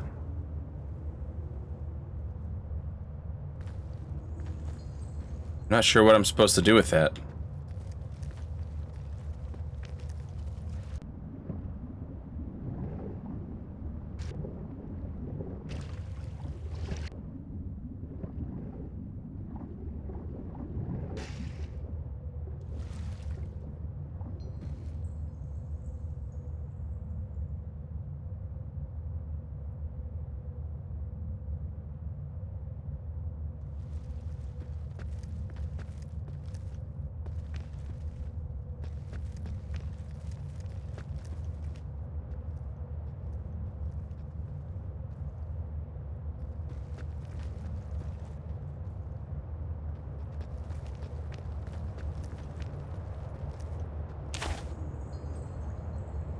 Oh, okay, okay.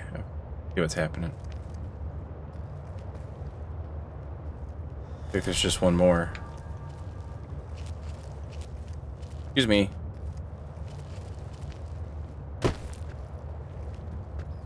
Nope, two more.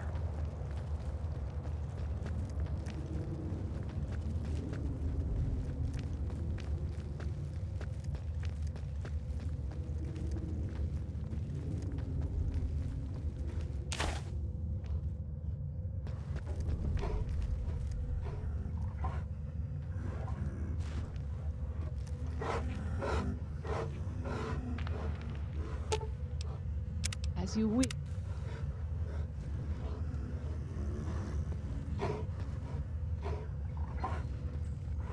What if there's some super dope?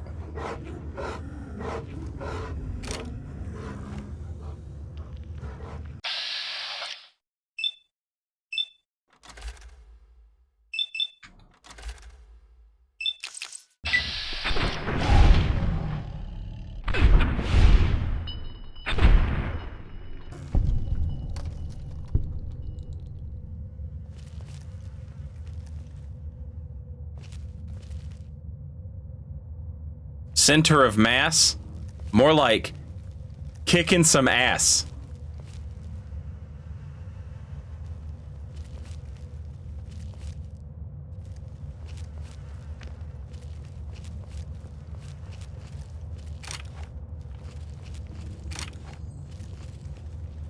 Sneak attack criticals.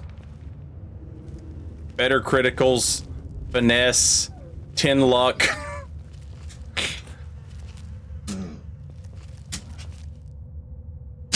I thought maybe they would have some stuff over here that would be worth getting.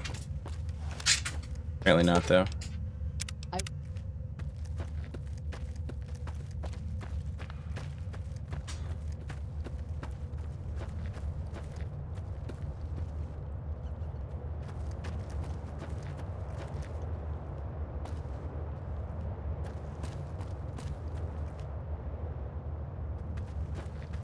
So, with the karma perks at level 50, you don't have to keep the karma where it is, right?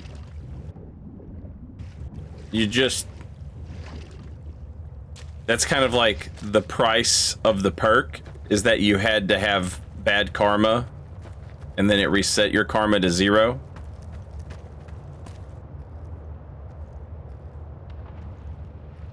Or does it, or is it saying you'll have this as long as you have bad karma? And then you have to find a way to get your karma bad again. It's based on where your karma is when you hit 50, and then it resets it.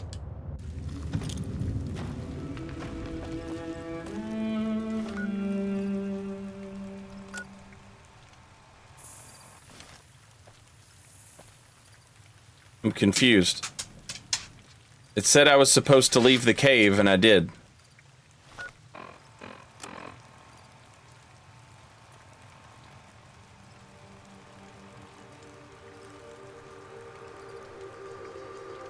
Oh, with the mining detonator. Got it.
Jackalope, I think the way it works is whatever your karma was at, you can pick that perk.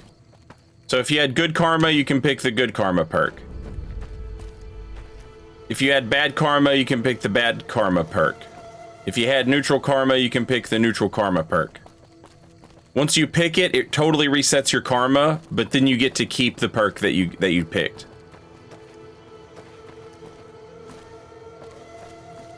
And that's it. That's the end of it. From there, it's just whatever you want to do.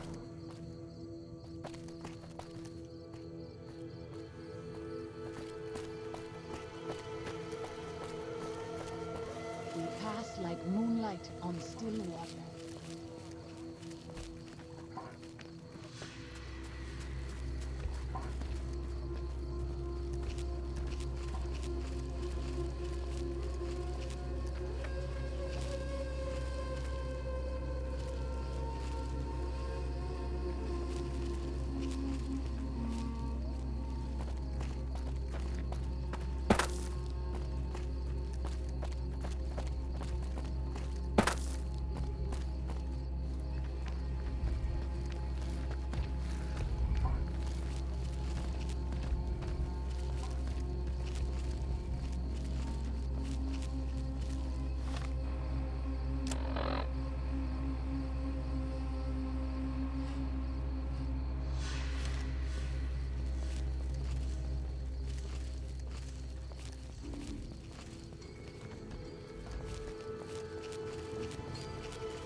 You have found the Lost Mountain Bighorn or calf. It looks hungry. Feed it banana yucca fruit. Feed it banana yucca fruit.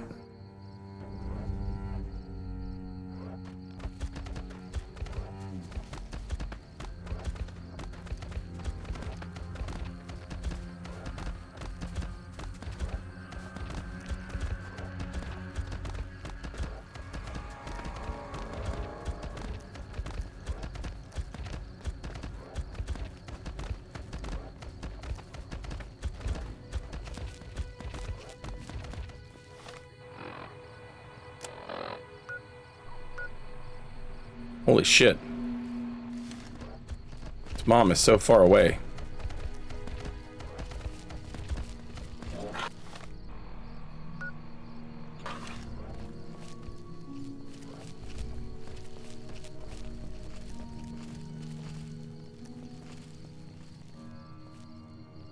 Hello? Do I need to feed it more fruit?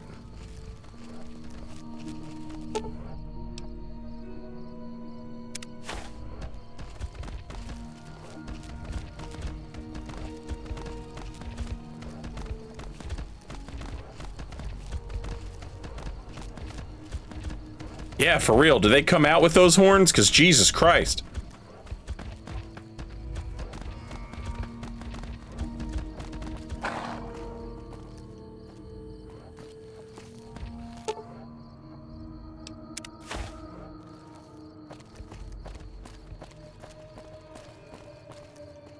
Is it coming?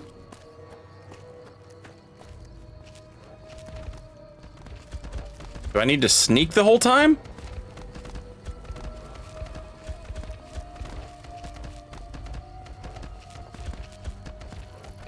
It stops following me whenever I stand up.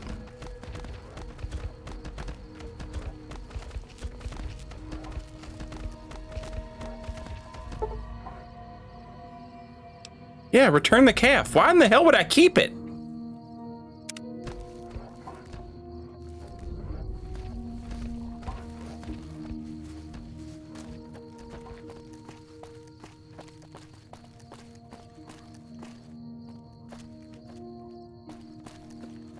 Some optional way to complete the quest where you bring about terrible omens or something.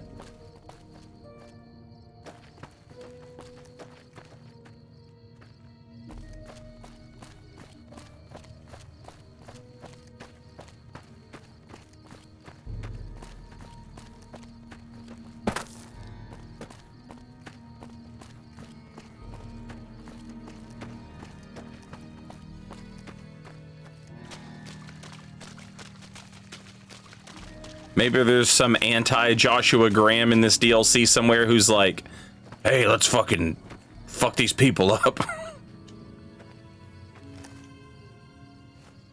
Good job getting those supplies to Daniel. If you were a dead horse, you'd get a tattoo for that.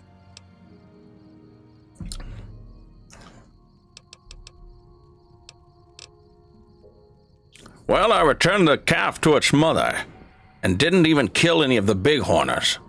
Whew, glad to hear it. That'll be some happy mama, huh? Thank you. Really, it means a lot to me.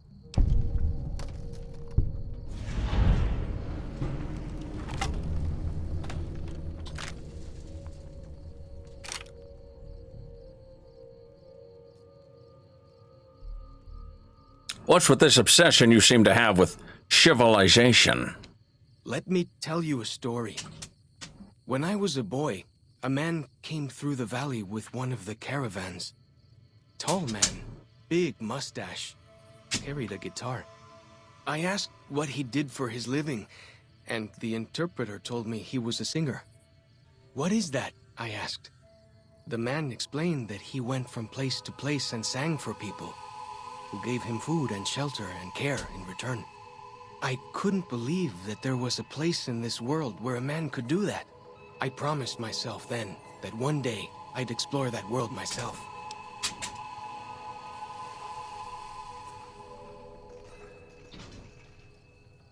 What does Joshua think of this? I haven't told him yet. Never had the growers.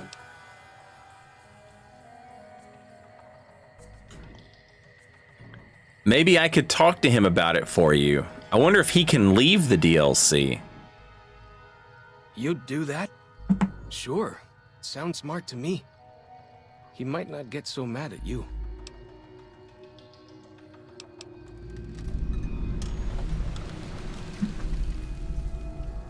My man said, bongo, bongo, bongo.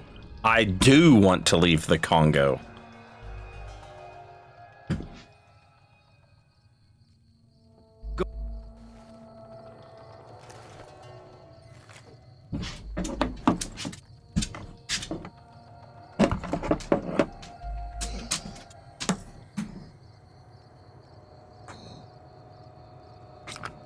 I wonder if he knows that 2 weeks out of the year, the people of civilization, they hurry to vacation town and they swim and they fish, but that's what he does all year round.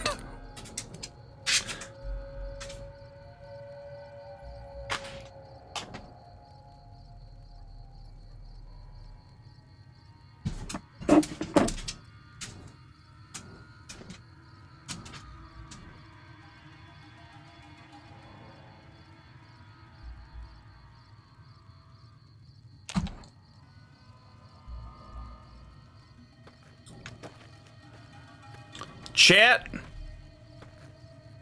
Holy shit, dude. Hey. That was... You were hitting me with that emergency bark. Yeah. You want to go outside?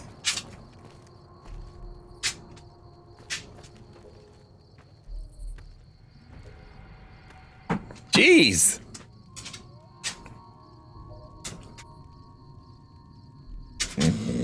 Okay, okay.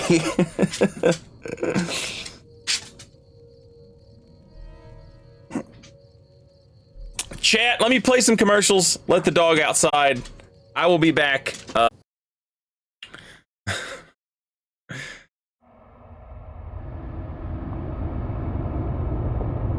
Oh, I can't wait to get this mod that makes it where I can alt-tab without the game pausing.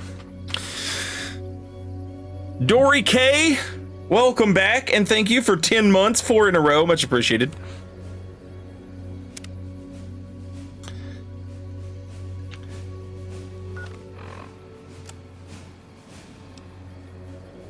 Find a map of the Grand Staircase region.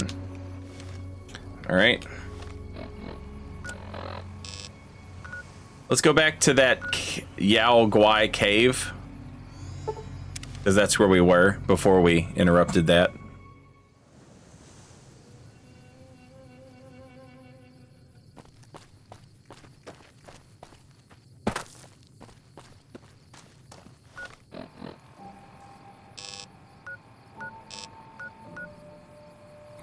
Pine Creek Tunnel. Let's go check that out.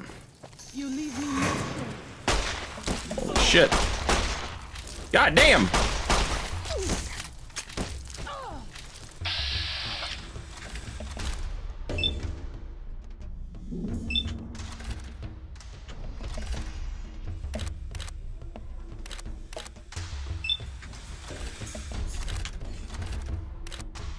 Oh wait, I should be doing center mass.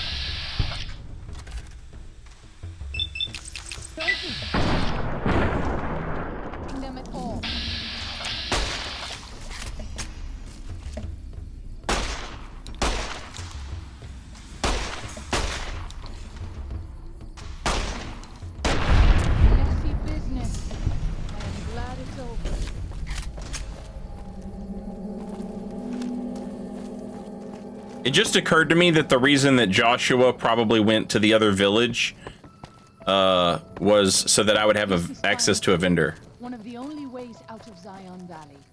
Watch out. You leave me no choice.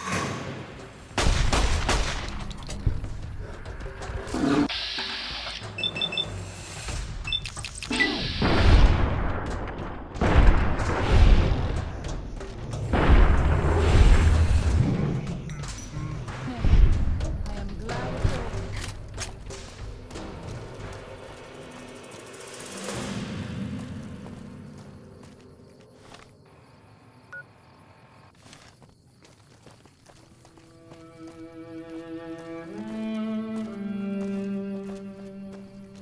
It's actually kind of nice, Namu. I'm able to, like, drop down without being afraid of dying.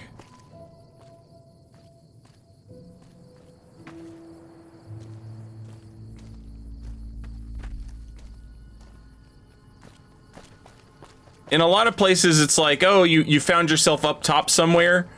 You would like to drop down. Well, you can, but you're gonna break your legs. Or you can't, you're gonna die. And here it seems like every time I find myself up high, there's an easy way back down. I guess Pine Creek Tunnel is maybe how I'll leave this area when it's time to leave.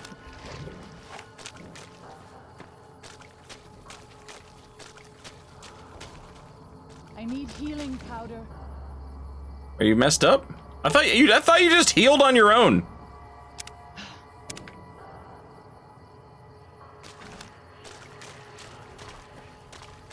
I have never had another companion ask me for healing when we're not in the middle of a fight.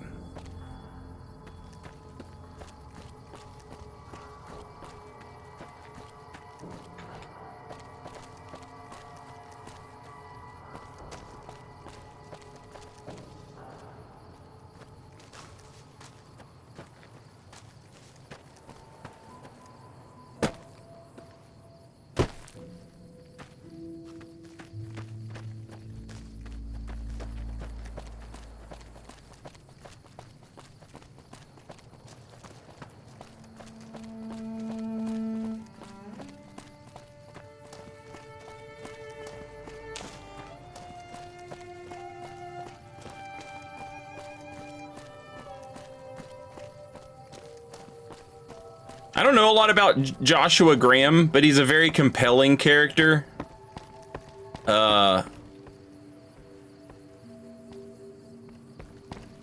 And Cave Daddy. The story of Cave Daddy is awesome.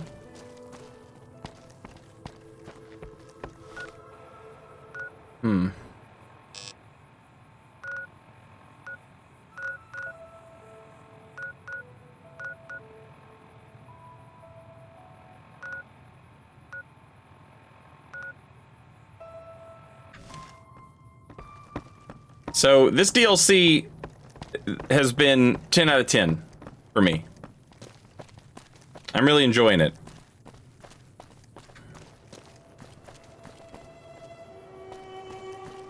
I like a different take on raiders as just warring tribes. I like the idea of the tribes, you know?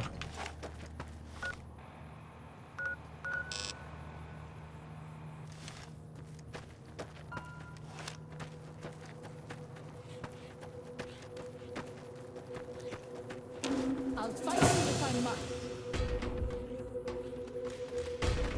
Yield!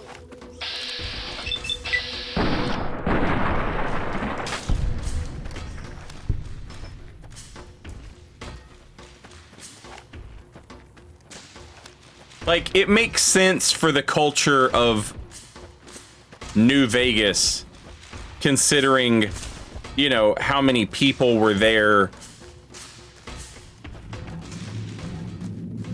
back when it was Las Vegas, you know, when all of this stuff happened.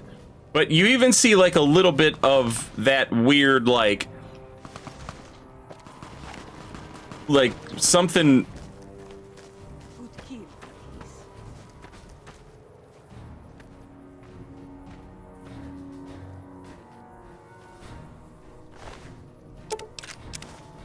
something strange happened insofar as like the culture of like the kings, you know, with all the Elvis stuff that goes on in Las Vegas, like stuff like that. Okay, but imagine that happening in a place where like English speaking Anglo whatever is not necessarily like the majority of the population.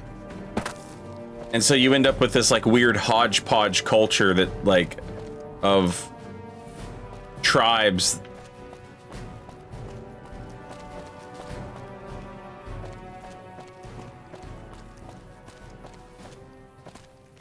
And it's nice to have that instead of just like some people are crazy and bad and they want to fight you.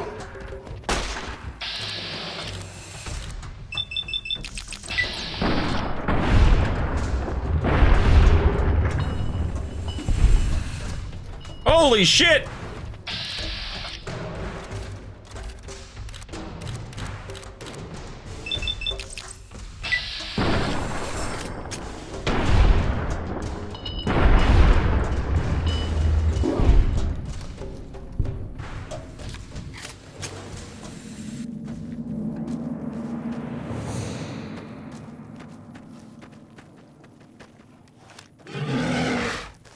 I'll fight you if I must. Bighorner. I returned the baby Bighorner. I'm a good bighorn guy. There's no reason for us to fight.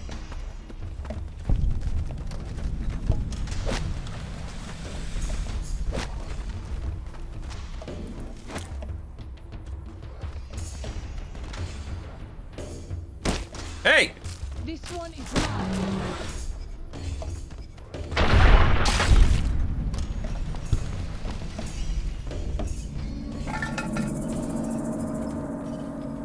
I was a friend to the Bighorns, but he didn't know. Word of my deeds hadn't spread yet.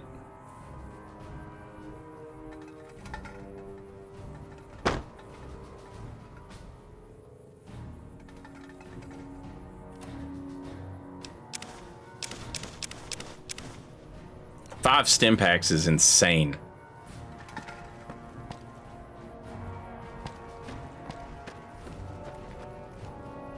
Kind of wish I'd brought the homie here, because he could show me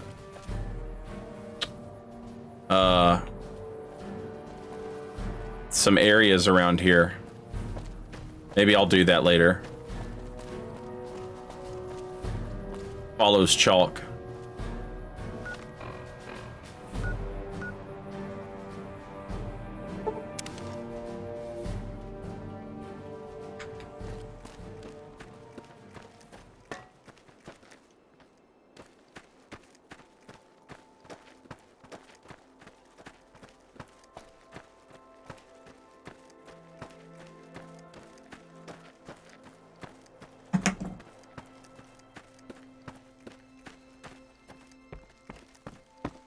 Whenever I play these games, I'll end up shooting someone because I'm bored of not shooting someone. It's me. I'm the bad one. Lucy confirmed for Raider. Or Fiend, even.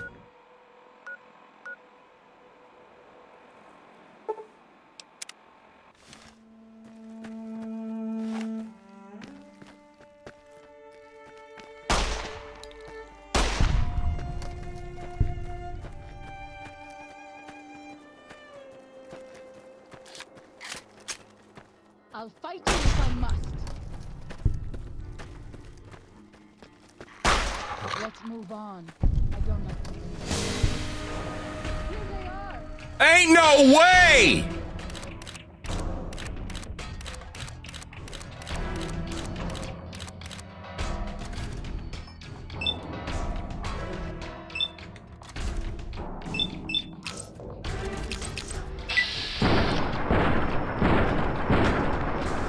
I need healing powder.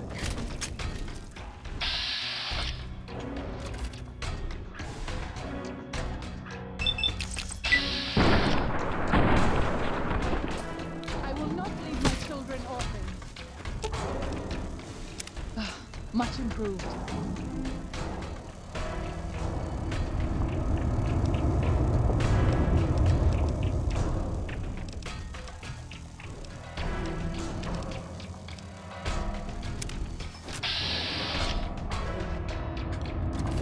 Hey, Azuliet!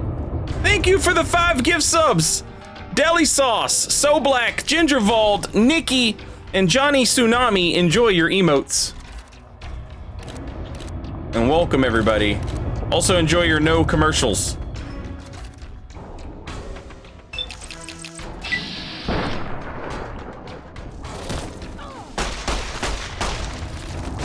God fucking damn it.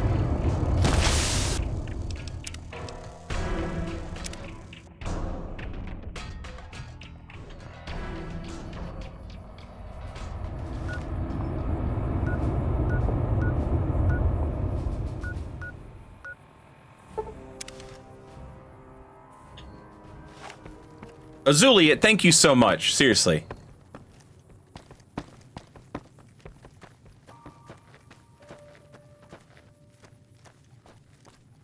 Okay.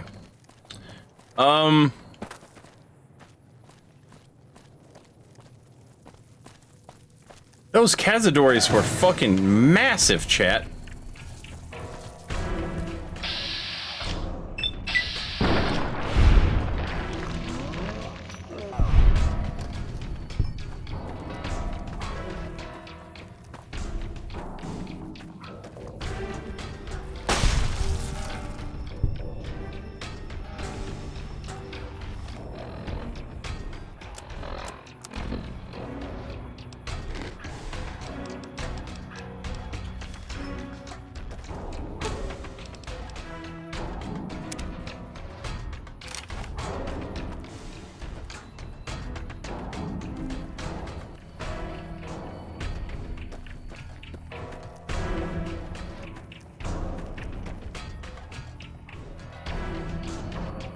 Why am I in danger?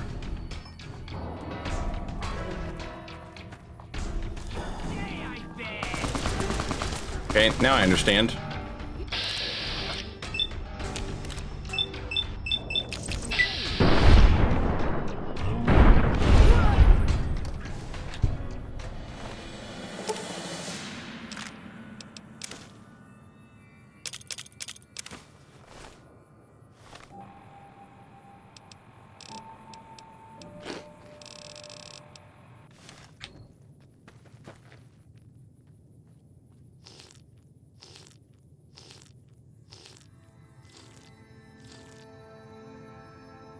I think our enemy has fled.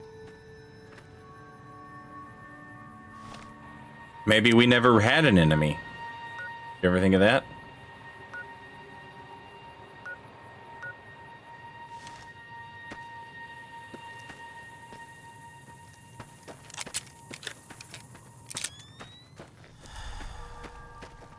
I'm not gonna say I'm not gonna say I miss the giant Cazadores, but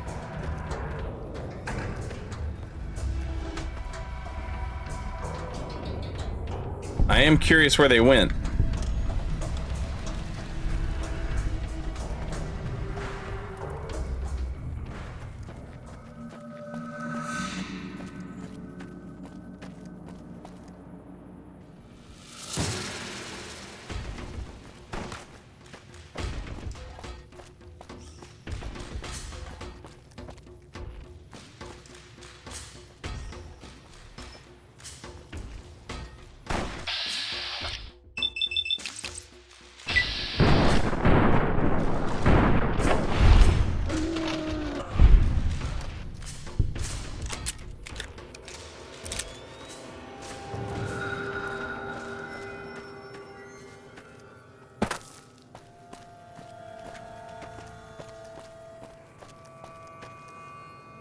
I thought for sure there'd be a cave over here.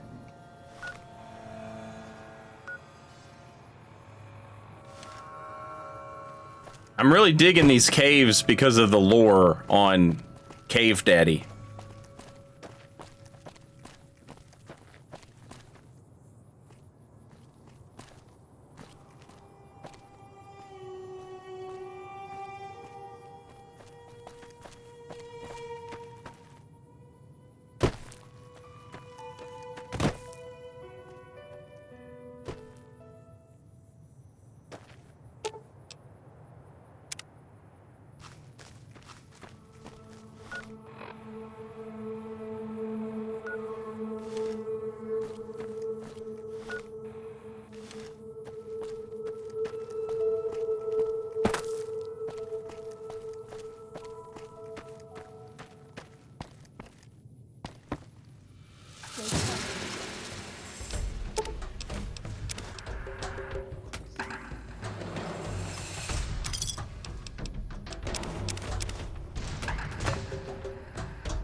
Are you seriously starting to fight with a scorpion 100 feet away?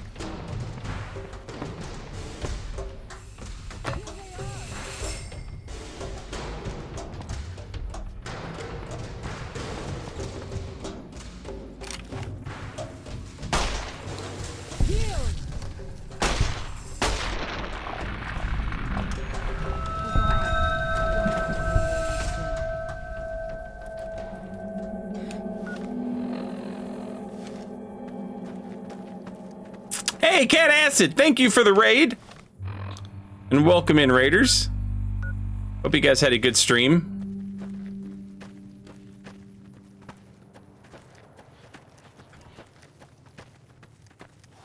I'll fight you if I must. Okay, but you don't must.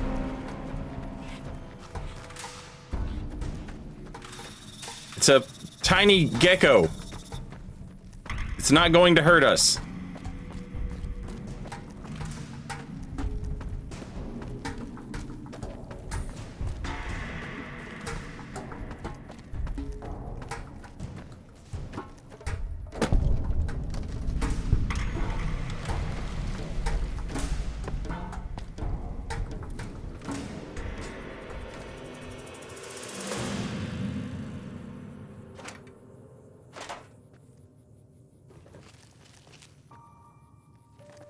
Doing good, Cat Acid. We are, we're in the Honest Hearts DLC.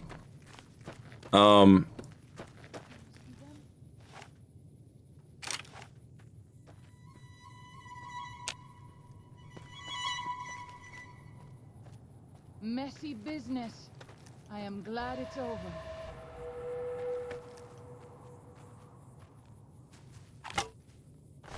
And,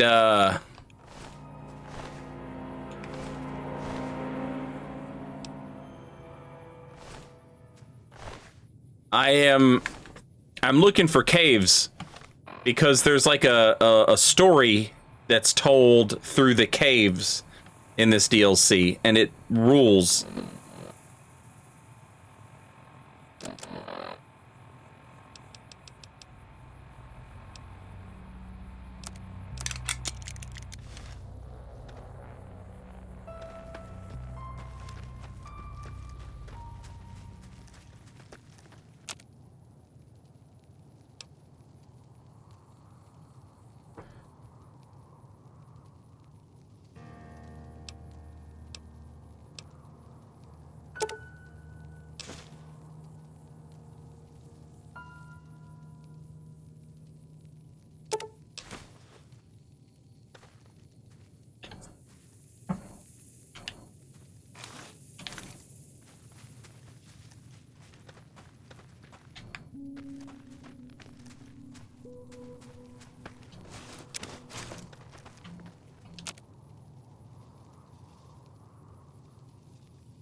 Damn, cactus water whips ass.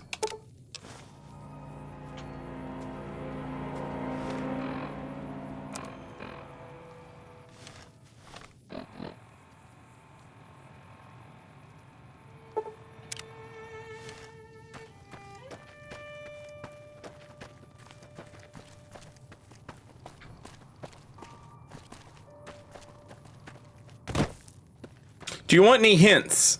Not yet. Ah!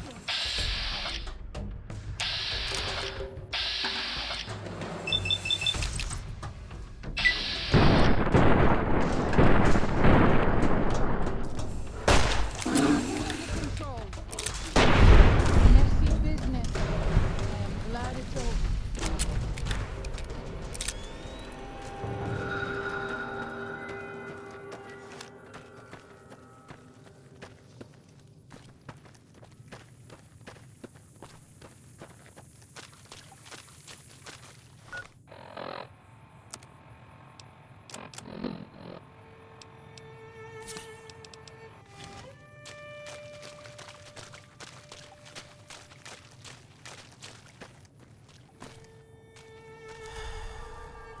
Three Marys?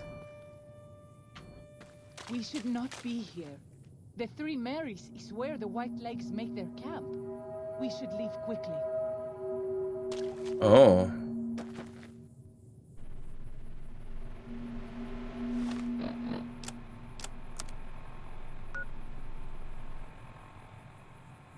Oh, man. Hmm. Yo!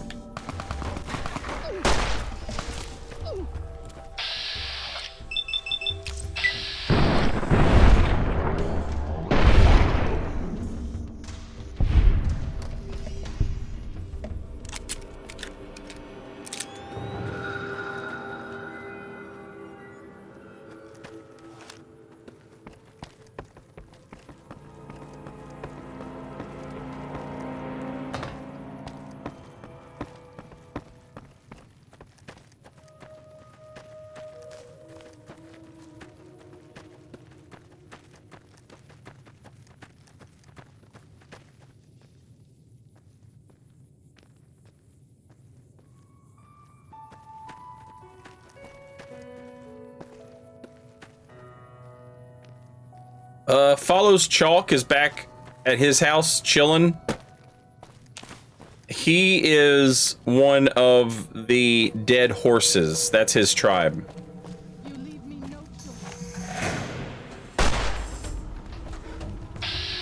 choice. Waking Cloud is from a different tribe.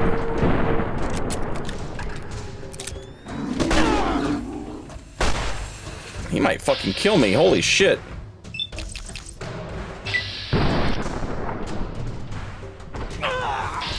Oh, God.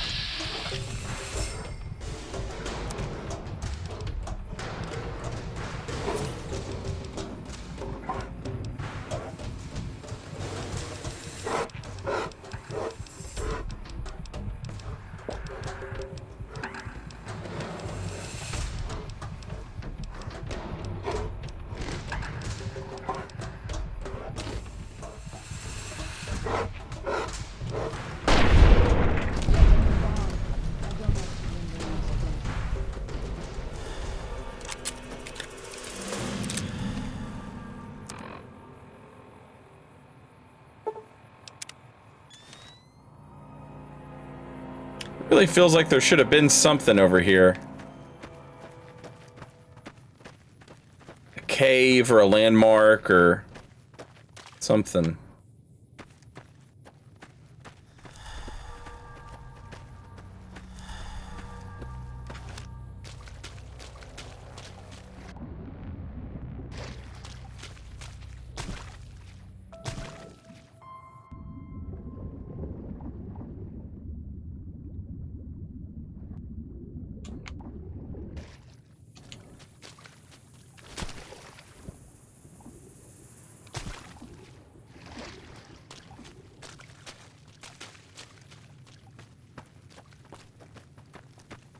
Oh, shit. Please. Yeah, get his ass! Get his ass! Get his ass! Fuck him up! I have this under control.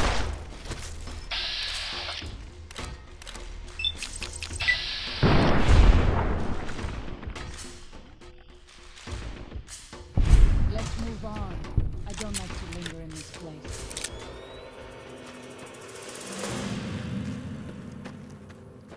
Thank you, Misfortune.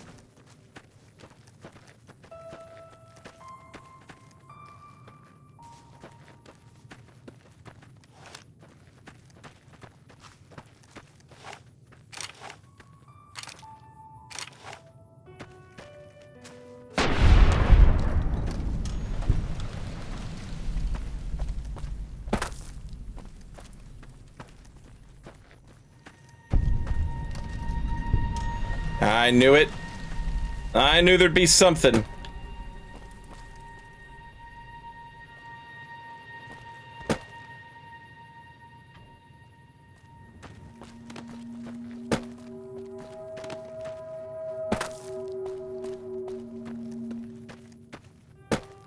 Doesn't seem like it's much of anything, but it does exist. My wounds are getting worse.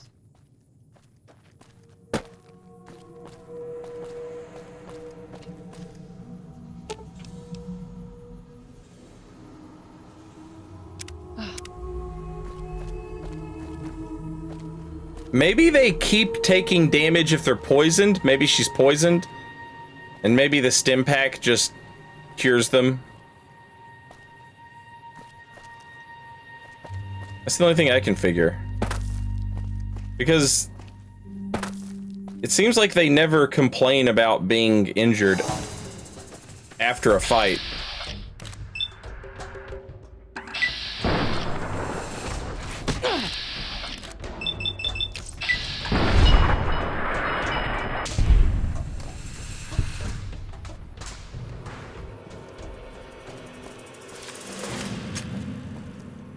You leave me no choice.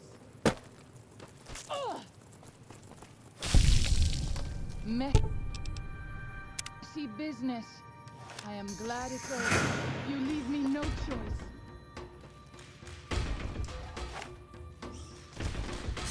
Whoa!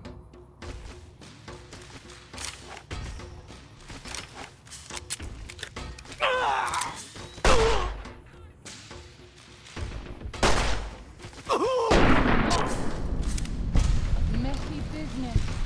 I am glad it's over.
The little triangles that appear on your mini map down there. Is that like the little yellow ones? Are those locations, and maybe the little black triangles are locations that you haven't discovered yet, maybe?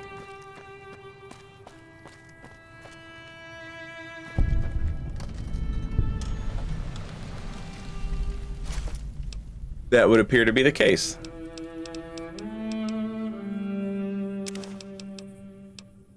Ah, more of these Vault 22 assholes.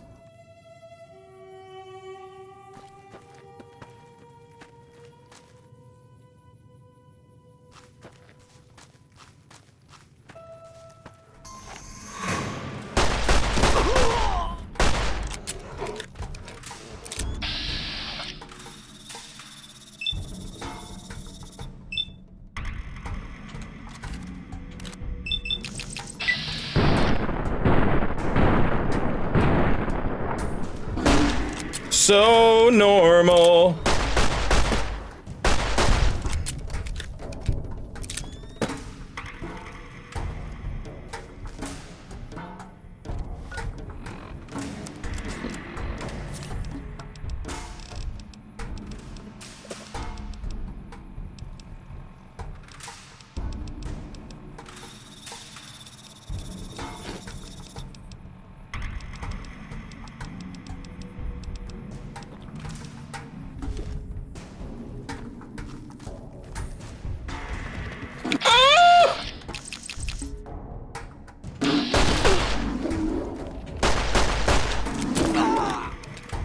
Vats, please!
That's the area that I'm looking at right there.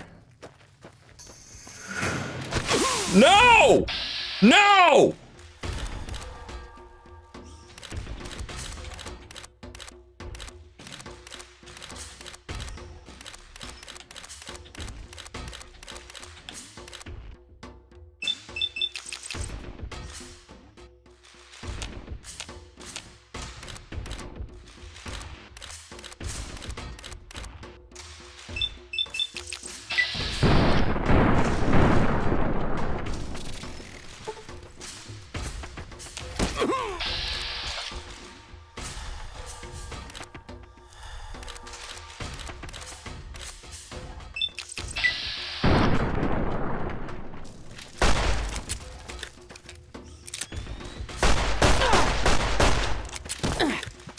I hate you! I hate you!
Yeah, she's still alive. It would have popped up and told me she died.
Wait, time out a second.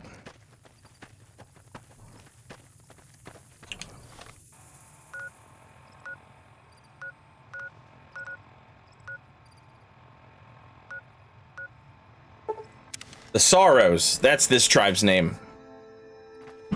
Joshua Graham was hanging out over here. Welcome back.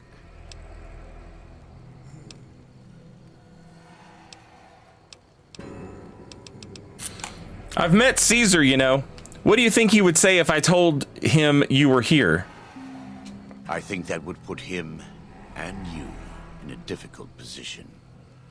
Caesar has agents looking for me, but he won't admit I'm alive. And even if you killed me, he can't acknowledge that. To do so would be to admit I had never died, that Caesar made a mistake. No, he lives by his lies and shall die by his lies. There is no escaping it. Follows Chalk seems like he's interested in seeing more of the world. I thought he might. It's been some time since I visited civilized places. I don't have fond memories of them. But I have always seen these places from the outside. I'd rather not influence him more than I already do. Why don't you talk to him?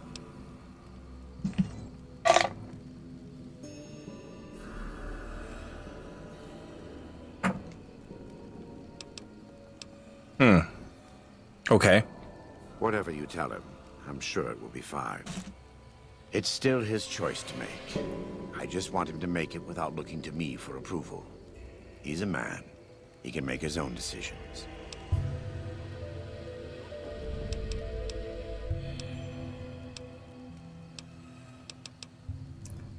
You have anything to trade? Yes. Take a look.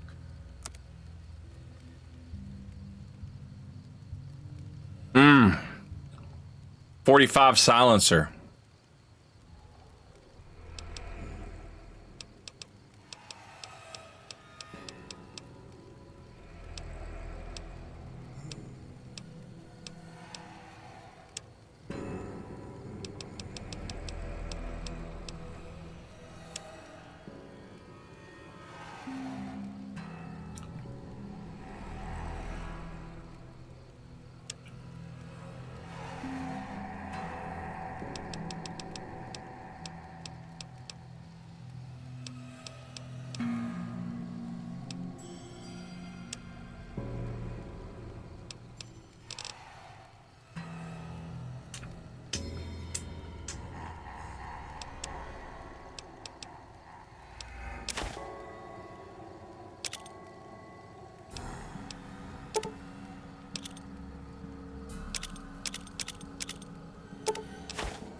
I am a new Canaanite. We believe we are the heirs of a spiritual tradition given to our ancestors thousands of years ago. We have made and kept covenants with our Lord God to honor his laws. In exchange, we are promised eternal salvation after this life. A day will come when our Lord returns to judge us all. Until then, we must honor his laws and start others along the path of salvation if we can. That's why we trade with others and work the tribes. We have more than food and medicine to offer. Good news is our most valuable commodity.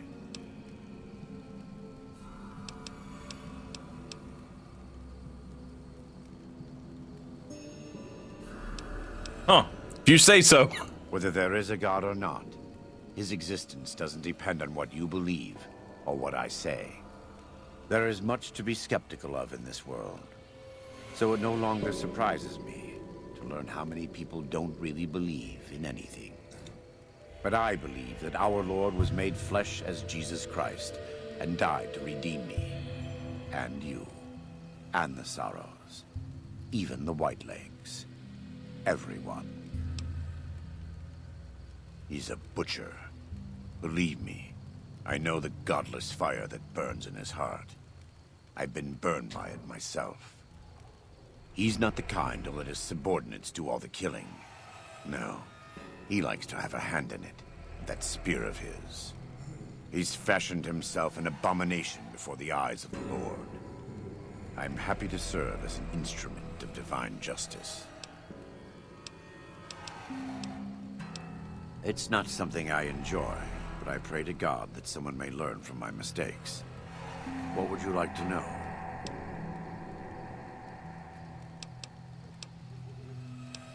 What do you know about the war between Caesar and the NCR? I try not to involve myself with matters of the Mojave anymore. All I know is from before the Battle of Hoover Dam. What do you think of the NCR? Better than Caesar, but that's not a high standard. Too much love of money and ownership. Not enough love of God and giving. Any society that derives its power and authority from the will of man alone lives apart from God and will crumble in the end.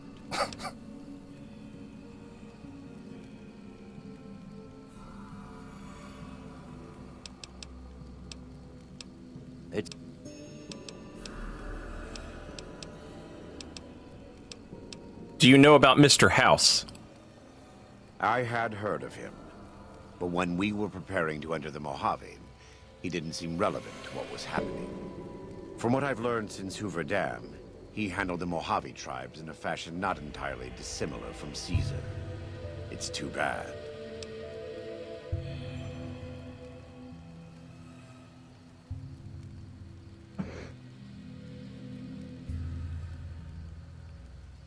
Doesn't seem that way, Astraeus.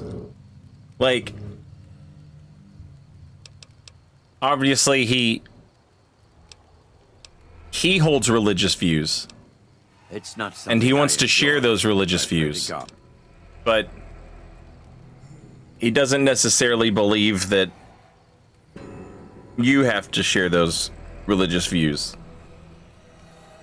The idea that the NCR is corrupt and like that's something that the game goes into itself. Like you don't have to take him at his word for that. Like we know that that's accurate. We run into like big wigs all the time who basically pay the NCR to be their private military, essentially. I try. Which kind of goes to his point of if they're guided by worldly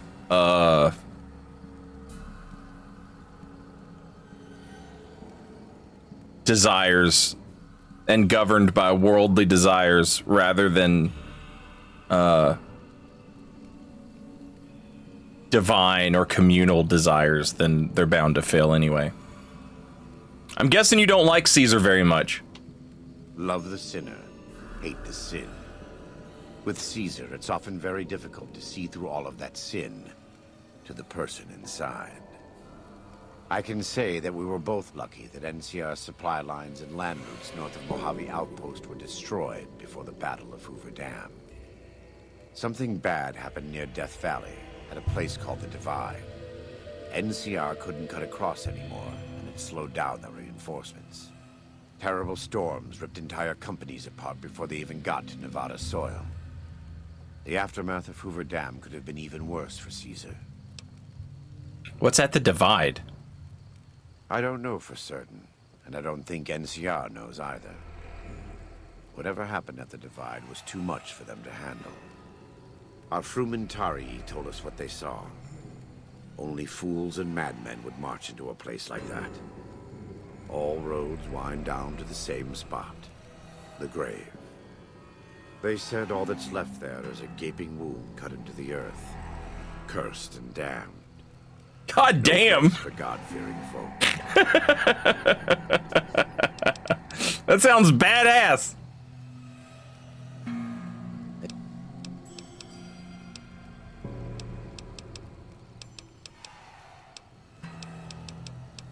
It's not. Were you always with the New Canaanites? I was born in Ogden, what people came to call New Canaan. Things were more peaceful when I was growing up. When I was a young man, I went out into the world to do missionary work, as all New Canaanites do. I traveled along the Long 15 and followed 89 south into Arizona. Along the way, I met two men from a group called the Followers of the Apocalypse. Edward Sallow and Bill Calhoun. They came to teach the tribes. Calhoun was a good man. Edward was the one who got us into trouble down the road. Was one of those men Caesar? No, not then. Back then, he was just Edward. Smart man. Young, but we all were. We thought we could hike into the Grand Canyon and talk to Blackfoots. We did. And the Blackfoots were friendly enough at first. But eventually, I've thought back to that day so many times. I must have mistranslated. Something must have been mixed up, because the Blackfoots decided we weren't going to leave. The rest is history, assuming Edward hasn't changed it. What does that mean? How did you end up as Caesar's legate? This way lies the path to hell. Caesar needed me to translate. Translation became giving orders. Giving orders became leading in battle. Leading in battle became training, punishing, terrorizing. A series of small mistakes before a great fall. And I stayed in that darkness until after Hoover Dam. After I failed Caesar and he had me burned alive, thrown into the Grand Canyon. Yo, shout out to Joshua Graham for not saying Kaiser like a fucking idiot.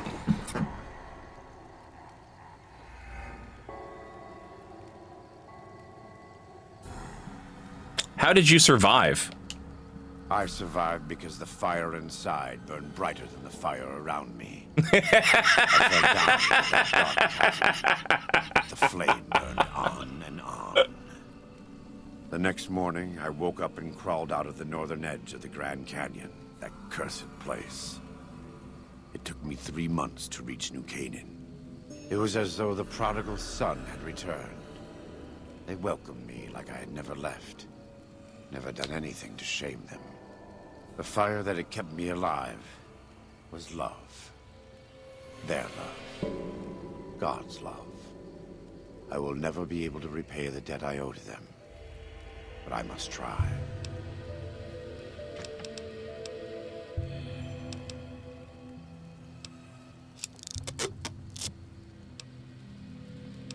Man, what a badass. I survived because the fire within, the flame within burned brighter than the flames around me. Is that what he said? That's the hardest shit I've ever heard.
I'll fight you if I must.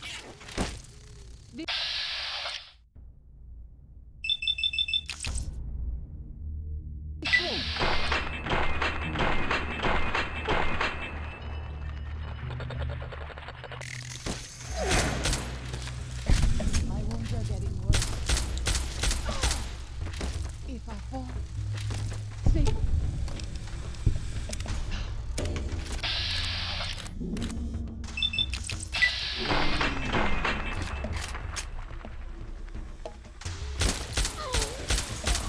God damn it.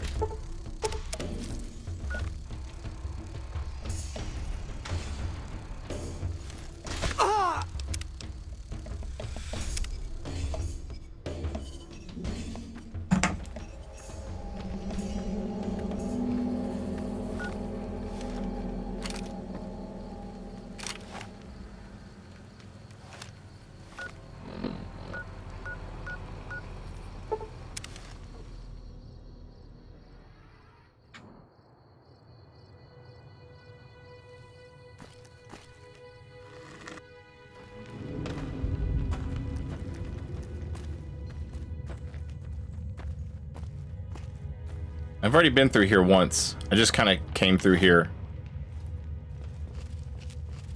Just exploring.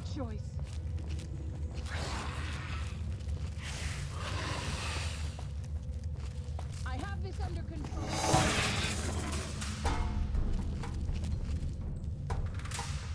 What are we fighting?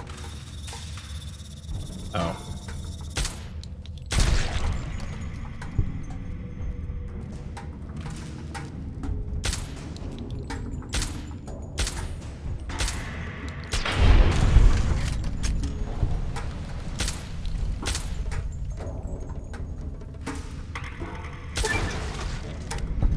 Let's move on. I don't like to linger in this place.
Hey, did Dan have a good evening? Thanks for hanging out with us. Found them.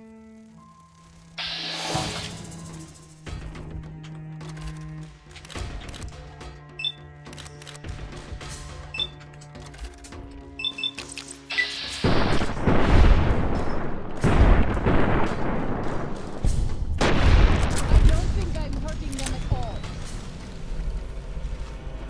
Then use a different weapon. I gave you 100. Return to Daniel at the Narrows. Tell follows Chalk your opinion of civilization.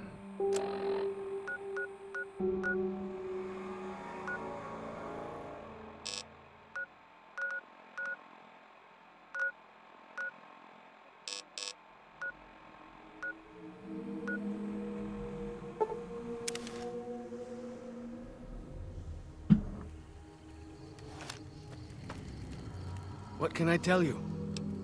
I talked to Joshua about your thoughts on civilization. Yeah? What did he say? He said he has a hard time being objective about the whole idea and that I should give you advice.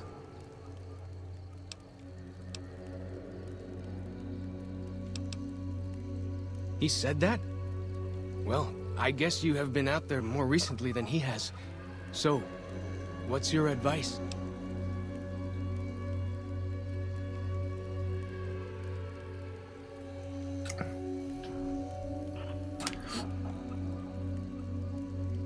Civilization isn't perfect, but neither is tribal life. You should go see it for yourself.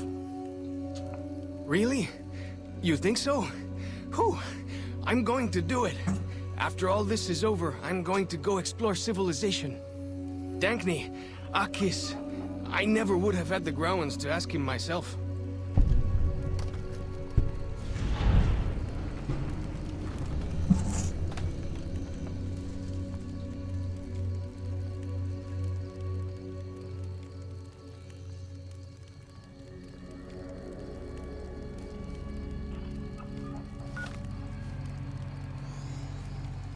He's gonna get iced by a fiend the second he steps through the Northern Passage. I don't think so. I think he can hold his own.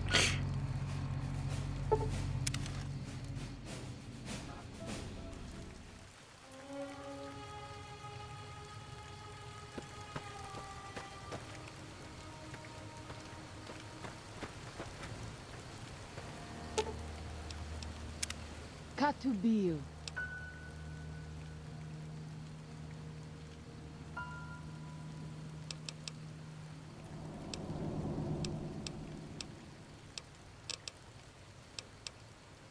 I do. A fine husband and 3 children. I miss them each day, but I take comfort in knowing they are safe. Where are they? When we learned that Salt Upon Moons had defiled Zion with his presence, Daniel ordered the children, the old, and the sick evacuated from the camp. My husband volunteered to lead the hunters that went with them for protection. I try not to worry about them. But we have had no news for so long, and Daniel seems sad when I ask him about it. Sad and a little frightened. I could talk to him. Maybe he'll open up to me. Perhaps he will. I sometimes feel he thinks he must protect me. If he has news, I would know of it. Then I will look forward to...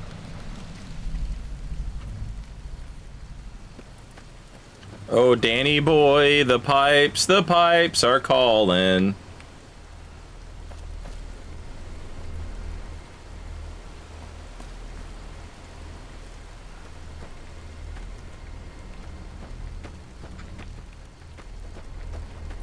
How much you want to bet her husband is dead and he's afraid to tell her?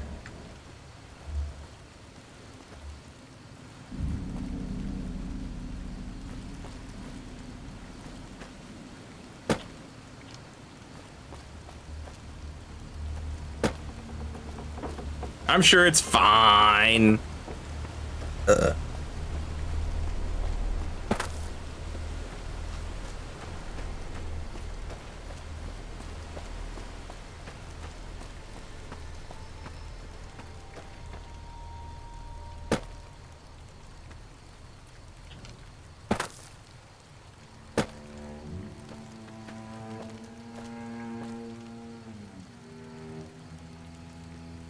Where the hell is Danny boy? Old hooey boy?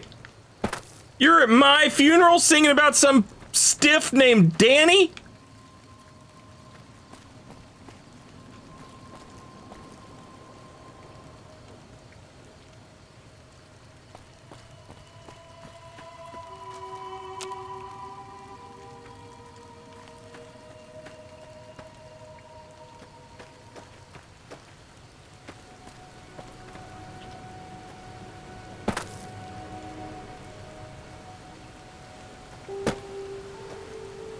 Louder and sadder. We're trying our best, Bender. Your best is an idiot.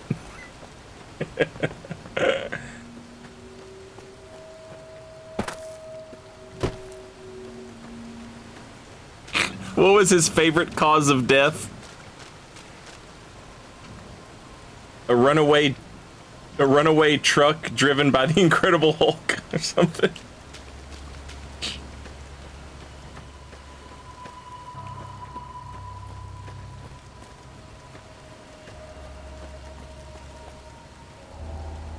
Holy shit, where is Daniel?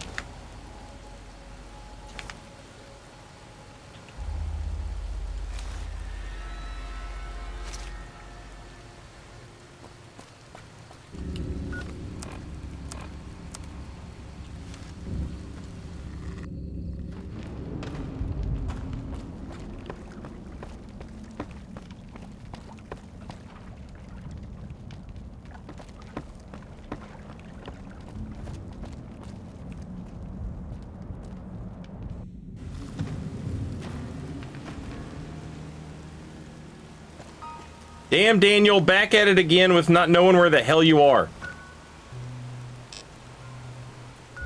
I don't remember having to go through any damn caves to find Daniel the first time.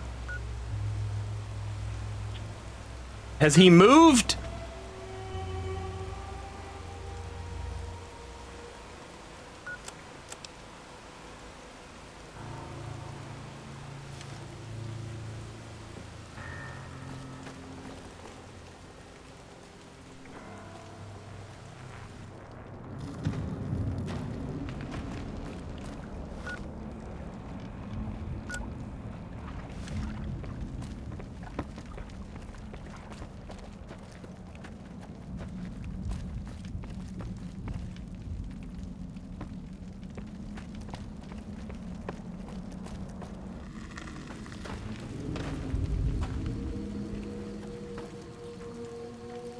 God damn it, Daniel.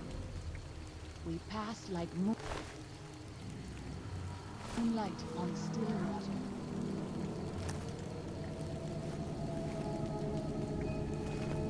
I'm glad to see you're still with us. How can I help you?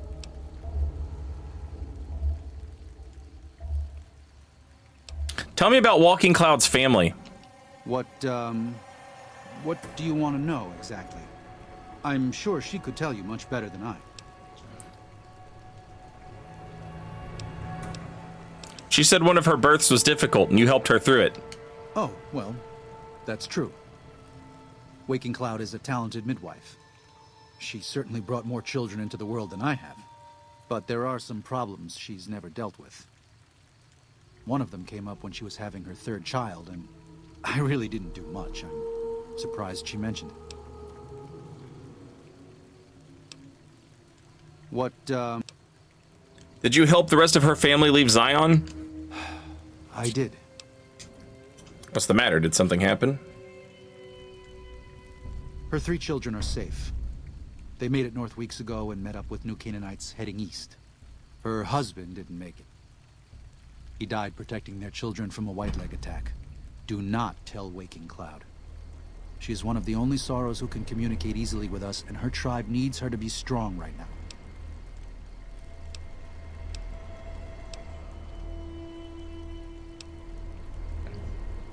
It's her husband. Don't you think she has a right to know?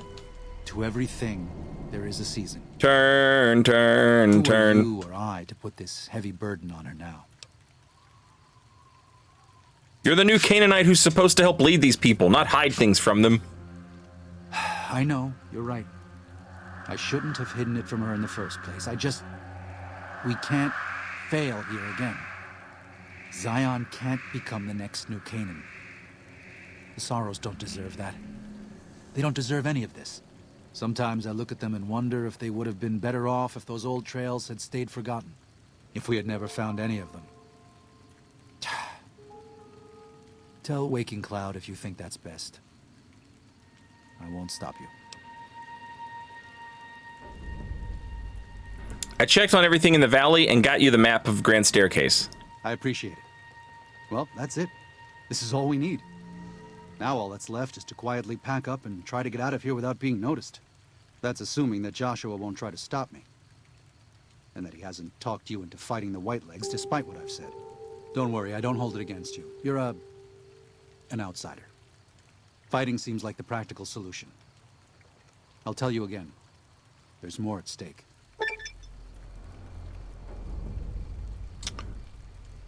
Whether you decide whether the Sorrows should fight or flee, your decision will set their destiny irrevocably in motion. You will be unable to finish any remaining quests in Zion once you make your decision, so choose wisely. I need to think about this. Even our Lord had doubts. Think it over, but listen to your heart. And do it quickly.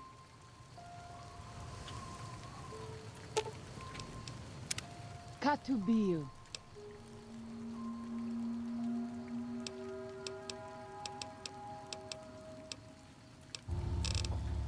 About your husband.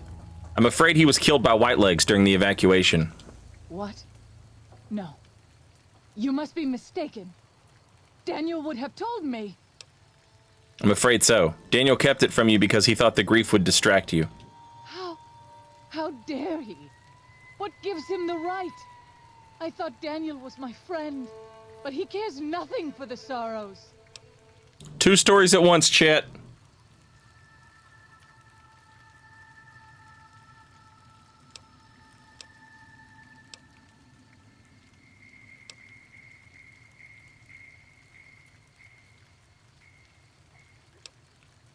I agree. It was arrogant and cruel. Not exactly the kind of thing a friend would do. Arrogant. Yes. I thought Daniel respected me, saw the sorrows as his equals. But he manipulates us for his own ends. Uh-oh. Uh-oh.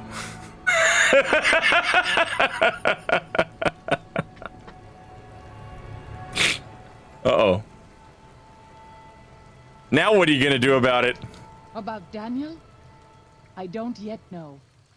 But I am a woman of the sorrows, and I will have restitution for my husband.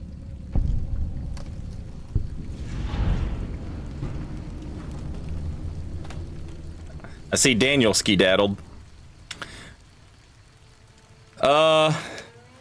So...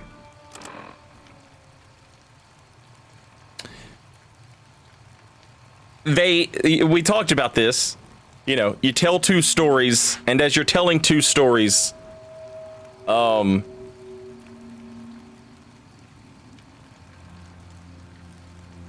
they need to have a point where they meet. I don't know if you've ever watched a sitcom, but that's the basis of pretty much any episode of a sitcom.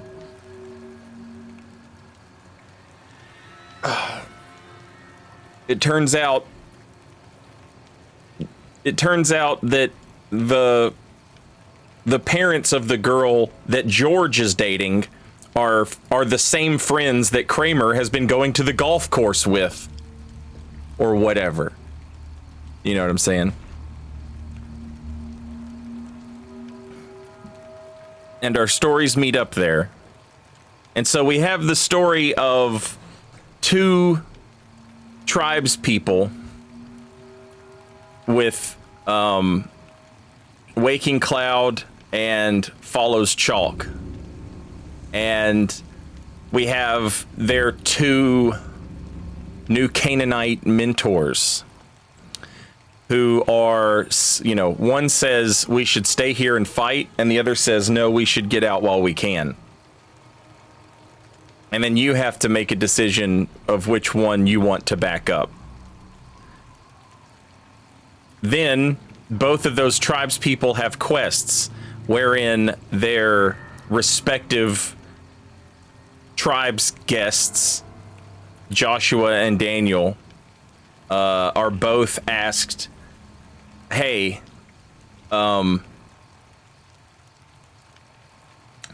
we need your input for some reason.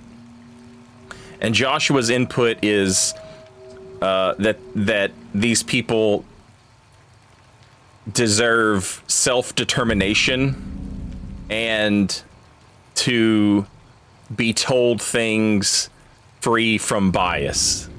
And Daniel's is we should lie to them to serve our own needs.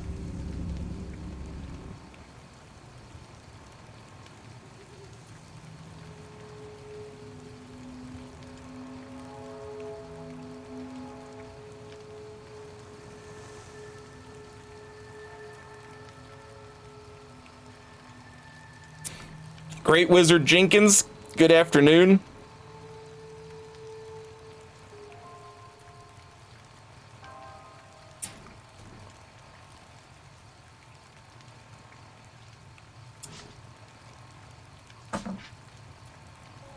Unbearably Light, thank you for 56 months and welcome back.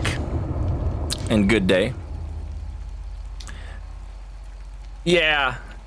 So, if you really wanted to go crazy with it here,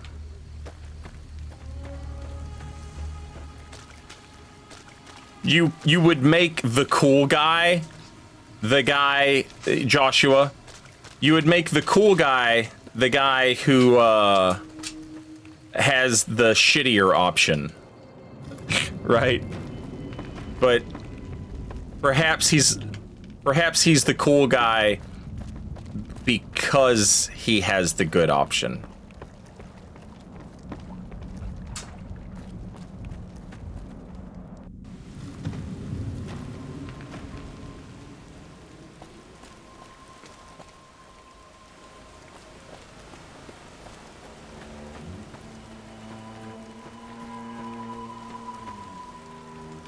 So, do I need to go find the last cave before I talk to Daniel?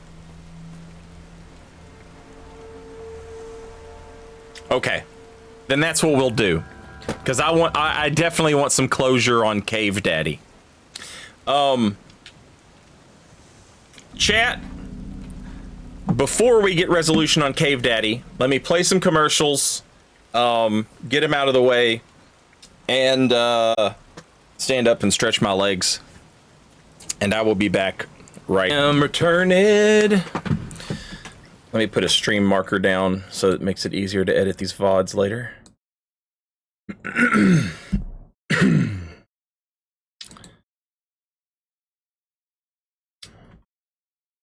Wait. Almost. Okay, now we're back. And we have to render unto Daniel a decision. And my decision is we're going to go with Joshua's plan. We're gonna stay and fight. But before we stay and fight, we need to go find the last of the caves with Cave Daddy.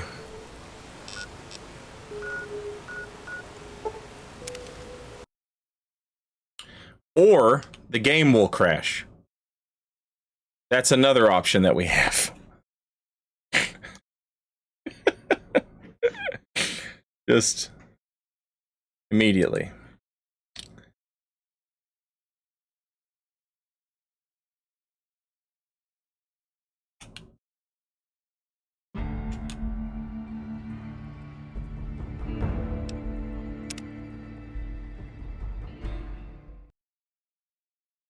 A solid choice.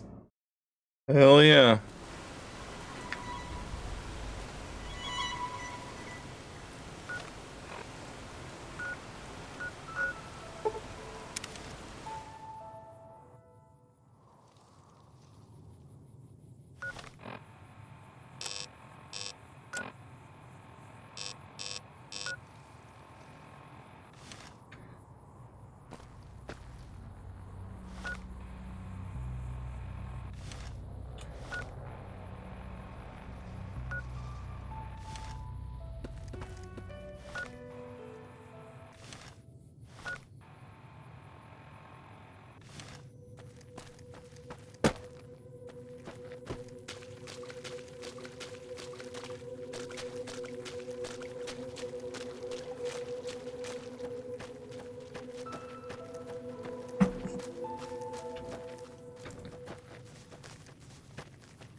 So, the story thus far is a man was on his way home when the bombs fell. He was able to take care of himself. He seems like a pretty knowledgeable guy.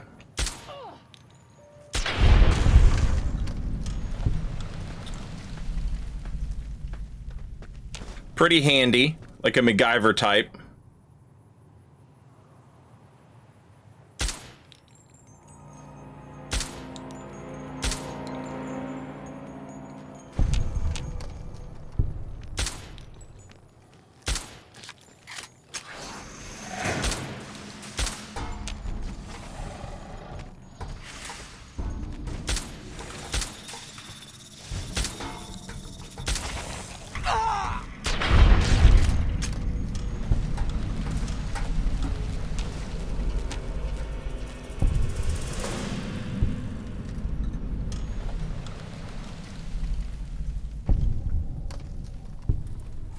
I fear I will need more than my herbs to fix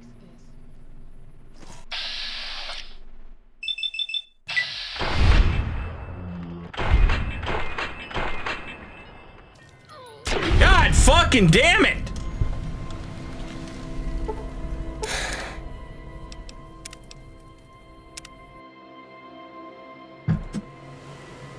I gave you that badass armor and you're over here getting tore apart by fucking vegetarian delight. Shut the fuck up. No wonder your husband died. No hope for y'all's children. Built like fucking tissue paper.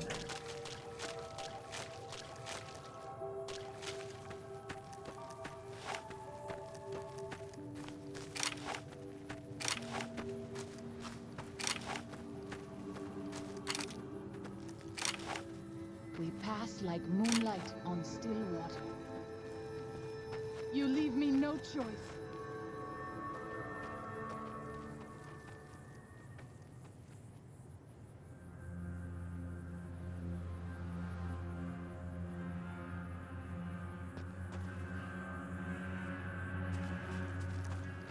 Who is she you leave me no choice in?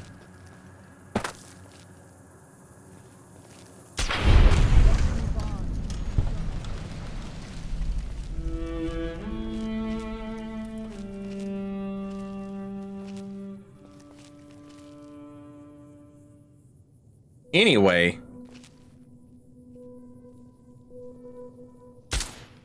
I'll fight you if I must. MacGyver guy survives the bombs. Hides away in a cave. Pretty smart guy. Figures out how to survive. Has adventures. Runs into some Mexican folks. Keeps an eye on them. Helps them survive.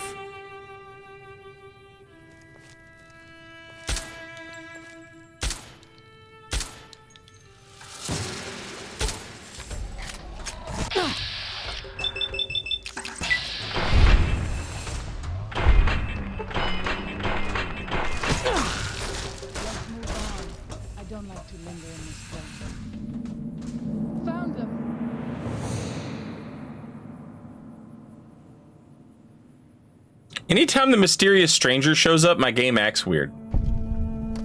And it never plays the song.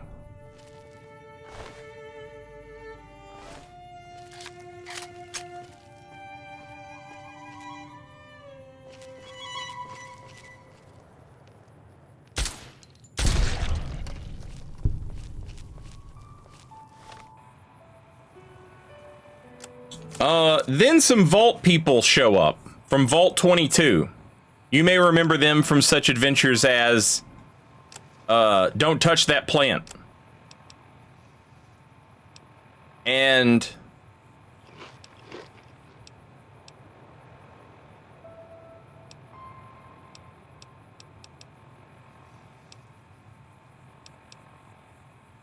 they kill the Mexican folks, except for the women and children.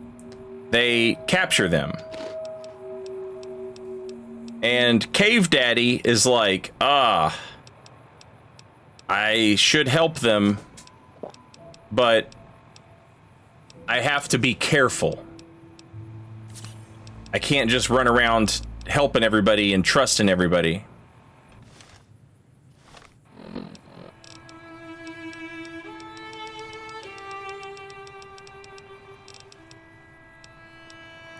But then, you'll never guess what happened, chat.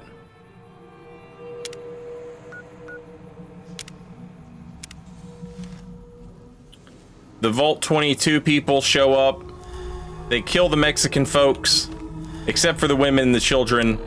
And them, they capture and eat. They eat them. Stay cautious. And, of course, Cave Daddy Stay cautious. is not down with that.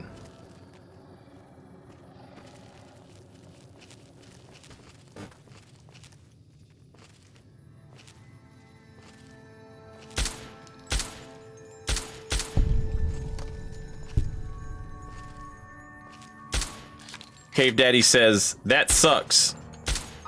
And so he proceeds to do an I Am Legend on the Vault Dwellers. Not I Am Legend, the Will Smith movie, but I Am Legend, the short story. Written by, is it Robert Matheson? Richard Matheson? Something like that. Holy shit.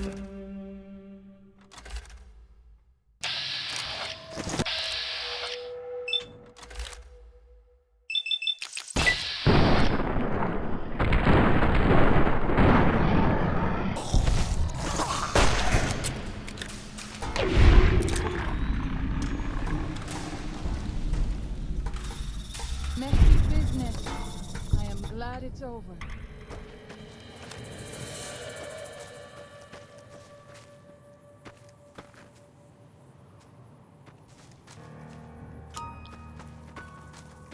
And after the death of the Vault Dwellers, Cave Daddy then discovers a group of children.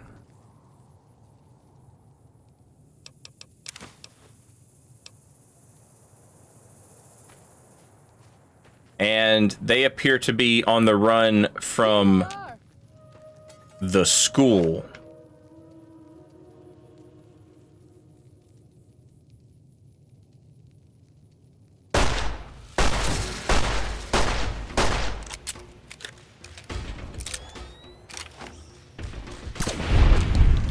Let's move on. I don't like to linger in this place. And from someone called the Principal.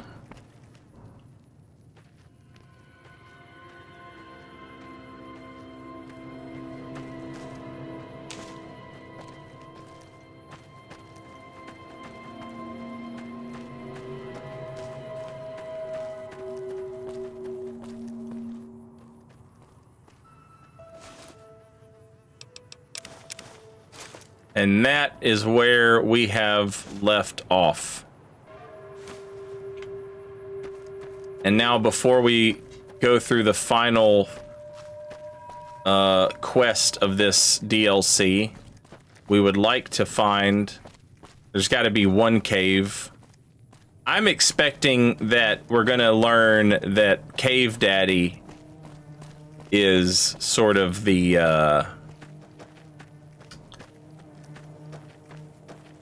overseer of this region, but like a good guy who has sort of like helped these tribes survive and flourish.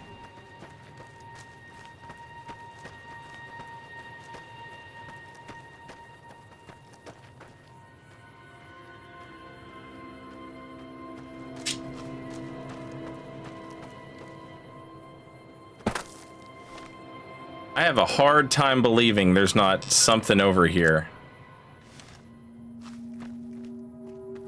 A cave. A landmark. Something.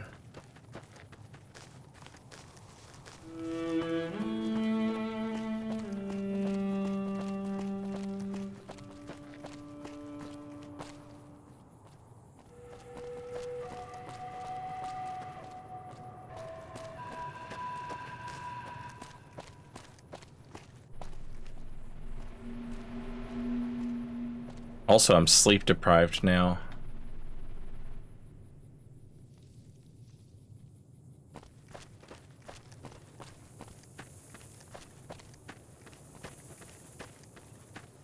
I wonder what sleep deprivation does to you. -1 agility. I guess sleep deprivation is like hunger and thirst, though. It can get worse. No tips or hints yet.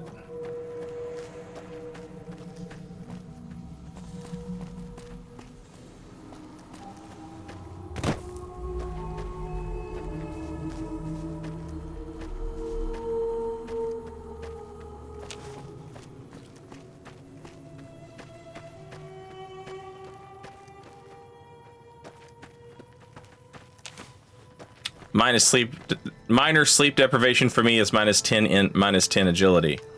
Maybe you only think that that's minor sleep deprivation.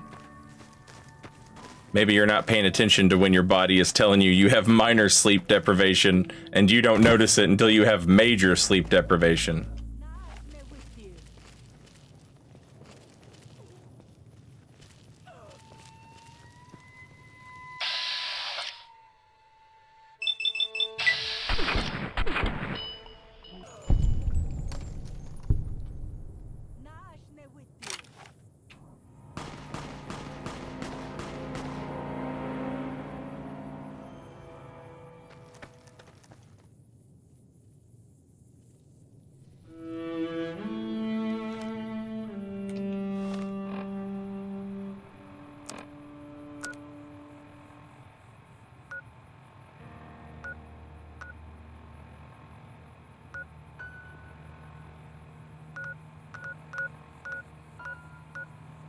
So I am looking at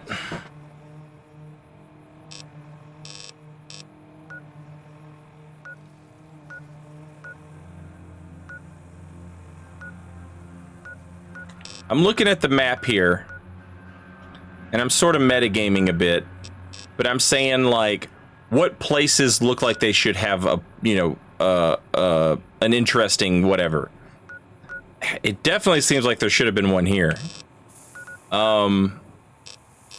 But the other place, this seems pretty sparse.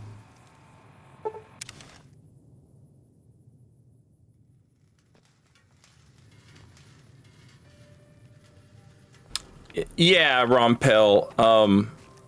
All the quests that I have seen thus far are done.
Need some sleep.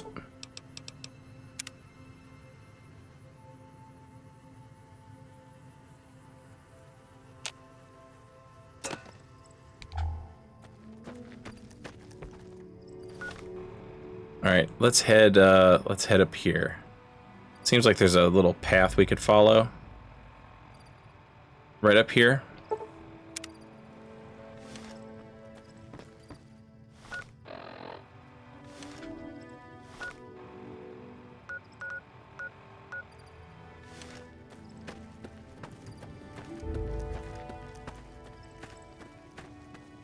You do have some marked but undiscovered. How can you tell they're marked but undiscovered? Oh. Right. They look like little bars.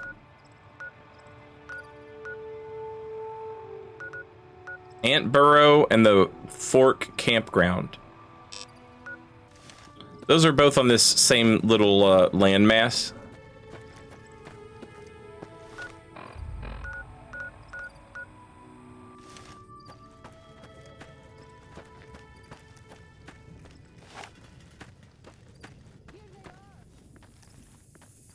Holy shit.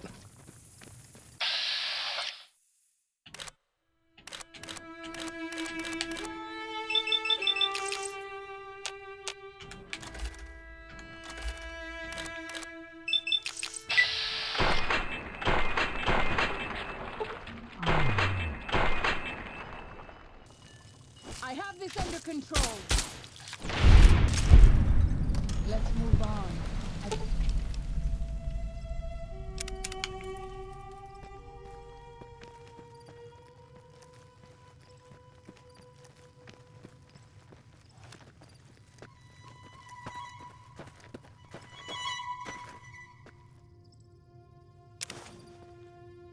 I wish I knew what these little paintings meant.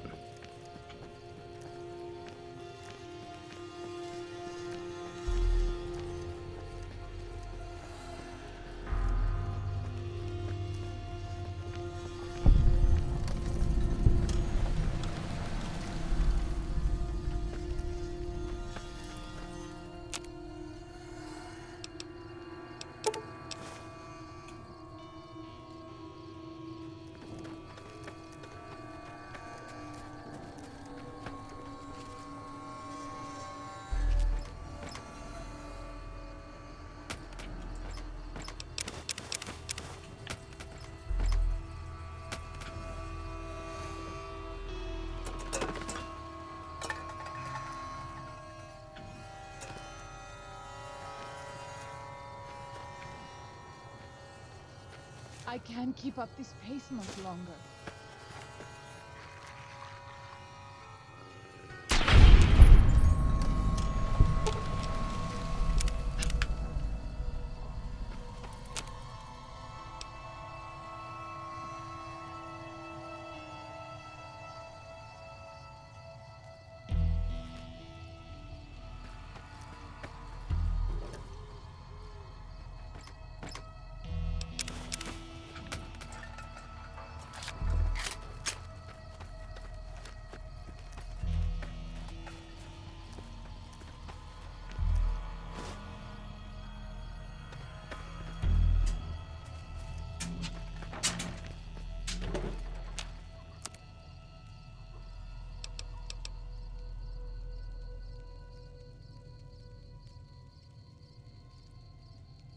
What was that, cactus water?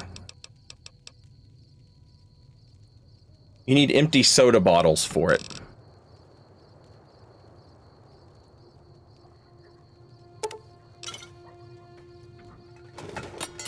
But apparently it can only be empty soda bottles. It can't be a Sunset Sarsaparilla bottle.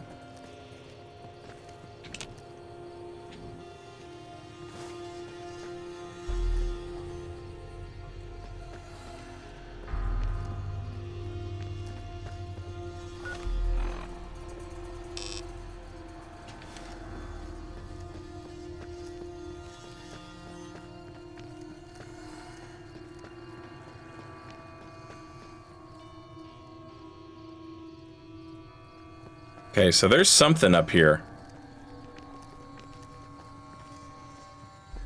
Or something in this direction, anyway.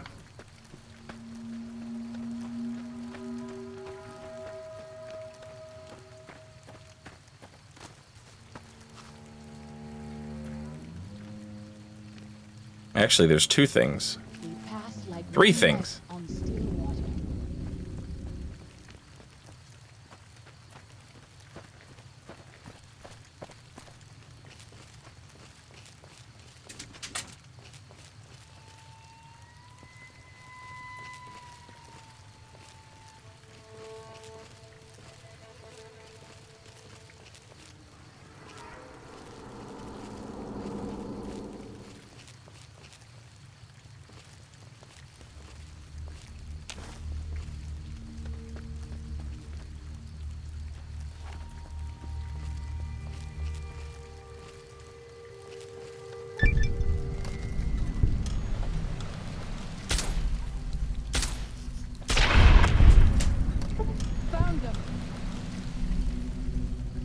Okay, this was Clearwater Docks.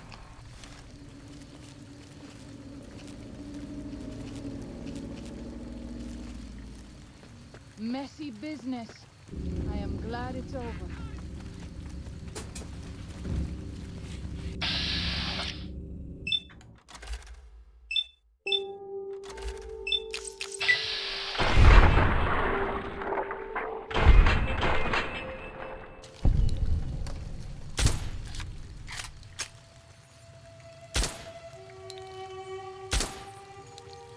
Okay, that young gecko is God's gecko.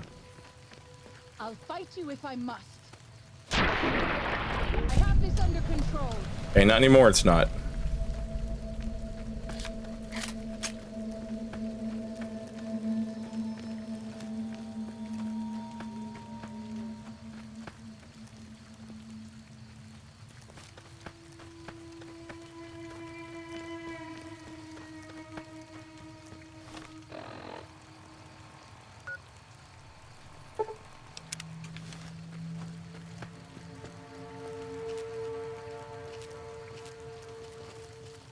Clearly, Eldritch. Good evening.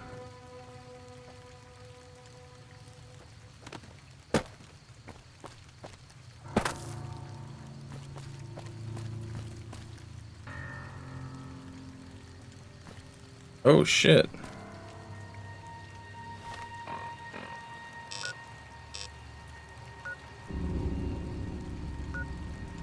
Huh.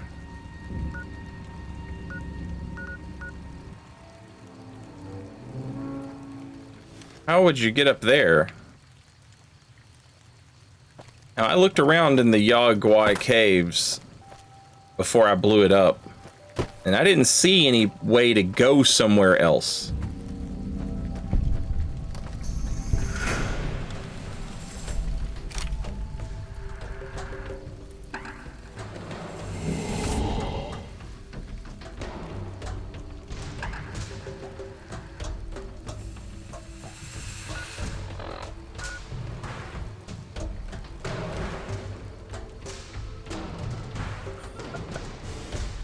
There were like 100 Yao Guai over there.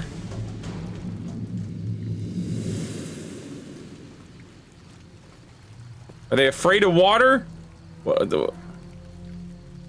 Or am I just that good at hiding?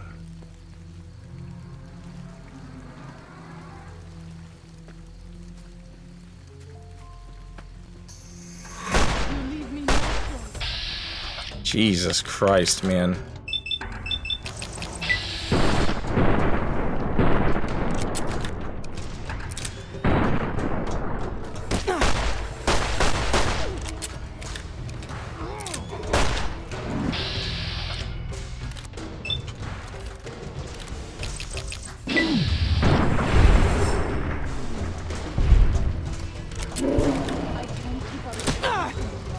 Bro, neither of us can keep up with this. Holy shit!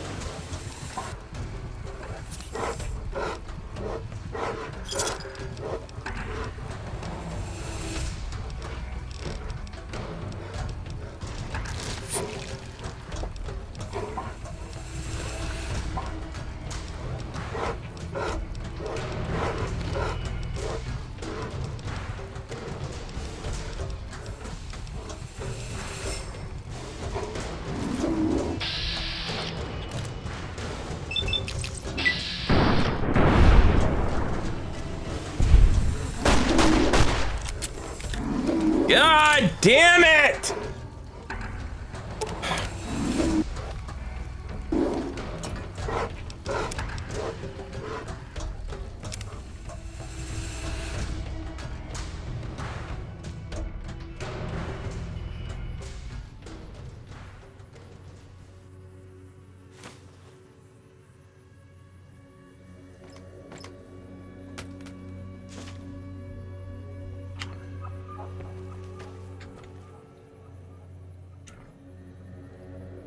Did I not sleep?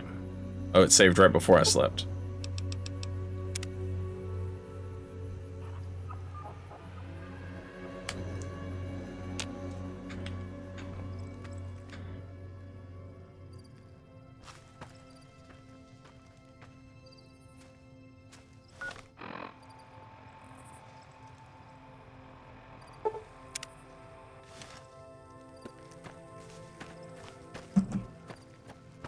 Man, you think she'd be tougher than that?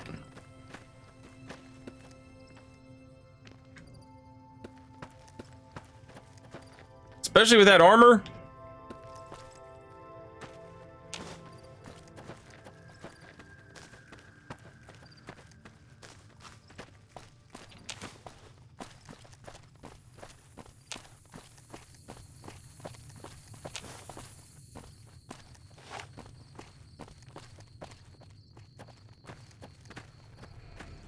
We pass like moonlight on still water.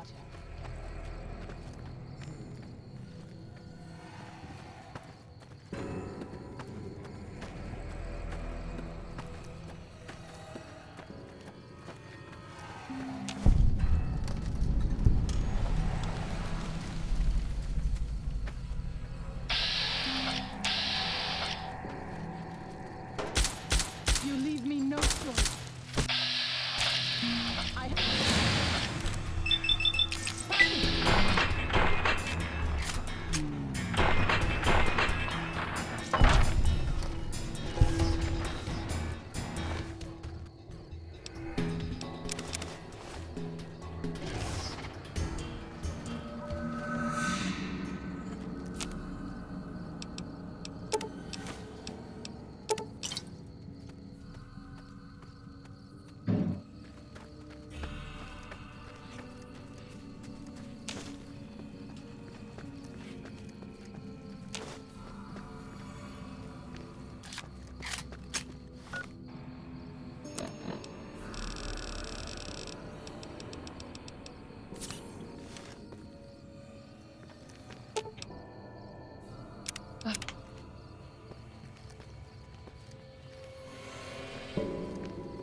On the one hand, the good news is at least we know where we're going, like what areas we need to unlock real quick.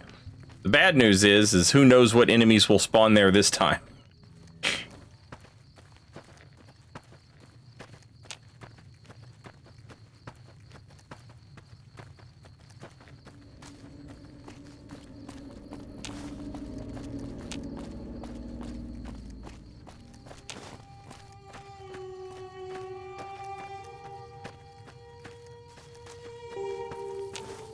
You leave me no choice.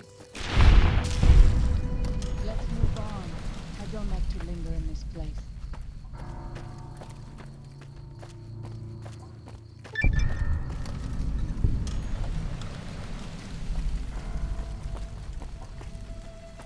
Nothing after all.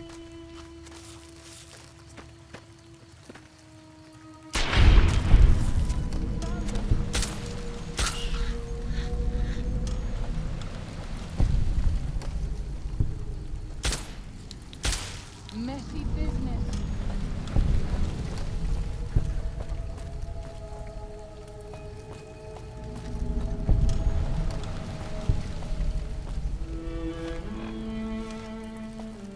Okay. So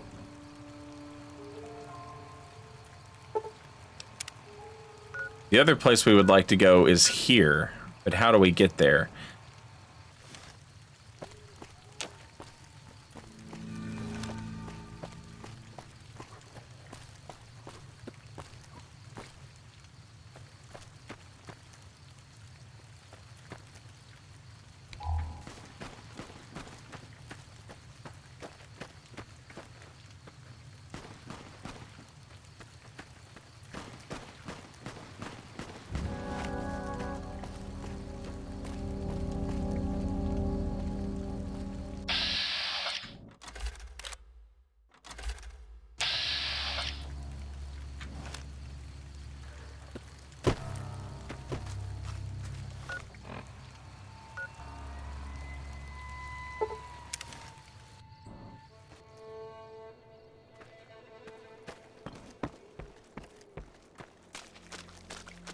Something over here.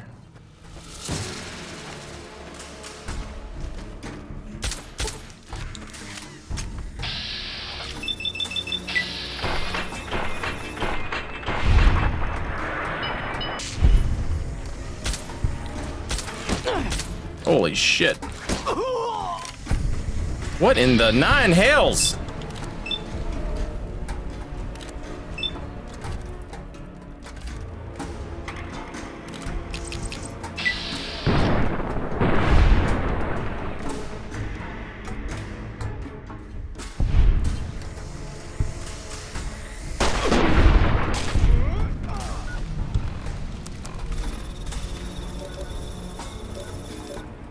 Poisoned.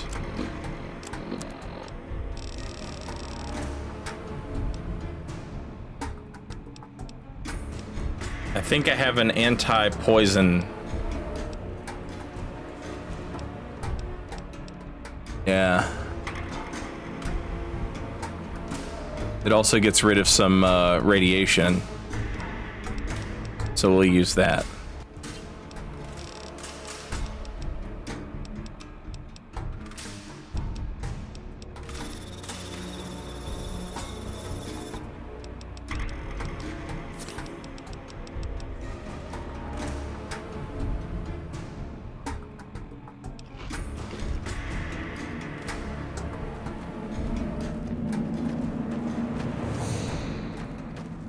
Please be respectful here. These are the bones of our ancestors.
Well, if this place is good enough to bury their dead,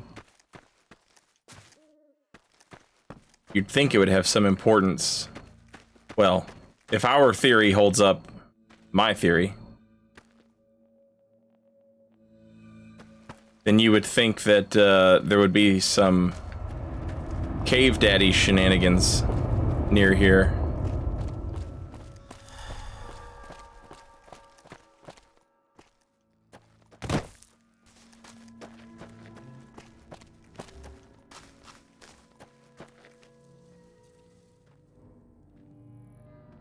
Ranji, welcome back, and thank you so much for 25 months, 2 years in a row. A man loses 3 fingers in an accident. At the hospital, he asks the doctor, will I be able to drive with this hand?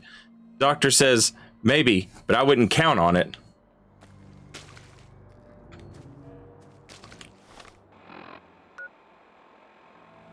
Straight to jail.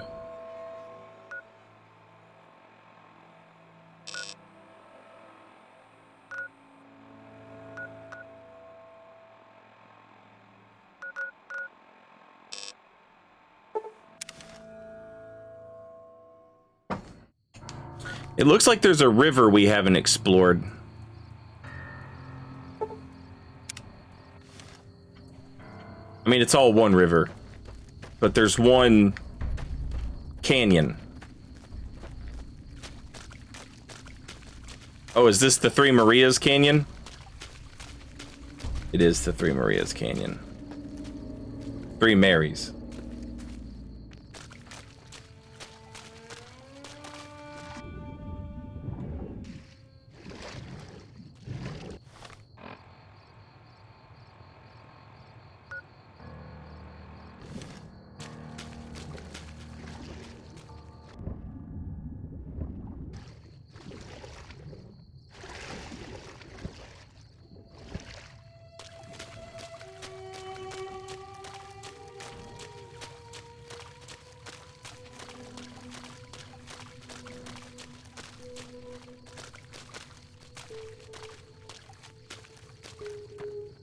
I wonder if it's back in there. Because it looks like we've explored pretty thoroughly everywhere else. I guess we could go check these places out.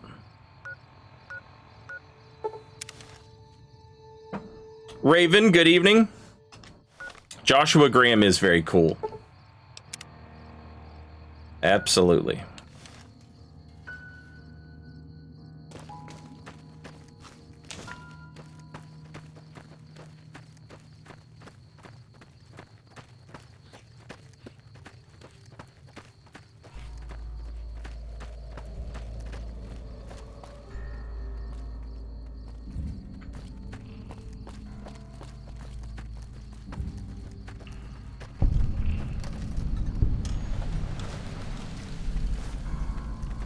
There we go.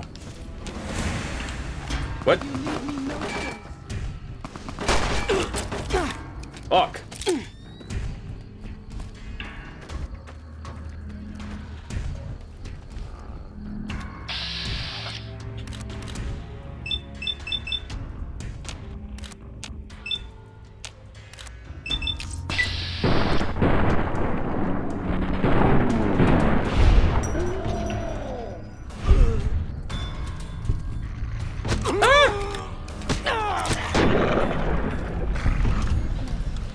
I'm glad it's over.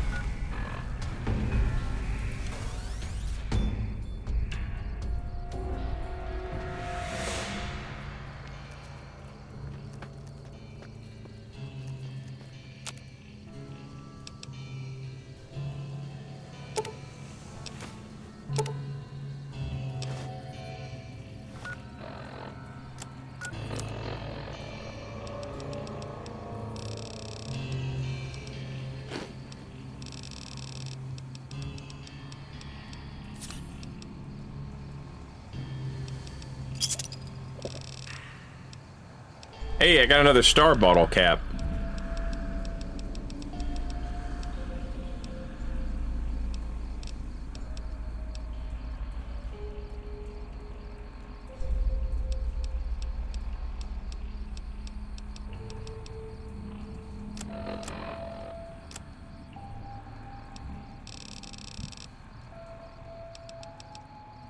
Bringing me up to 23 total.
don't like to linger in this place.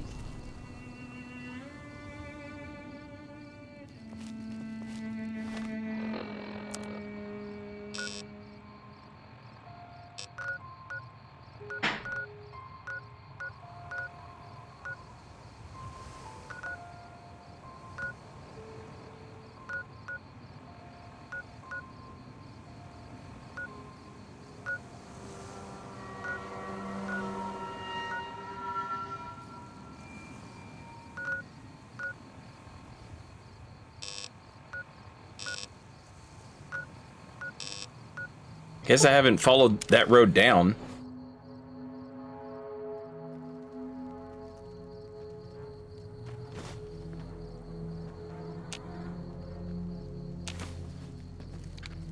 Because I'm just that sneaky, Skitter.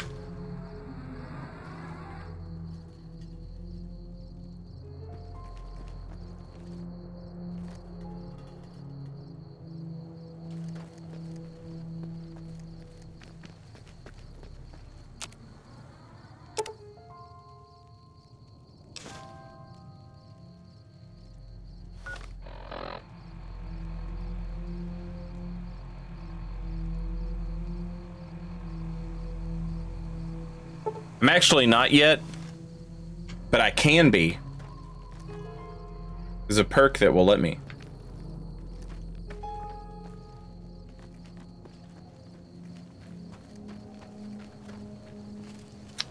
It is Sweet Roll. And it's so good. What they've done, like, narratively with the story of Joshua Graham is obviously badass, right? But the story that they tell you via Joshua and Daniel and follows Chalk and Waking Cloud, their two stories sort of parallel the decision that you have to come to between Joshua and Daniel. As well as parallel with the idea of, oh, you have to make a decision between these two factions. Damn. In the main game.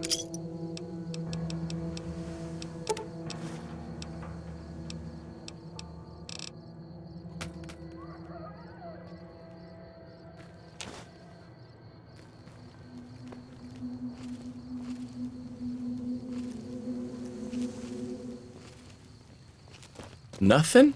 Really? No caves? I mean, the car was cool. To get the ammo and stuff. Are you gonna play the DLCs in order?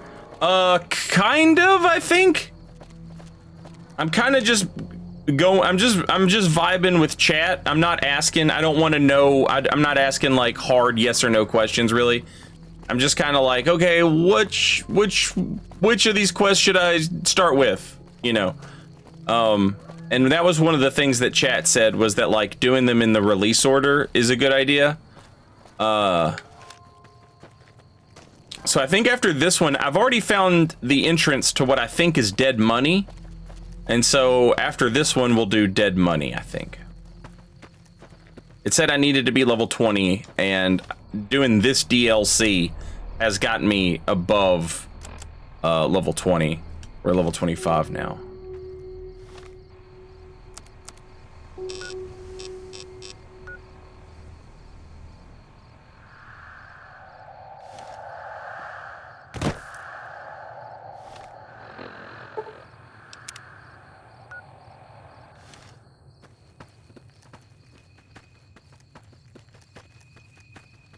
Yeah, I found the entrance to Dead Money, and it was like, yeah, you should be level 20. And I was like, oh shit, I'm not that.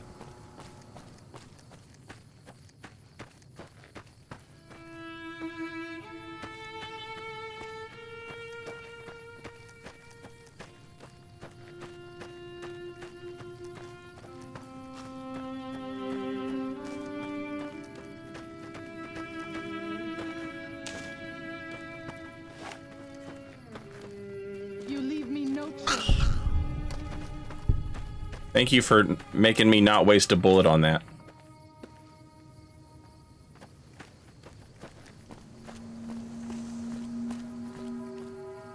Chat, you know what might be the prudent move here?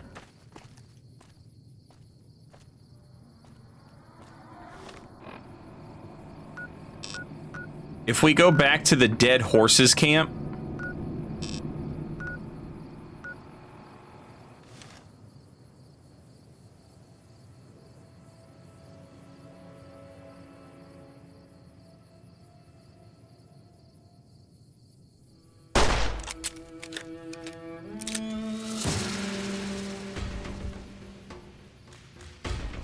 To the death!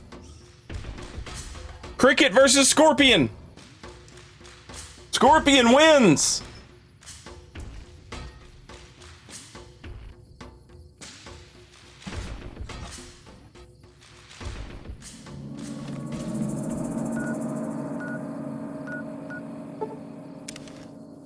Let's go back to the dead horses. All right.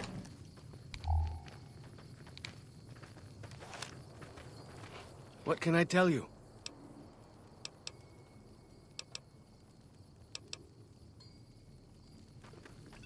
We're gonna send her home.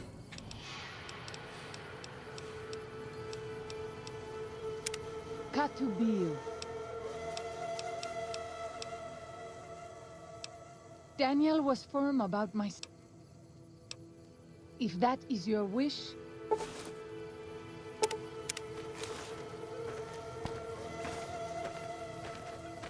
What can I tell you?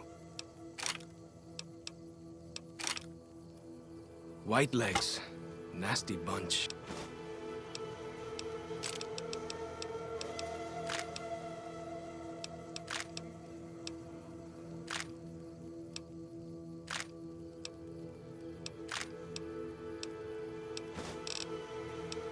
Oh shit, I can't get him to come with me again? Go with... I can't get him to be my homie no more?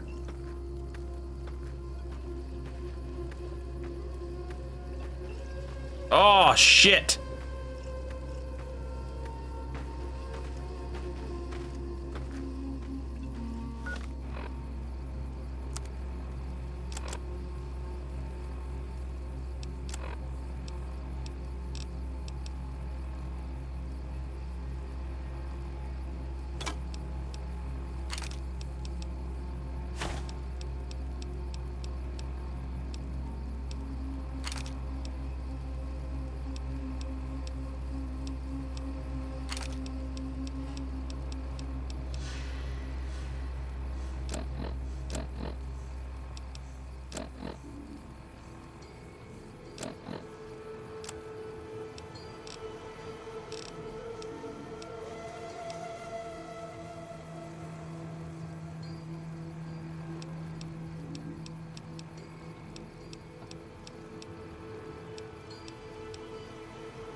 goddamn glove weighs 10 pounds. Fuck.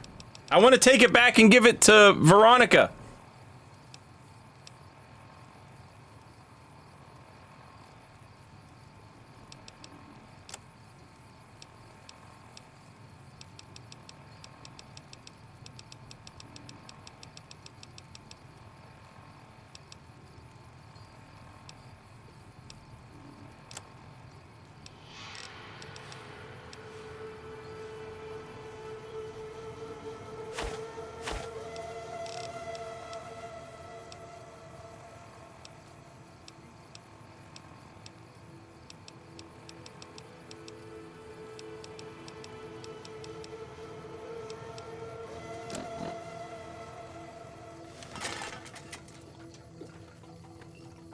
You guys can have this stuff.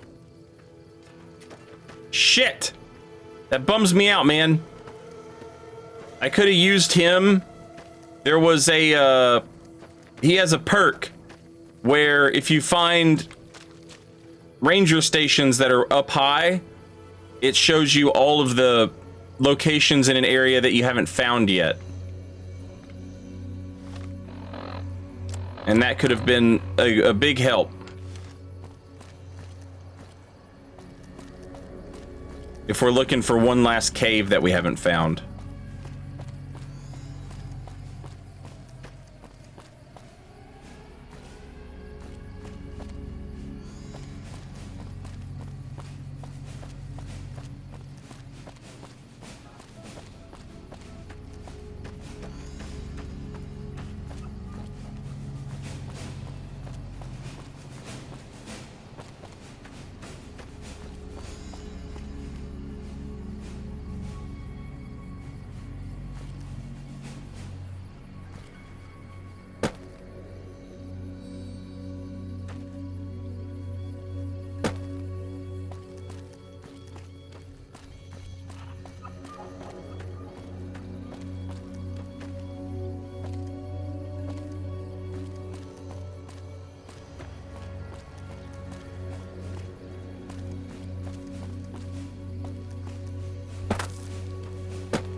I hate you.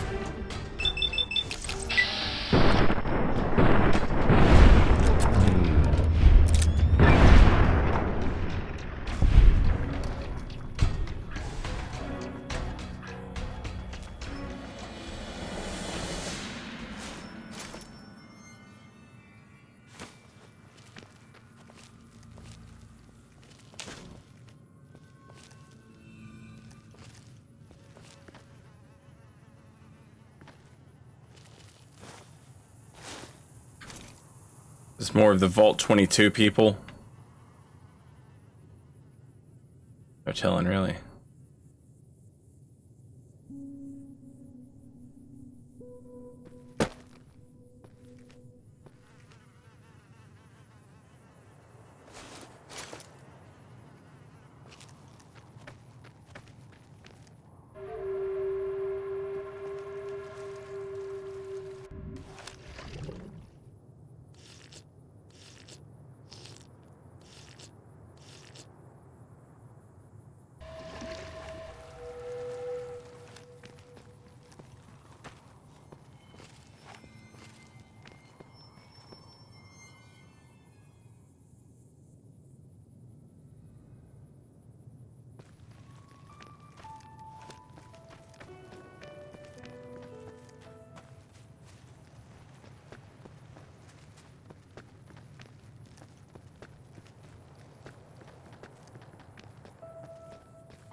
Hmm.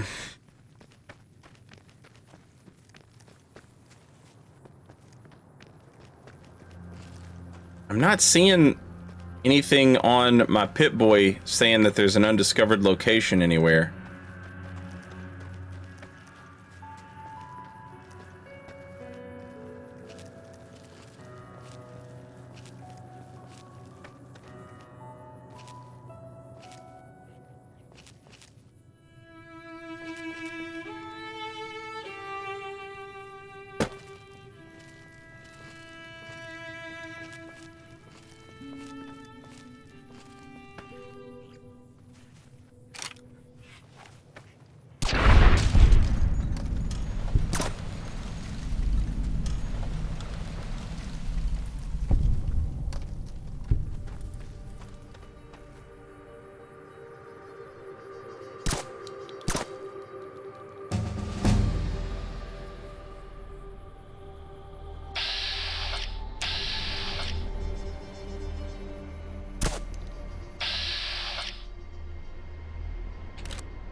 It's crazy that Miss Fortune doesn't kill people, she just knocks them over.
I'm thinking about it.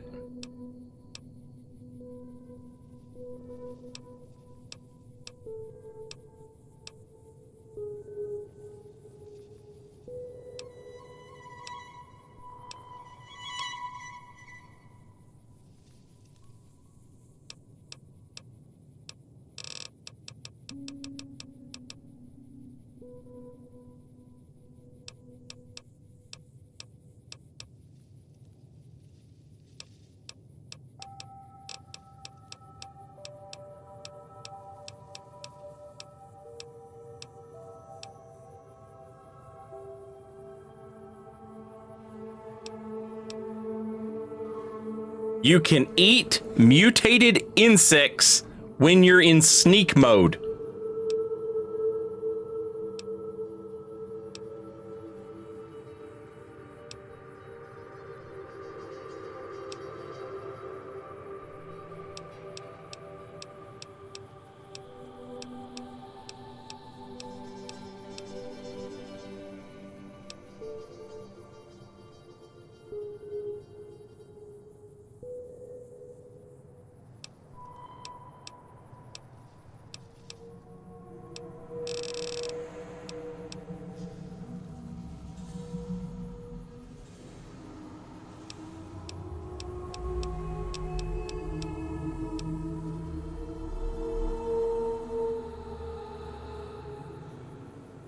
take it and then save scum.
That's the way I came. Well, shit. Also, who the hell is trying to find me? God?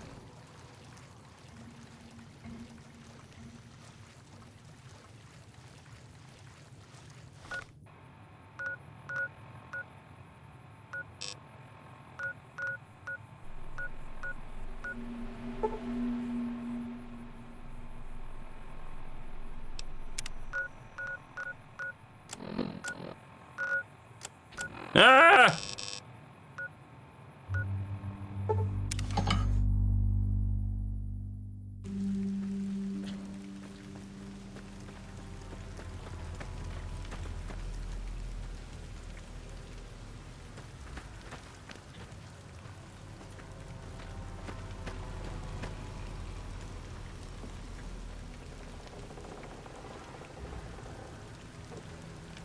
I got so accustomed to looking at her in the ranger gear, I forgot what she looks like when she's not wearing it. But she has feathers on her collar.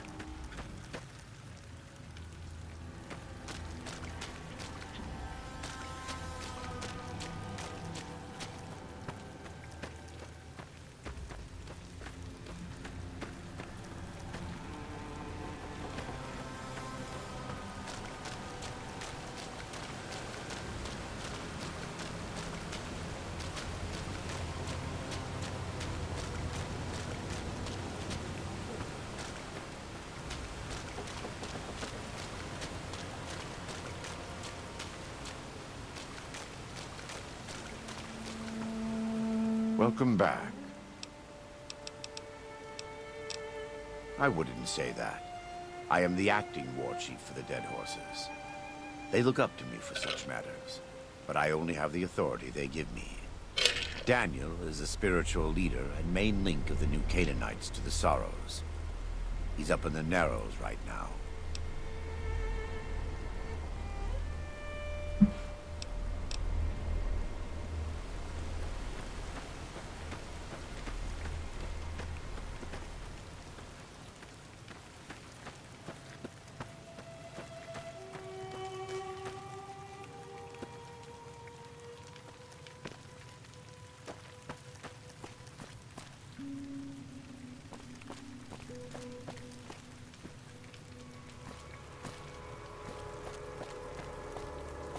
Oh, I wish there was a way to get her marked on my map. No, she didn't die. I sent her home to see if I could get the other homie to come back with me for a little bit. because I found a ranger station and I was going to take him to it, and that would give me his perk, which would show me if there was a place on the map near there that I hadn't discovered yet. But you can't take him with you after this point in the like progression of the story or whatever.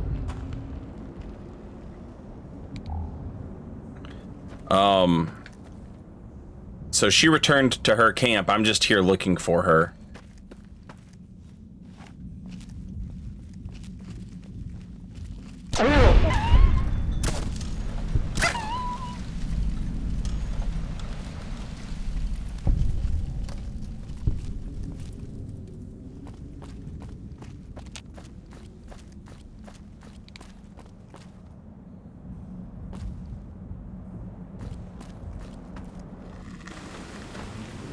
Follows chalk?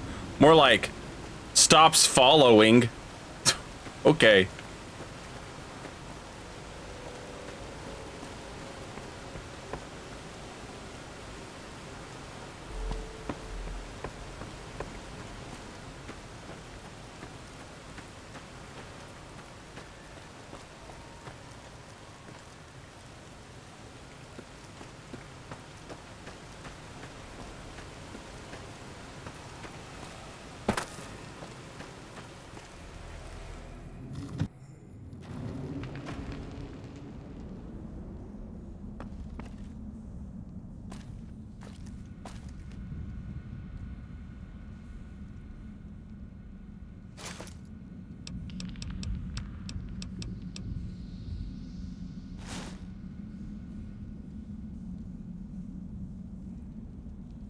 I wonder if this has anything to do with... Maybe there's not another cave that I need to find.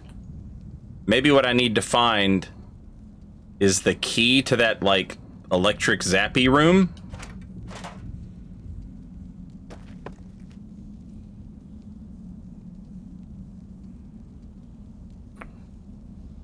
It is Booster Gold, yeah.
Oh god, I forgot.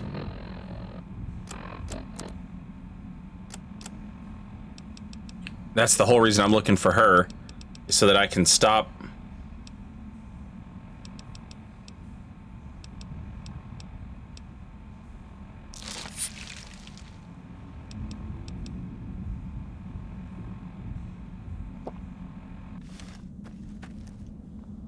I can stop being,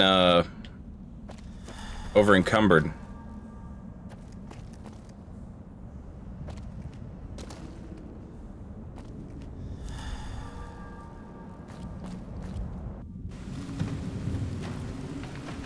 Chat, where can I find her at?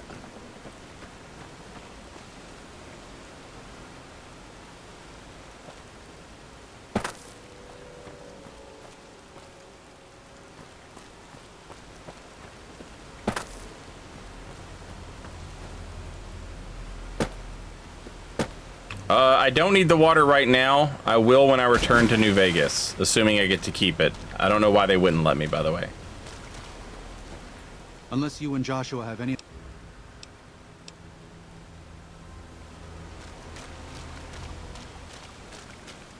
She's in one of those caves.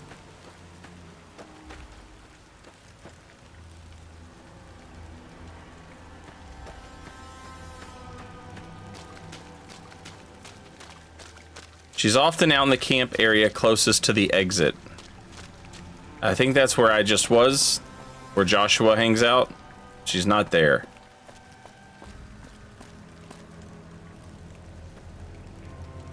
But this is where I found her the first time.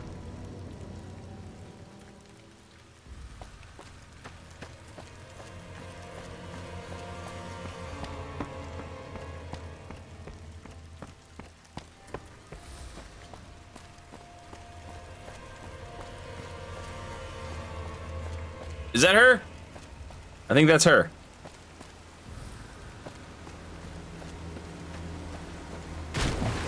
Hey, let's go. Have you reconsidered? Certainly. If something of mine will help you, take it. I hope you would do the same for me.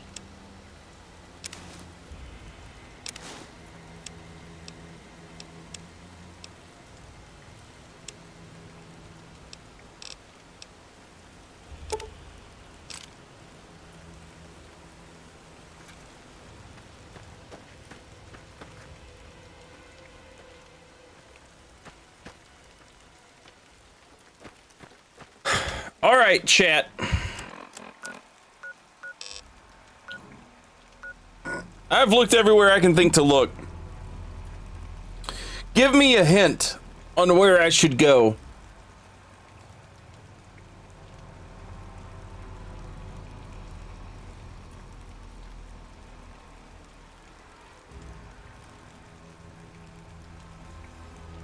Yeah, nobody click that weird link.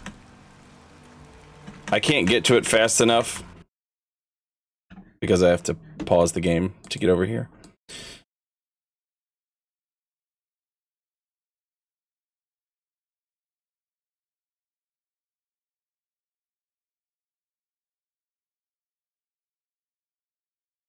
Actually, you know what?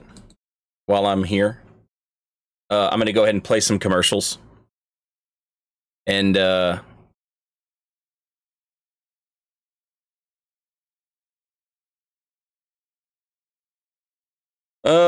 you already found the area. You already found the area. Just missed him. The last note, not in a cave. I think someone already told you something was there. I don't know what any of that means. Just tell me the name of a place to go, chat. If it's a place I've already been, just say the name of the... I don't know why I bother doing that. I know I'm just gonna have to come back here and set another stream marker. And now I have a stream marker. And so we are ready to go. Red Rock. Apparently I just missed it. Or Red Gate. Red Gate. Oh, far art. Sorry. What did I do? Something about my stream setup was not right. What was it? I don't remember. I'm sure I'll remember once I get back here. Okay. Everything looks right.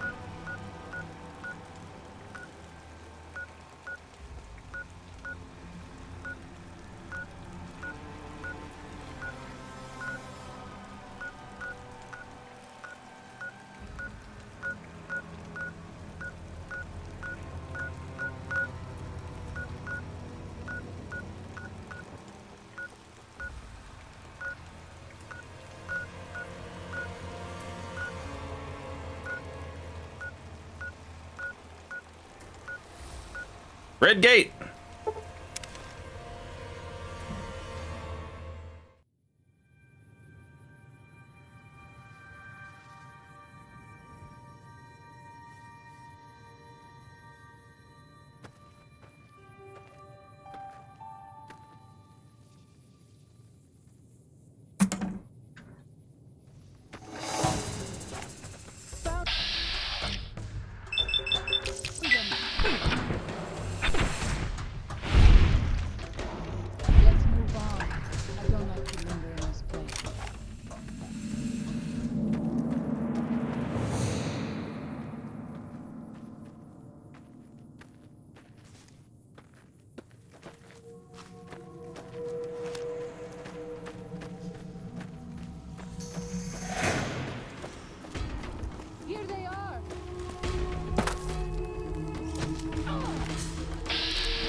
over. You and me both, honey. The survivalist stuffle bag.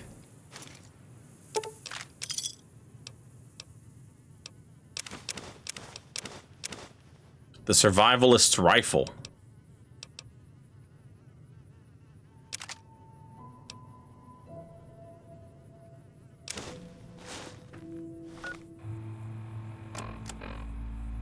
January 2nd.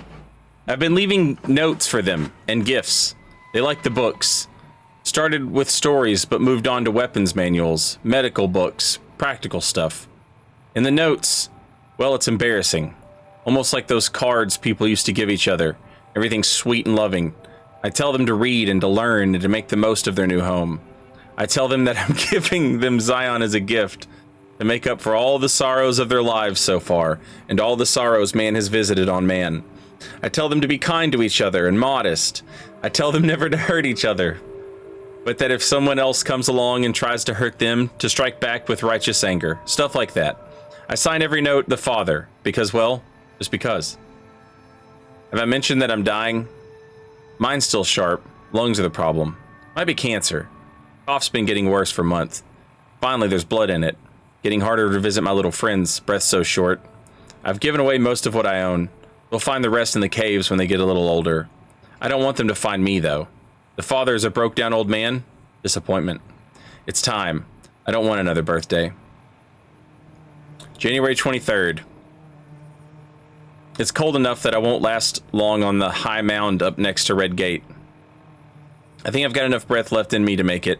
I'll just lie down and stare at the sky. Feels right. I hope they'll do well. I hope no harm comes to them, from within or without. Did my best to prepare them with the last few notes. Said something kind about each one of them, what makes each one special.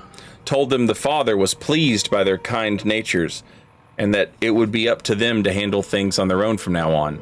That I'd be silent, but still watching and still caring. Lying then. Oh yes. Lied to you, Char, and Alex, and Sylvie. Told you I'd be with you forever. But I wouldn't go back and unsay it once if I could. What was the point of it all? So many failures. But I never forget your face. Or little nuts. Or, sorry, Sylvie's. They used to say that happened after a while, but it never did for me. Maybe the only point of all this is living was to keep those pictures in my head going for as long as I could. It was the only life I could give you. Not a day went by without. It wasn't choice. I chose to die again and again. Just never did. Body had its own drive.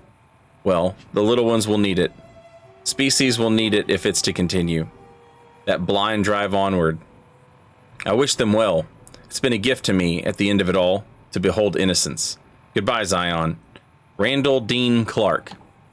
February 5th, 2053, January 2124.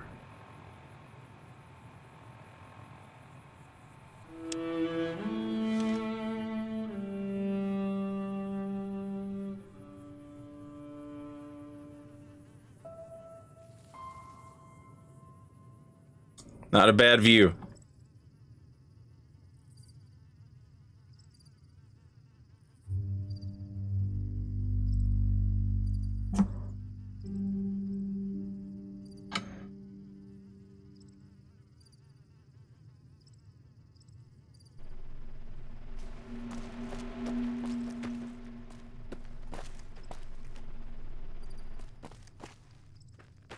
It is good to travel with another. I spend so long scouting on my own that I forget what human company is like.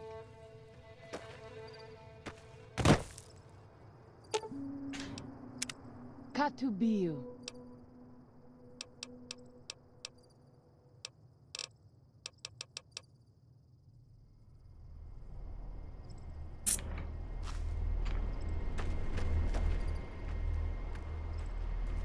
I wonder where you get the key to the little electric room.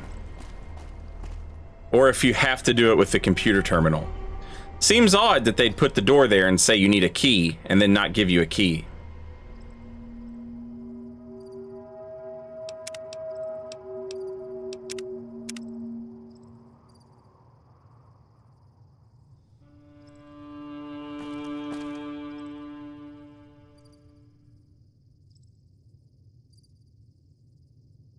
It's a really, like, that's a great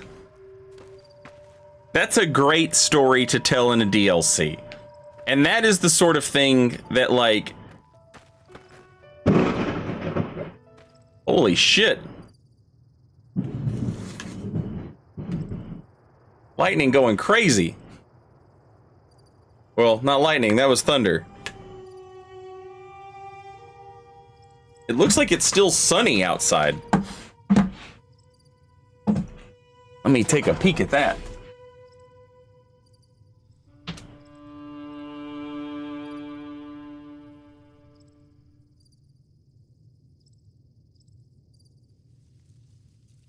Yeah, we got that weird devil's beating his wife rain. Get in, welcome back, and thank you for 59 months. Very much appreciated. Miguel, good evening.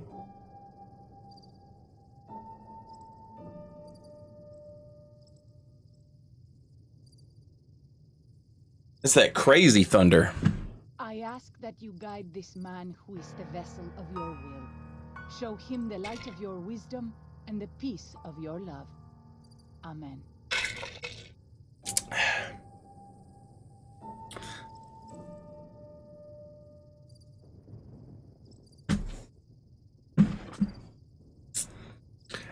Gideon, I have considered playing Fallout 2.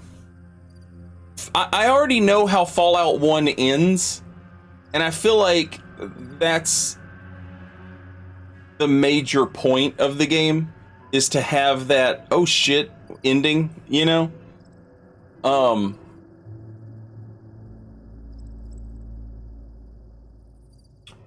don't know how Fallout 2 ends. I've kind of avoided any like Fallout 2 related stuff. Because I was like, well, maybe one day I'll want to play those games, you know? Anyway, the story of this game, the story of this DLC, it's really good. And I've been watching a lot of videos of this guy who's like he's a historian and oddly like a biblical scholar. And oddly enough, also a Mormon.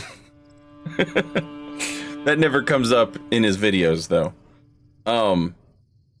But he has essentially, you know, like he studies the Bible and the languages that the Bible is written in. And a lot of the, basically he just makes videos about people's misinterpretation of stories in the Bible. Like a famous one, and one that's very easy for people to understand, is like the story of Sodom and Gomorrah. The idea that God was punishing a town for being gay. Like, I grew up in the South, and so that's how I heard that story. But it's actually God punishing a town for not being good hosts.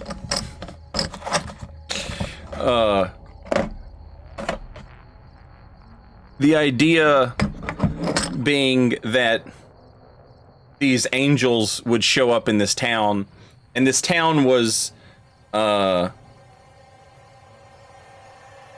townspeople were like, when it talks about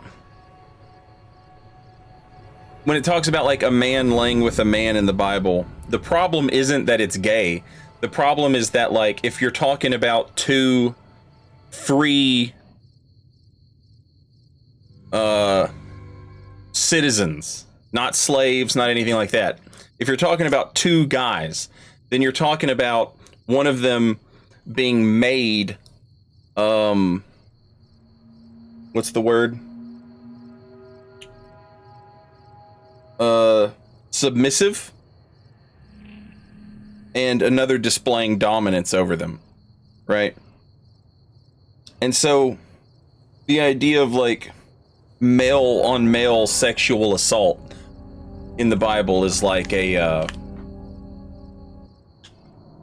like that's like the, you know, like a terrible sin. To make another guy, you know, to exert control over another man. And so these people in Sodom and Gomorrah are like sexually assaulting visitors, which is like the most inhospitable that you can be. So God sends in the two angels, and the citizens want to sexually assault the angels, and God is like, Lot, of course, is like, trying to protect them. So God is like, okay, Lot, take your family out, and then he nukes the rest of it, right? And that sort of context that we don't have because we don't speak the language is basically like the stuff that his videos go over for the most part. But he also talks a lot about the Old Testament and how stories in the Old Testament are repurposed stories of other deities in this area. And how, like, God, the God of the Bible, the God of the Old Testament, was just one of these many gods, and that Israel was like where he had power. And there are stories in the Bible where, like, when you have this context, you kind of it changes like the way you understand the stories in the Bible. Like Adam and Eve, right off the bat, like that's the first one, Genesis, when they eat the apple, and God is like, look, they have become like us. Who is us? Us. Israel was given to the God of the Bible. Like there was one above that one, right? And he divided up the lands among his 7 children, and the God of the Bible is one of those 7 children. So anyway, it's really fucking interesting stuff. And this idea that you have this guy here who is like this very real person who just happened to know some stuff. And he happened to know some stuff, and he happened to know things that people around him didn't know, and he passed on that information in, the way that he did to these tribes, and the way that shaped their society for, like, it's just it's a really cool take on, like, the post-apocalyptic religious aspect of these tribes that have come up post-apocalypse. There is no, there's no before time for them, right? They know about it and they understand it, and they know that cars and all this other shit, they know it's from the before times. But, like, you think about, like, New Vegas is just an attempt at rebuilding old Vegas. They're not doing that. They're not concerned with that. They're just concerned with, their lands. And the other tribes, and being friends or not being friends with the Whitelegs.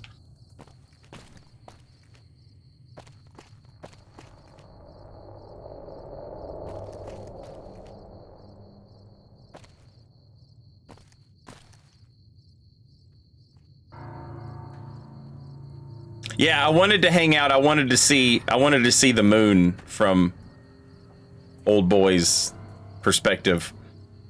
I imagine it's possible these 2 trees weren't actually here before.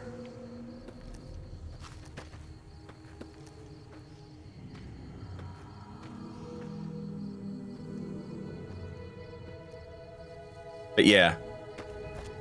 This is the sort of story, if I were Fallout, this is the sort of story that I would want to tell.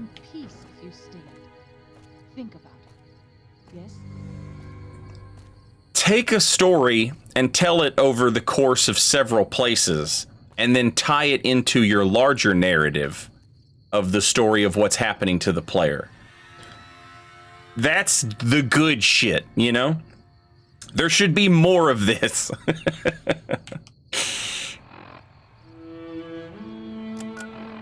Oh, we wanted to check out that rifle, didn't we? Let's check out that rifle.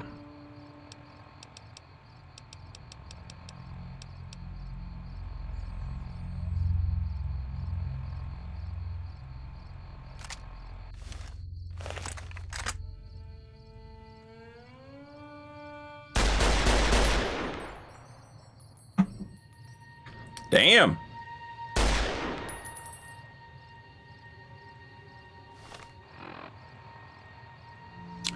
I know who to give that to.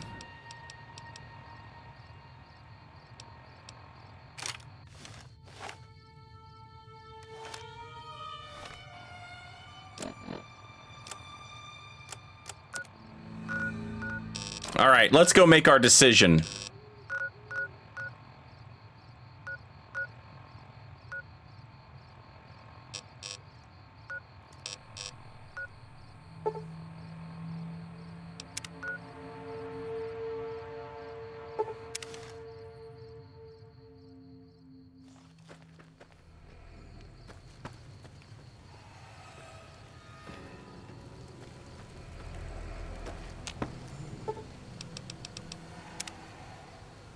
I was gonna say, does Joshua sleep?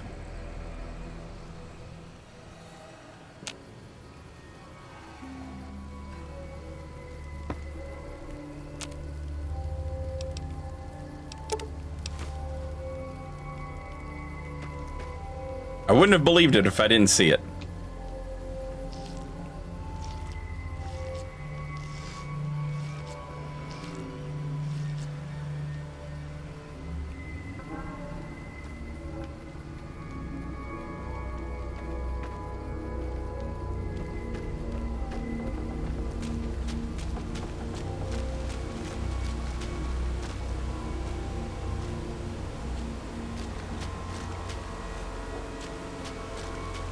You know, Booster, that I said this, the Fallout TV series is better than any potential Fallout 5 that we could have gotten, just for the Sandy Shoals thing, where it's like, so humans created another settlement after all of that, and life was even normal by their standards. So much so that the Brotherhood of Steel guy is, the Brotherhood of Steel guy is like, I was born, I was there when the bombs fell, and he thinks when the bombs fell is a reference to where he grew up and lived. He doesn't, you know what I mean? Like, but the idea that humans lived through this, kind of built back a little bit, unless you and Joshua have any objection, and then the first time they pissed each other off, the first thing they did is drop bombs on each other again. And that was the part where I was watching the series and I was like, okay, this gets it better than, like, this is like, cinema, I believe the kids say.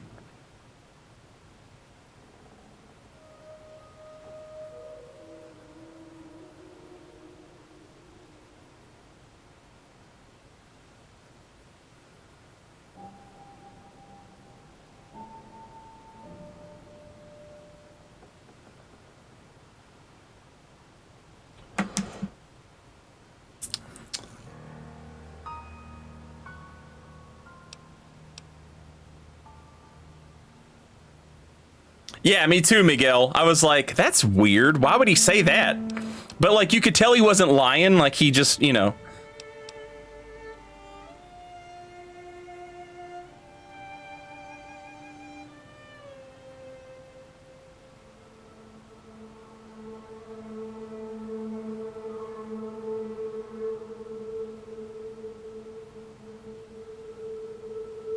I think Joshua's right. We should fight the Whitelegs.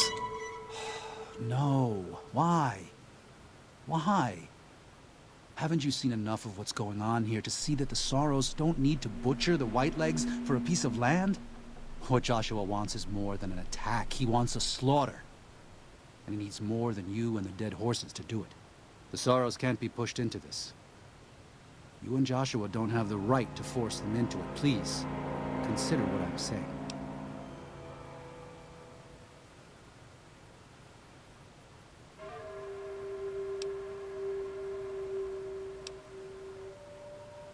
And do you have the right to pull them off their land? I've already explained to them that we're leaving. They've accepted it.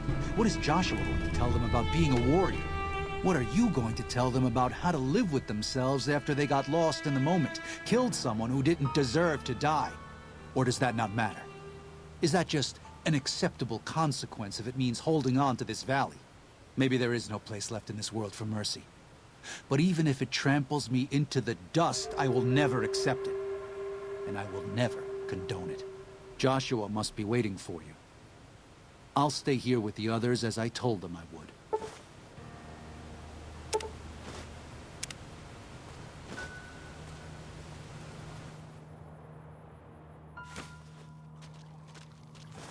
Thank you for this. I know Daniel doesn't approve, but destroying the Whitelegs is the only way to ensure the Sorrows can remain in Zion. You and I will lead a group of Dead Horse warriors and Sorrows hunters into 3 Marys from this position. Our objective is to find the Whitelegs leader, Salt upon Wounds, and prevent him from fleeing. Show no quarter to the Whitelegs we come across. Make no mistake about why we are here. This is an extermination. God be with you. Daniel isn't completely wrong, but how are you going to pass this up? No, Daniel is completely wrong. And they illustrate that to you. Like, he has noble intentions of sparing these people violence, right? The intentions are noble, but the way he goes about it is not right. And it's one of those, like, even if you just want to look at it pragmatically, like, this violence is a hard truth that you must face. Okay, like, that's the pragmatic look at it. But let's remove that. Let's pretend like that's not what's happened. Let's do away with that. The game illustrates to you that Daniel is wrong in the side quests with Cloud and Chalk, where it's like, hey, don't tell Chalk her husband died. Like, who are you to have that over her? Who are you to decide what she can and cannot know? And then Joshua with Chalk, you're like, hey, Chalk wants to leave. Chalk wants to go look at stuff outside of here. He wants to experience civilization. And Joshua's like, I hate civilization. He's come to me and he's talked to me about it, and I've made my feelings known. Maybe you should talk to him and let him hear another side of it. And then it doesn't matter what you tell Chalk. It's just the point that Joshua's like, he should hear it from other people. Like, Joshua's not trying to hide this from him. He's not like, no, he needs to stay here and fight and protect his people, and he needs to be here. This is where he belongs. Like, it's Joshua knows it's not his call to whatever.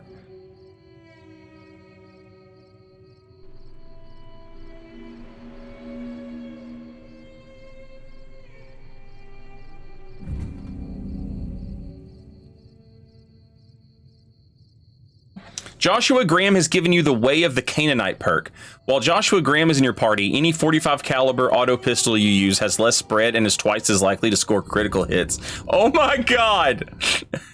Oh no! Ah!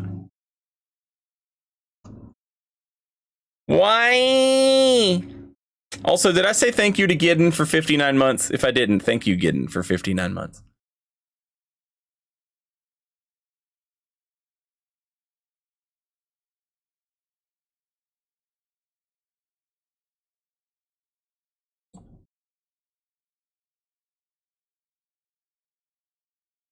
Who's the bad guy? The bad guy is Caesar, Skitter.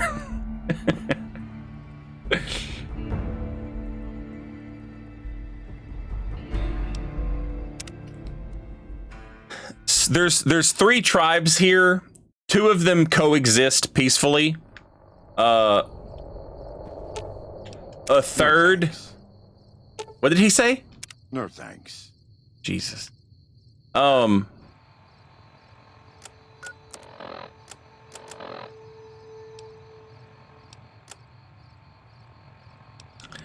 A third wishes to join Caesar's Legion. And,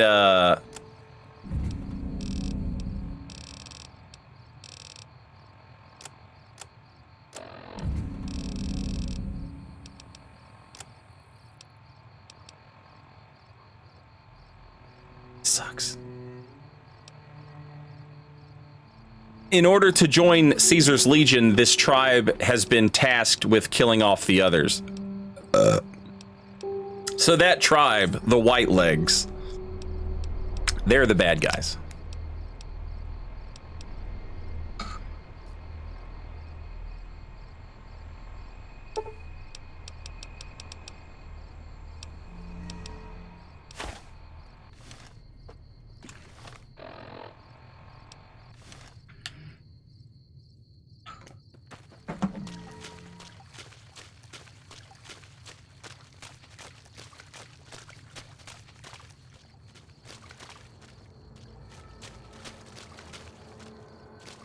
The internet and random YouTube videos all tell me Caesar is based and the GOAT.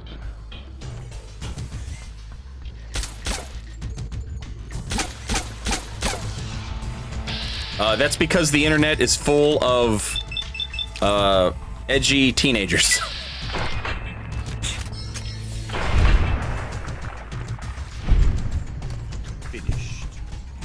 Finished.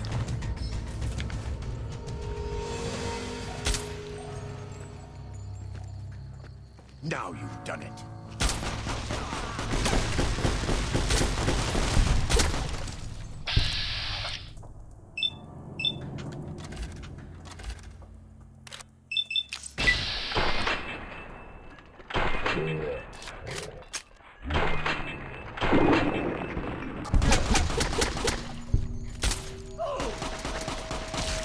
God damn, Joshua.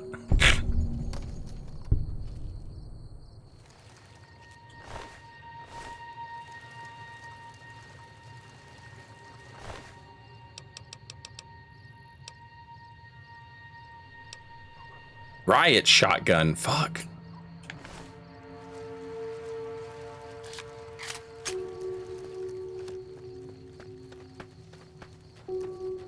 Prepare to meet your maker.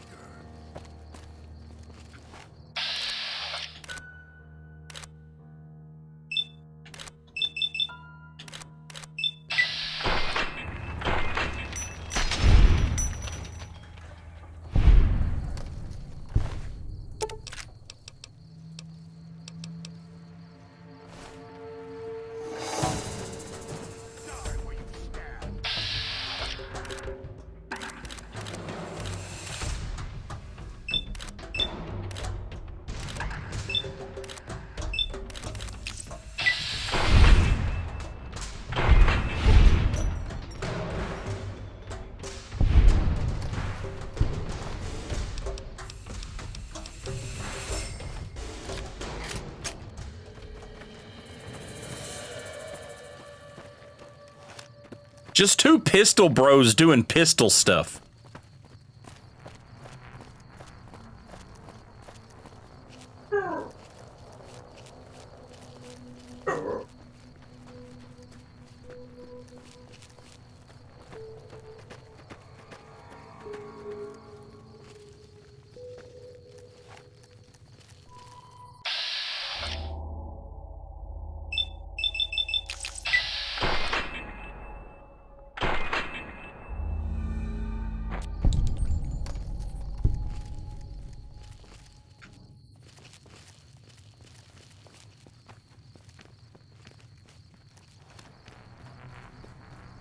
Are pistols the straight swords of guns?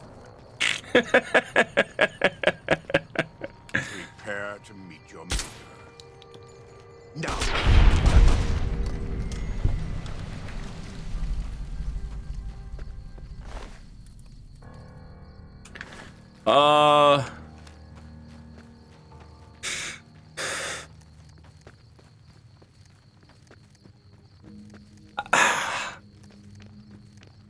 I don't know. Would shotguns be the great swords of guns and rifles be the spears of guns? Because then maybe?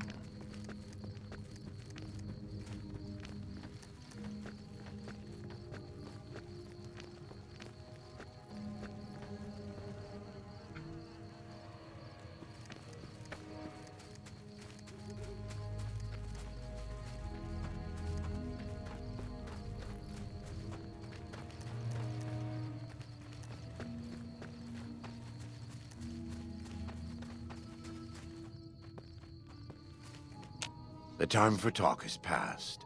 The Lord's work must be done.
I thought that this was gonna be like a whole tribe warfare thing. I guess it still could be. But the fact that it's just me and Joshua right now, just fucking everybody up.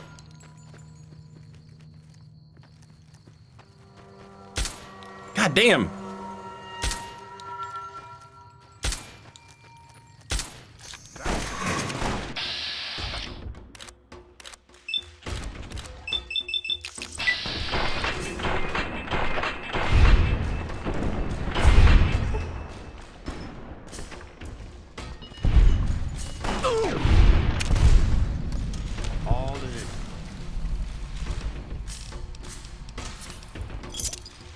Day's labor serving the good Lord.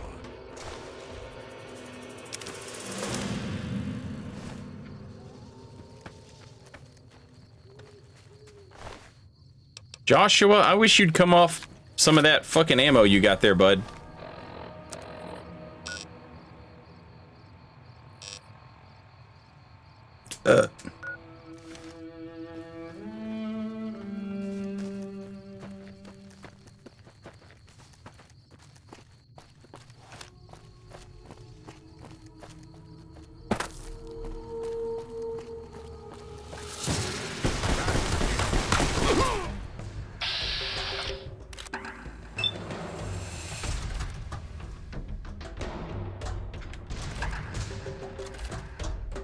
God, I hope that's on my team.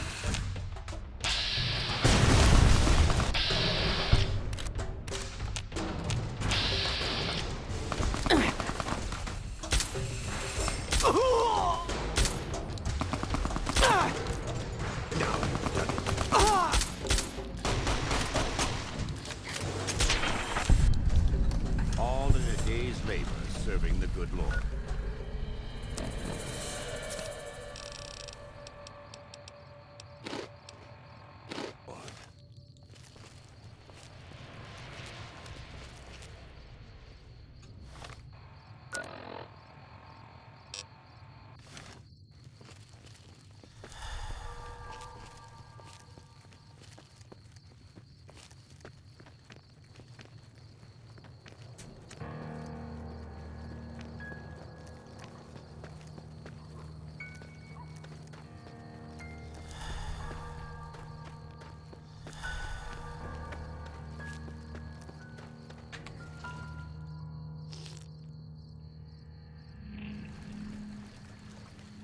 Yeah, the DLC story is great.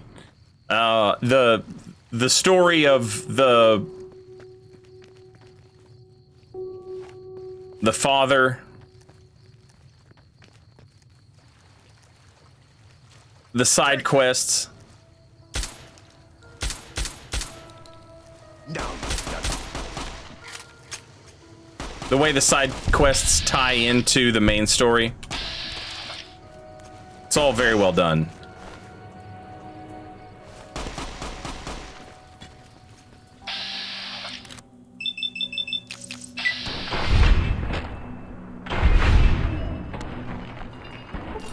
Watch out! Jesus Christ.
I damn near killed him.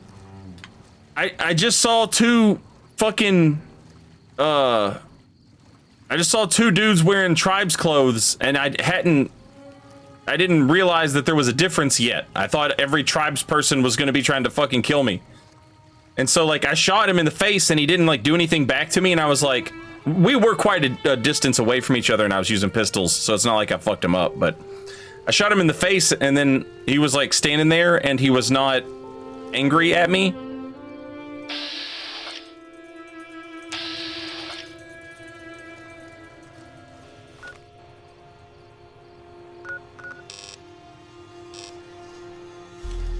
And I just barely caught it.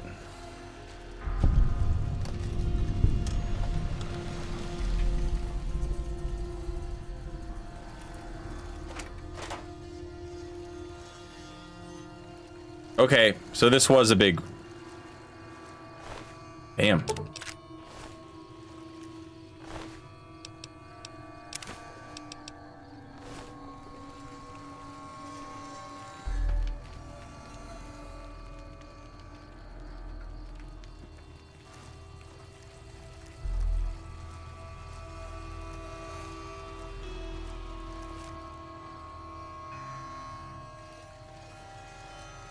Now you've done it.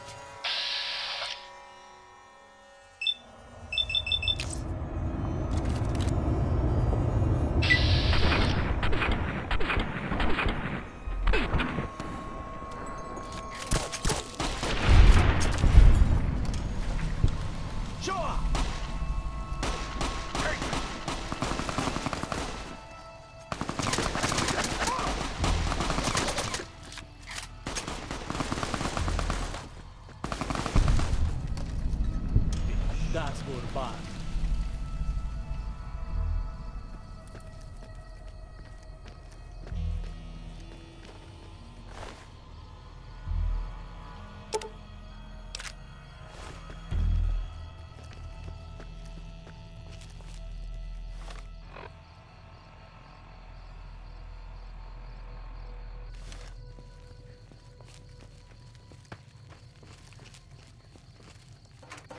Oh, thank God.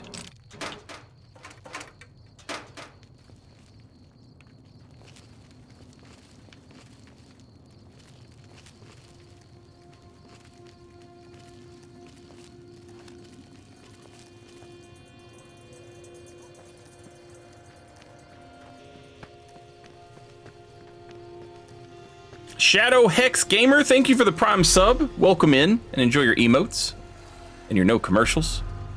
Very much appreciated. What the fuck was that? This is taking too long. We can't let salt upon wounds escape. I'm going to find a way around. God willing, we will finish this together.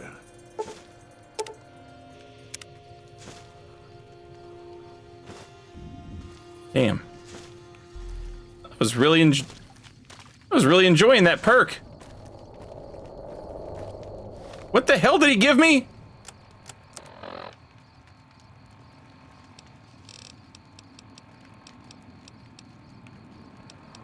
I think he gave me like 2 purified waters or something.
Shift in the deer.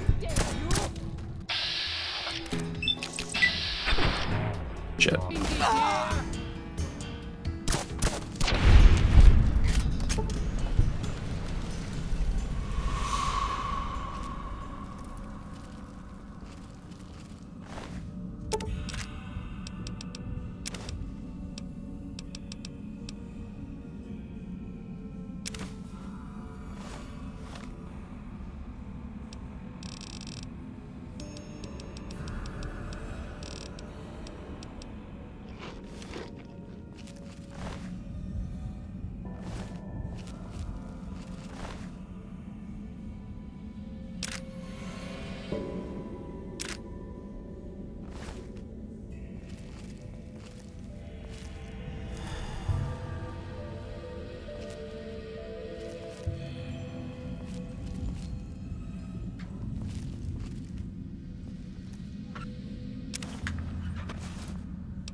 Fuck. Why did I take that?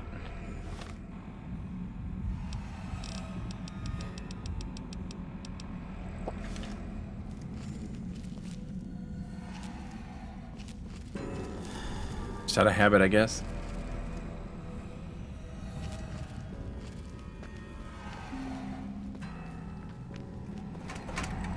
Oh, let's go.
I think this is the way they blew up over here.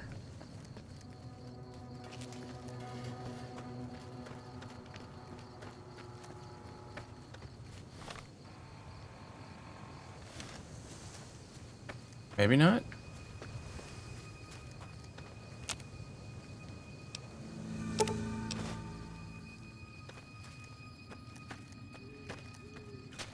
Yeah.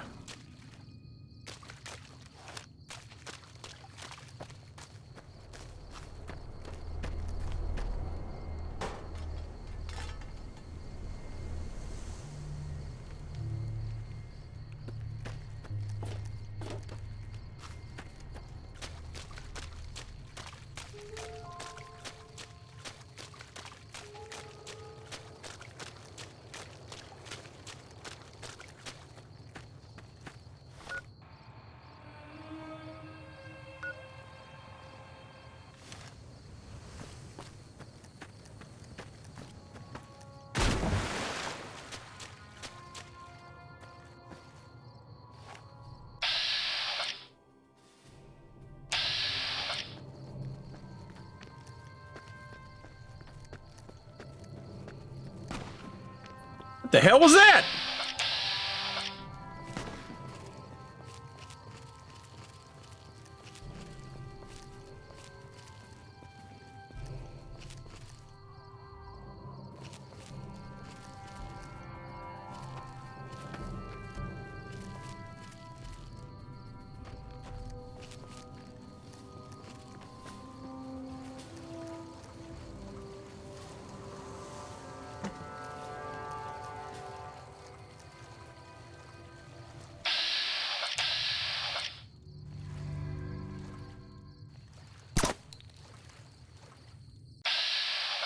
God damn it.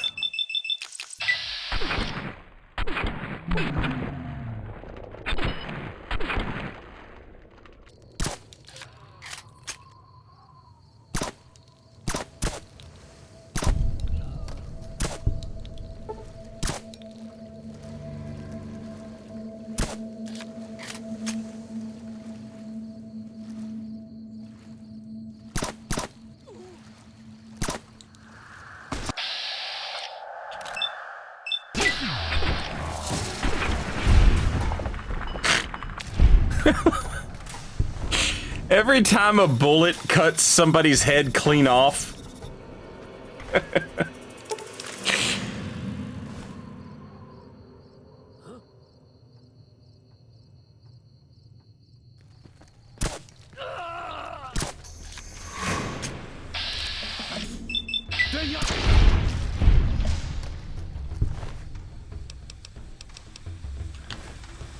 It always, you know, it never stops being like, huh.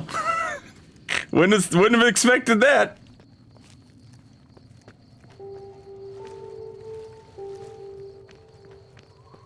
I am playing on PC with a controller, yeah.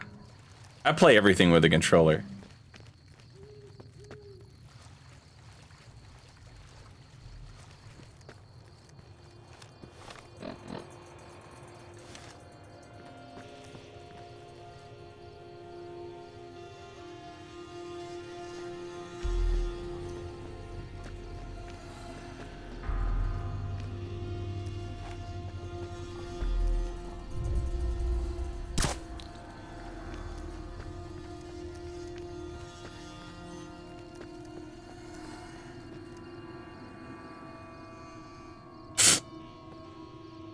Okay.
Man, all I want is some bullets.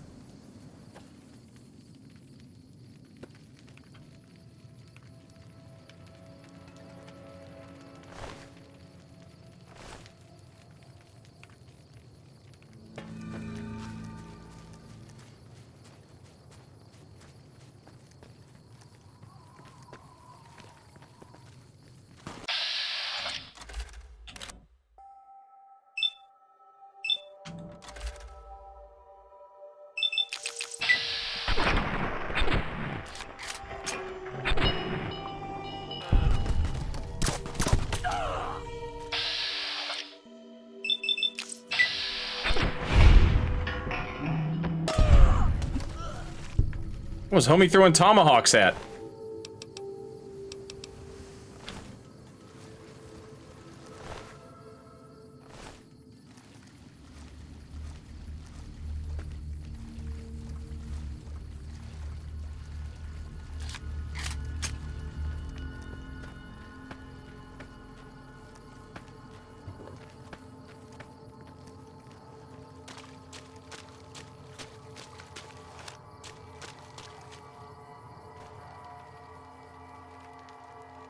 His demons! We warned you at Syracuse, and you persisted. You took advantage of us at New Canaan to drive us out.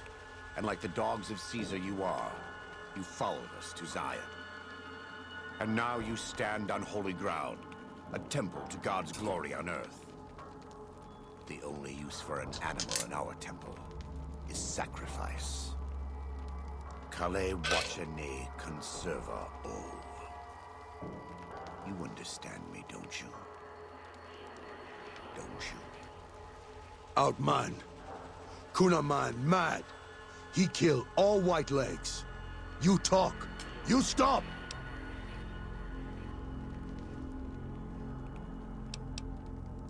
Whatever. Joshua, put a cap in General Gobbledygook here. Baika Kerr. You devil. There. That's it. It's finished. When they hear what happened here, the Whitelings will crawl back to their great Salt Lake. If Caesar doesn't kill them, they'll wither and die like the cursed mongrels they are. Come, let's find Daniel. Tomorrow we'll be here soon, and there is still much work to be done.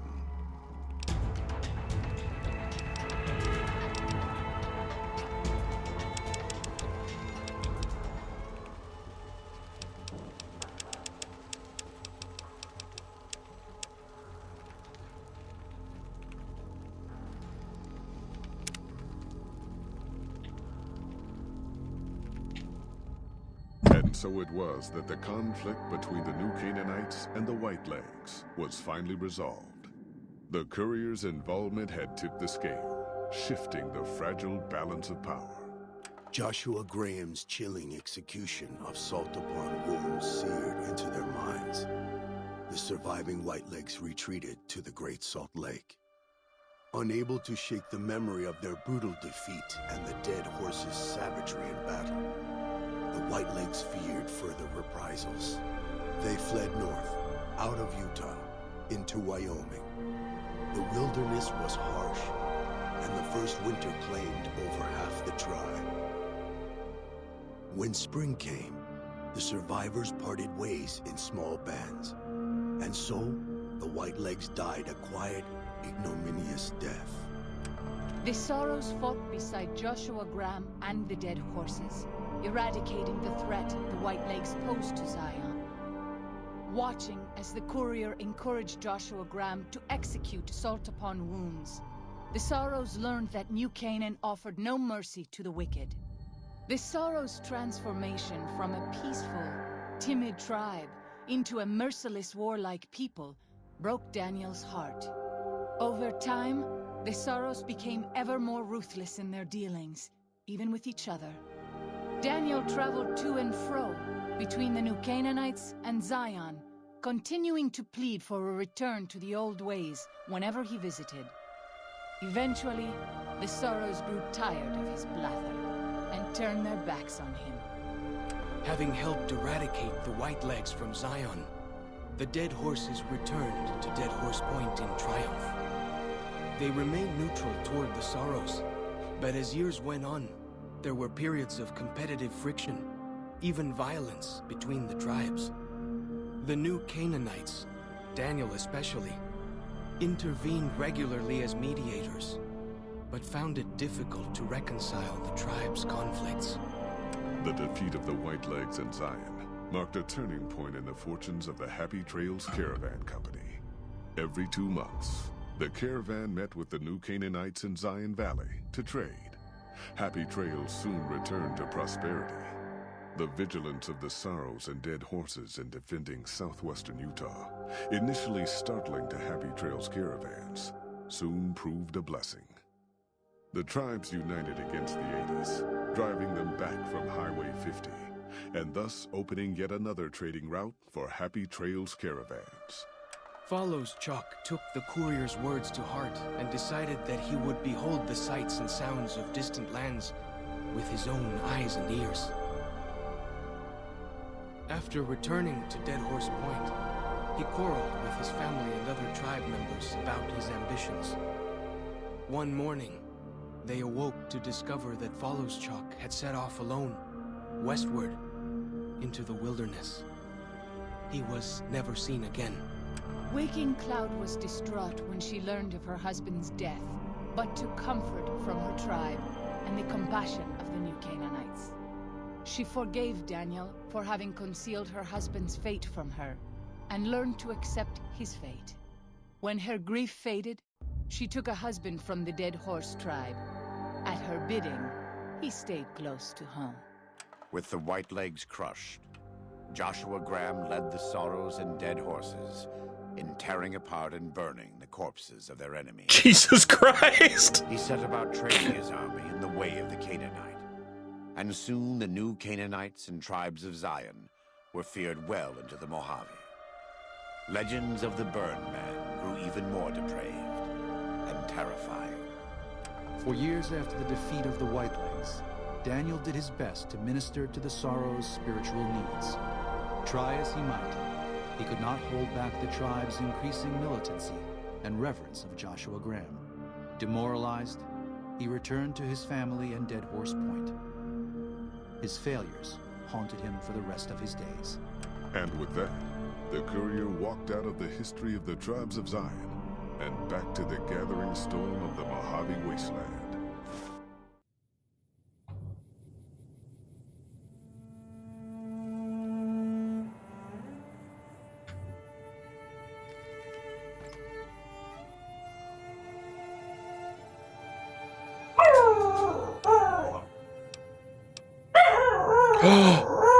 Oh my goodness. Hang on.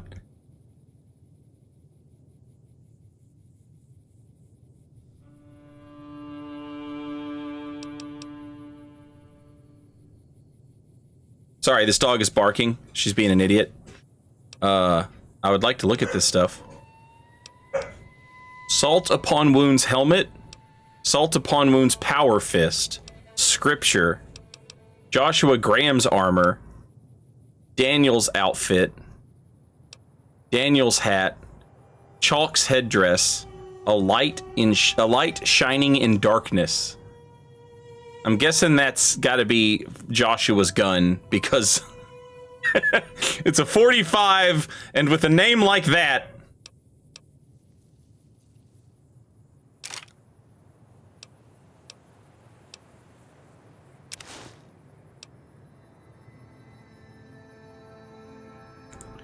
HP -3 for 10 seconds. On hit?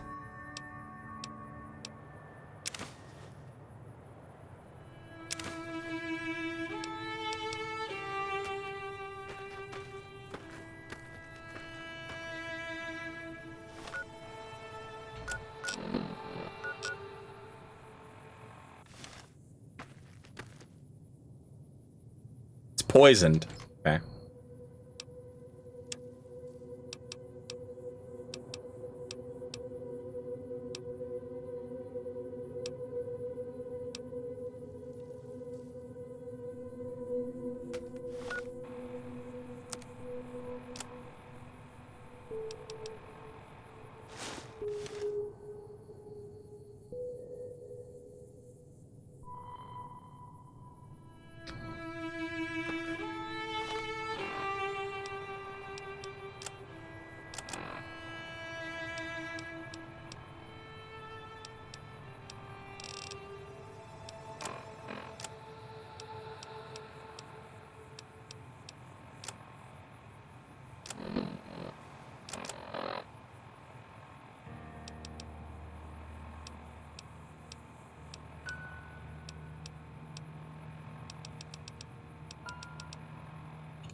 I need to drop 9 pounds.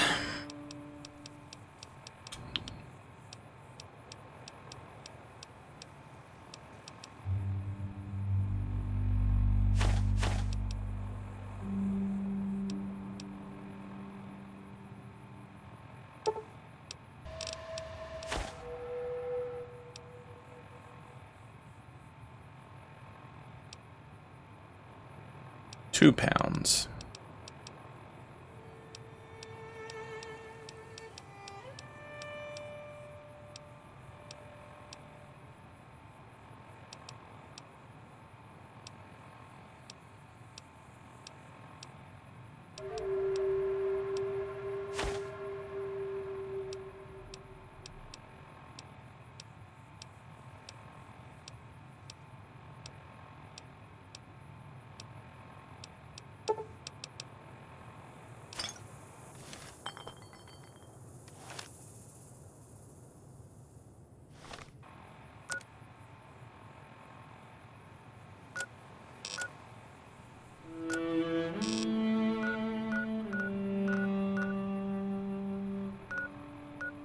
I assumed I would get out this way.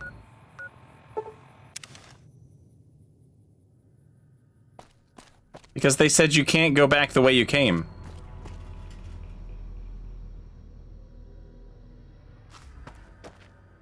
I wonder what this was supposed to be. Maybe something they didn't finish.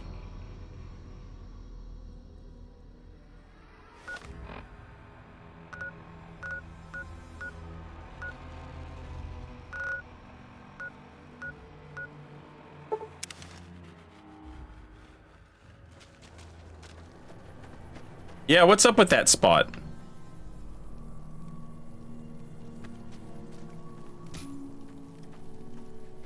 Oh, they do push-ups and spar now.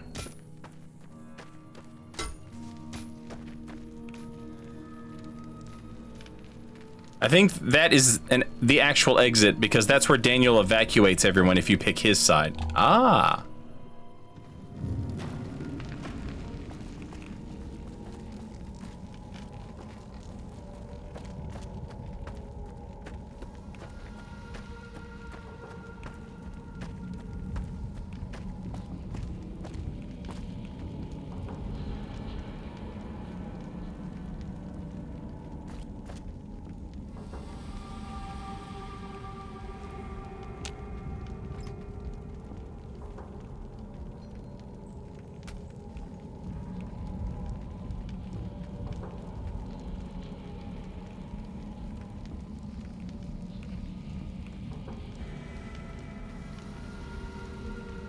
Jesus Christ.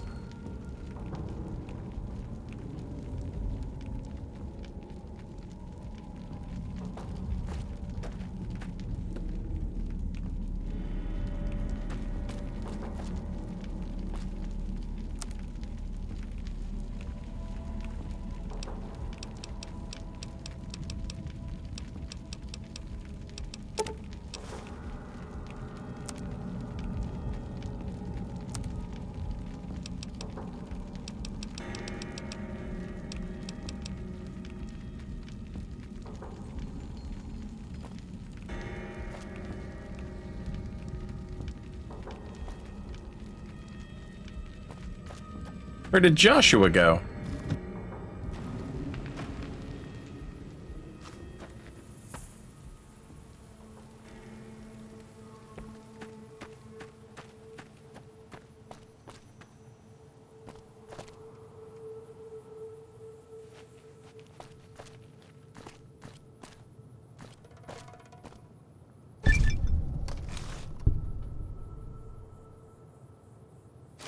Nice. Did you find all 6 survivors? Yep. I just did.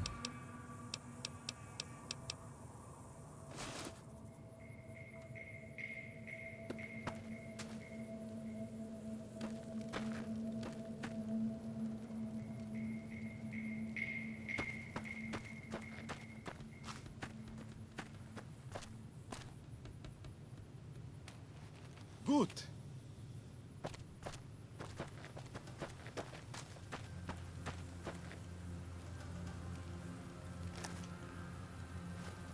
Gut.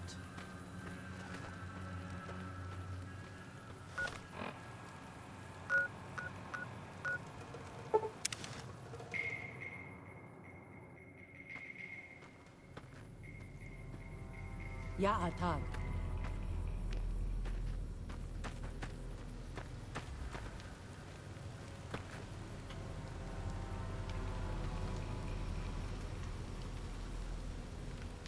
I feel like I wanted well, I wanted to see if, oh, right. Oh man, sad. I wanted to see if Joshua was still here.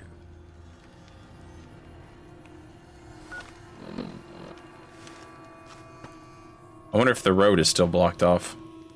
Yep.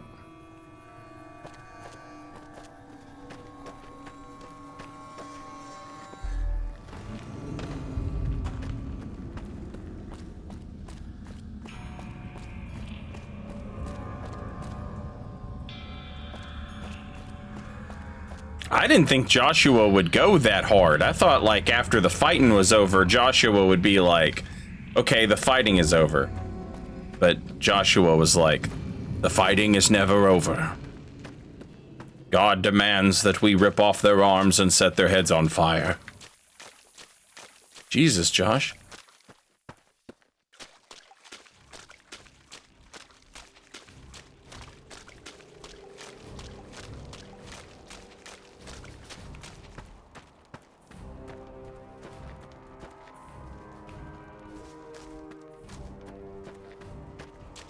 And execution usually leads to peace.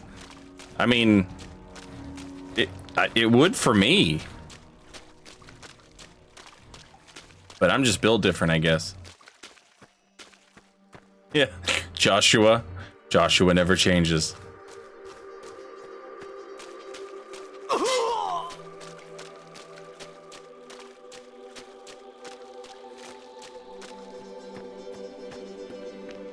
So, what happens if you select one of the other dialogue options at the end there?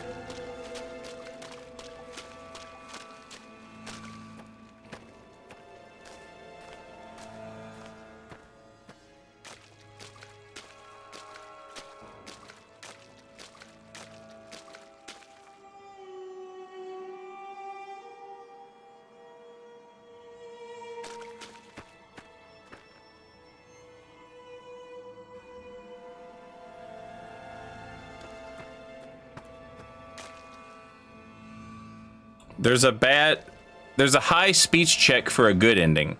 You picked the double bad ending.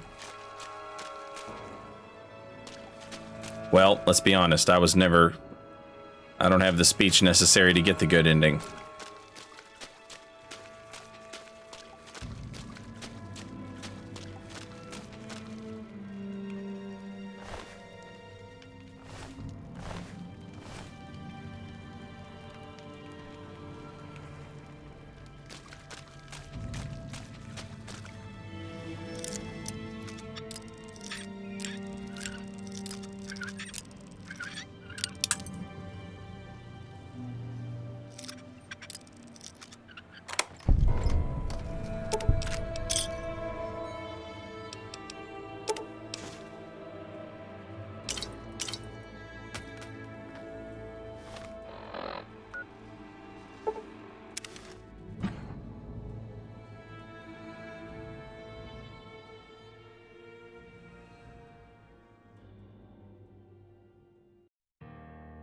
I think you chose the ending worse than just immediately shooting them in the face.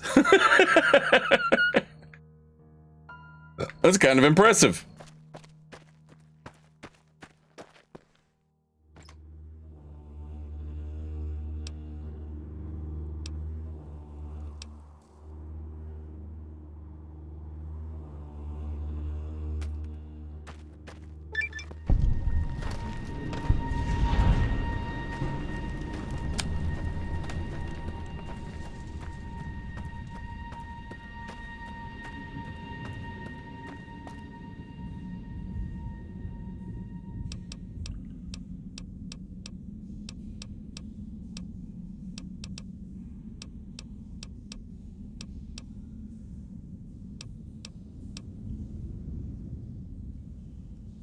Well, chat. That's gonna do it for Honest Hearts. Another Bames John adventure in the books.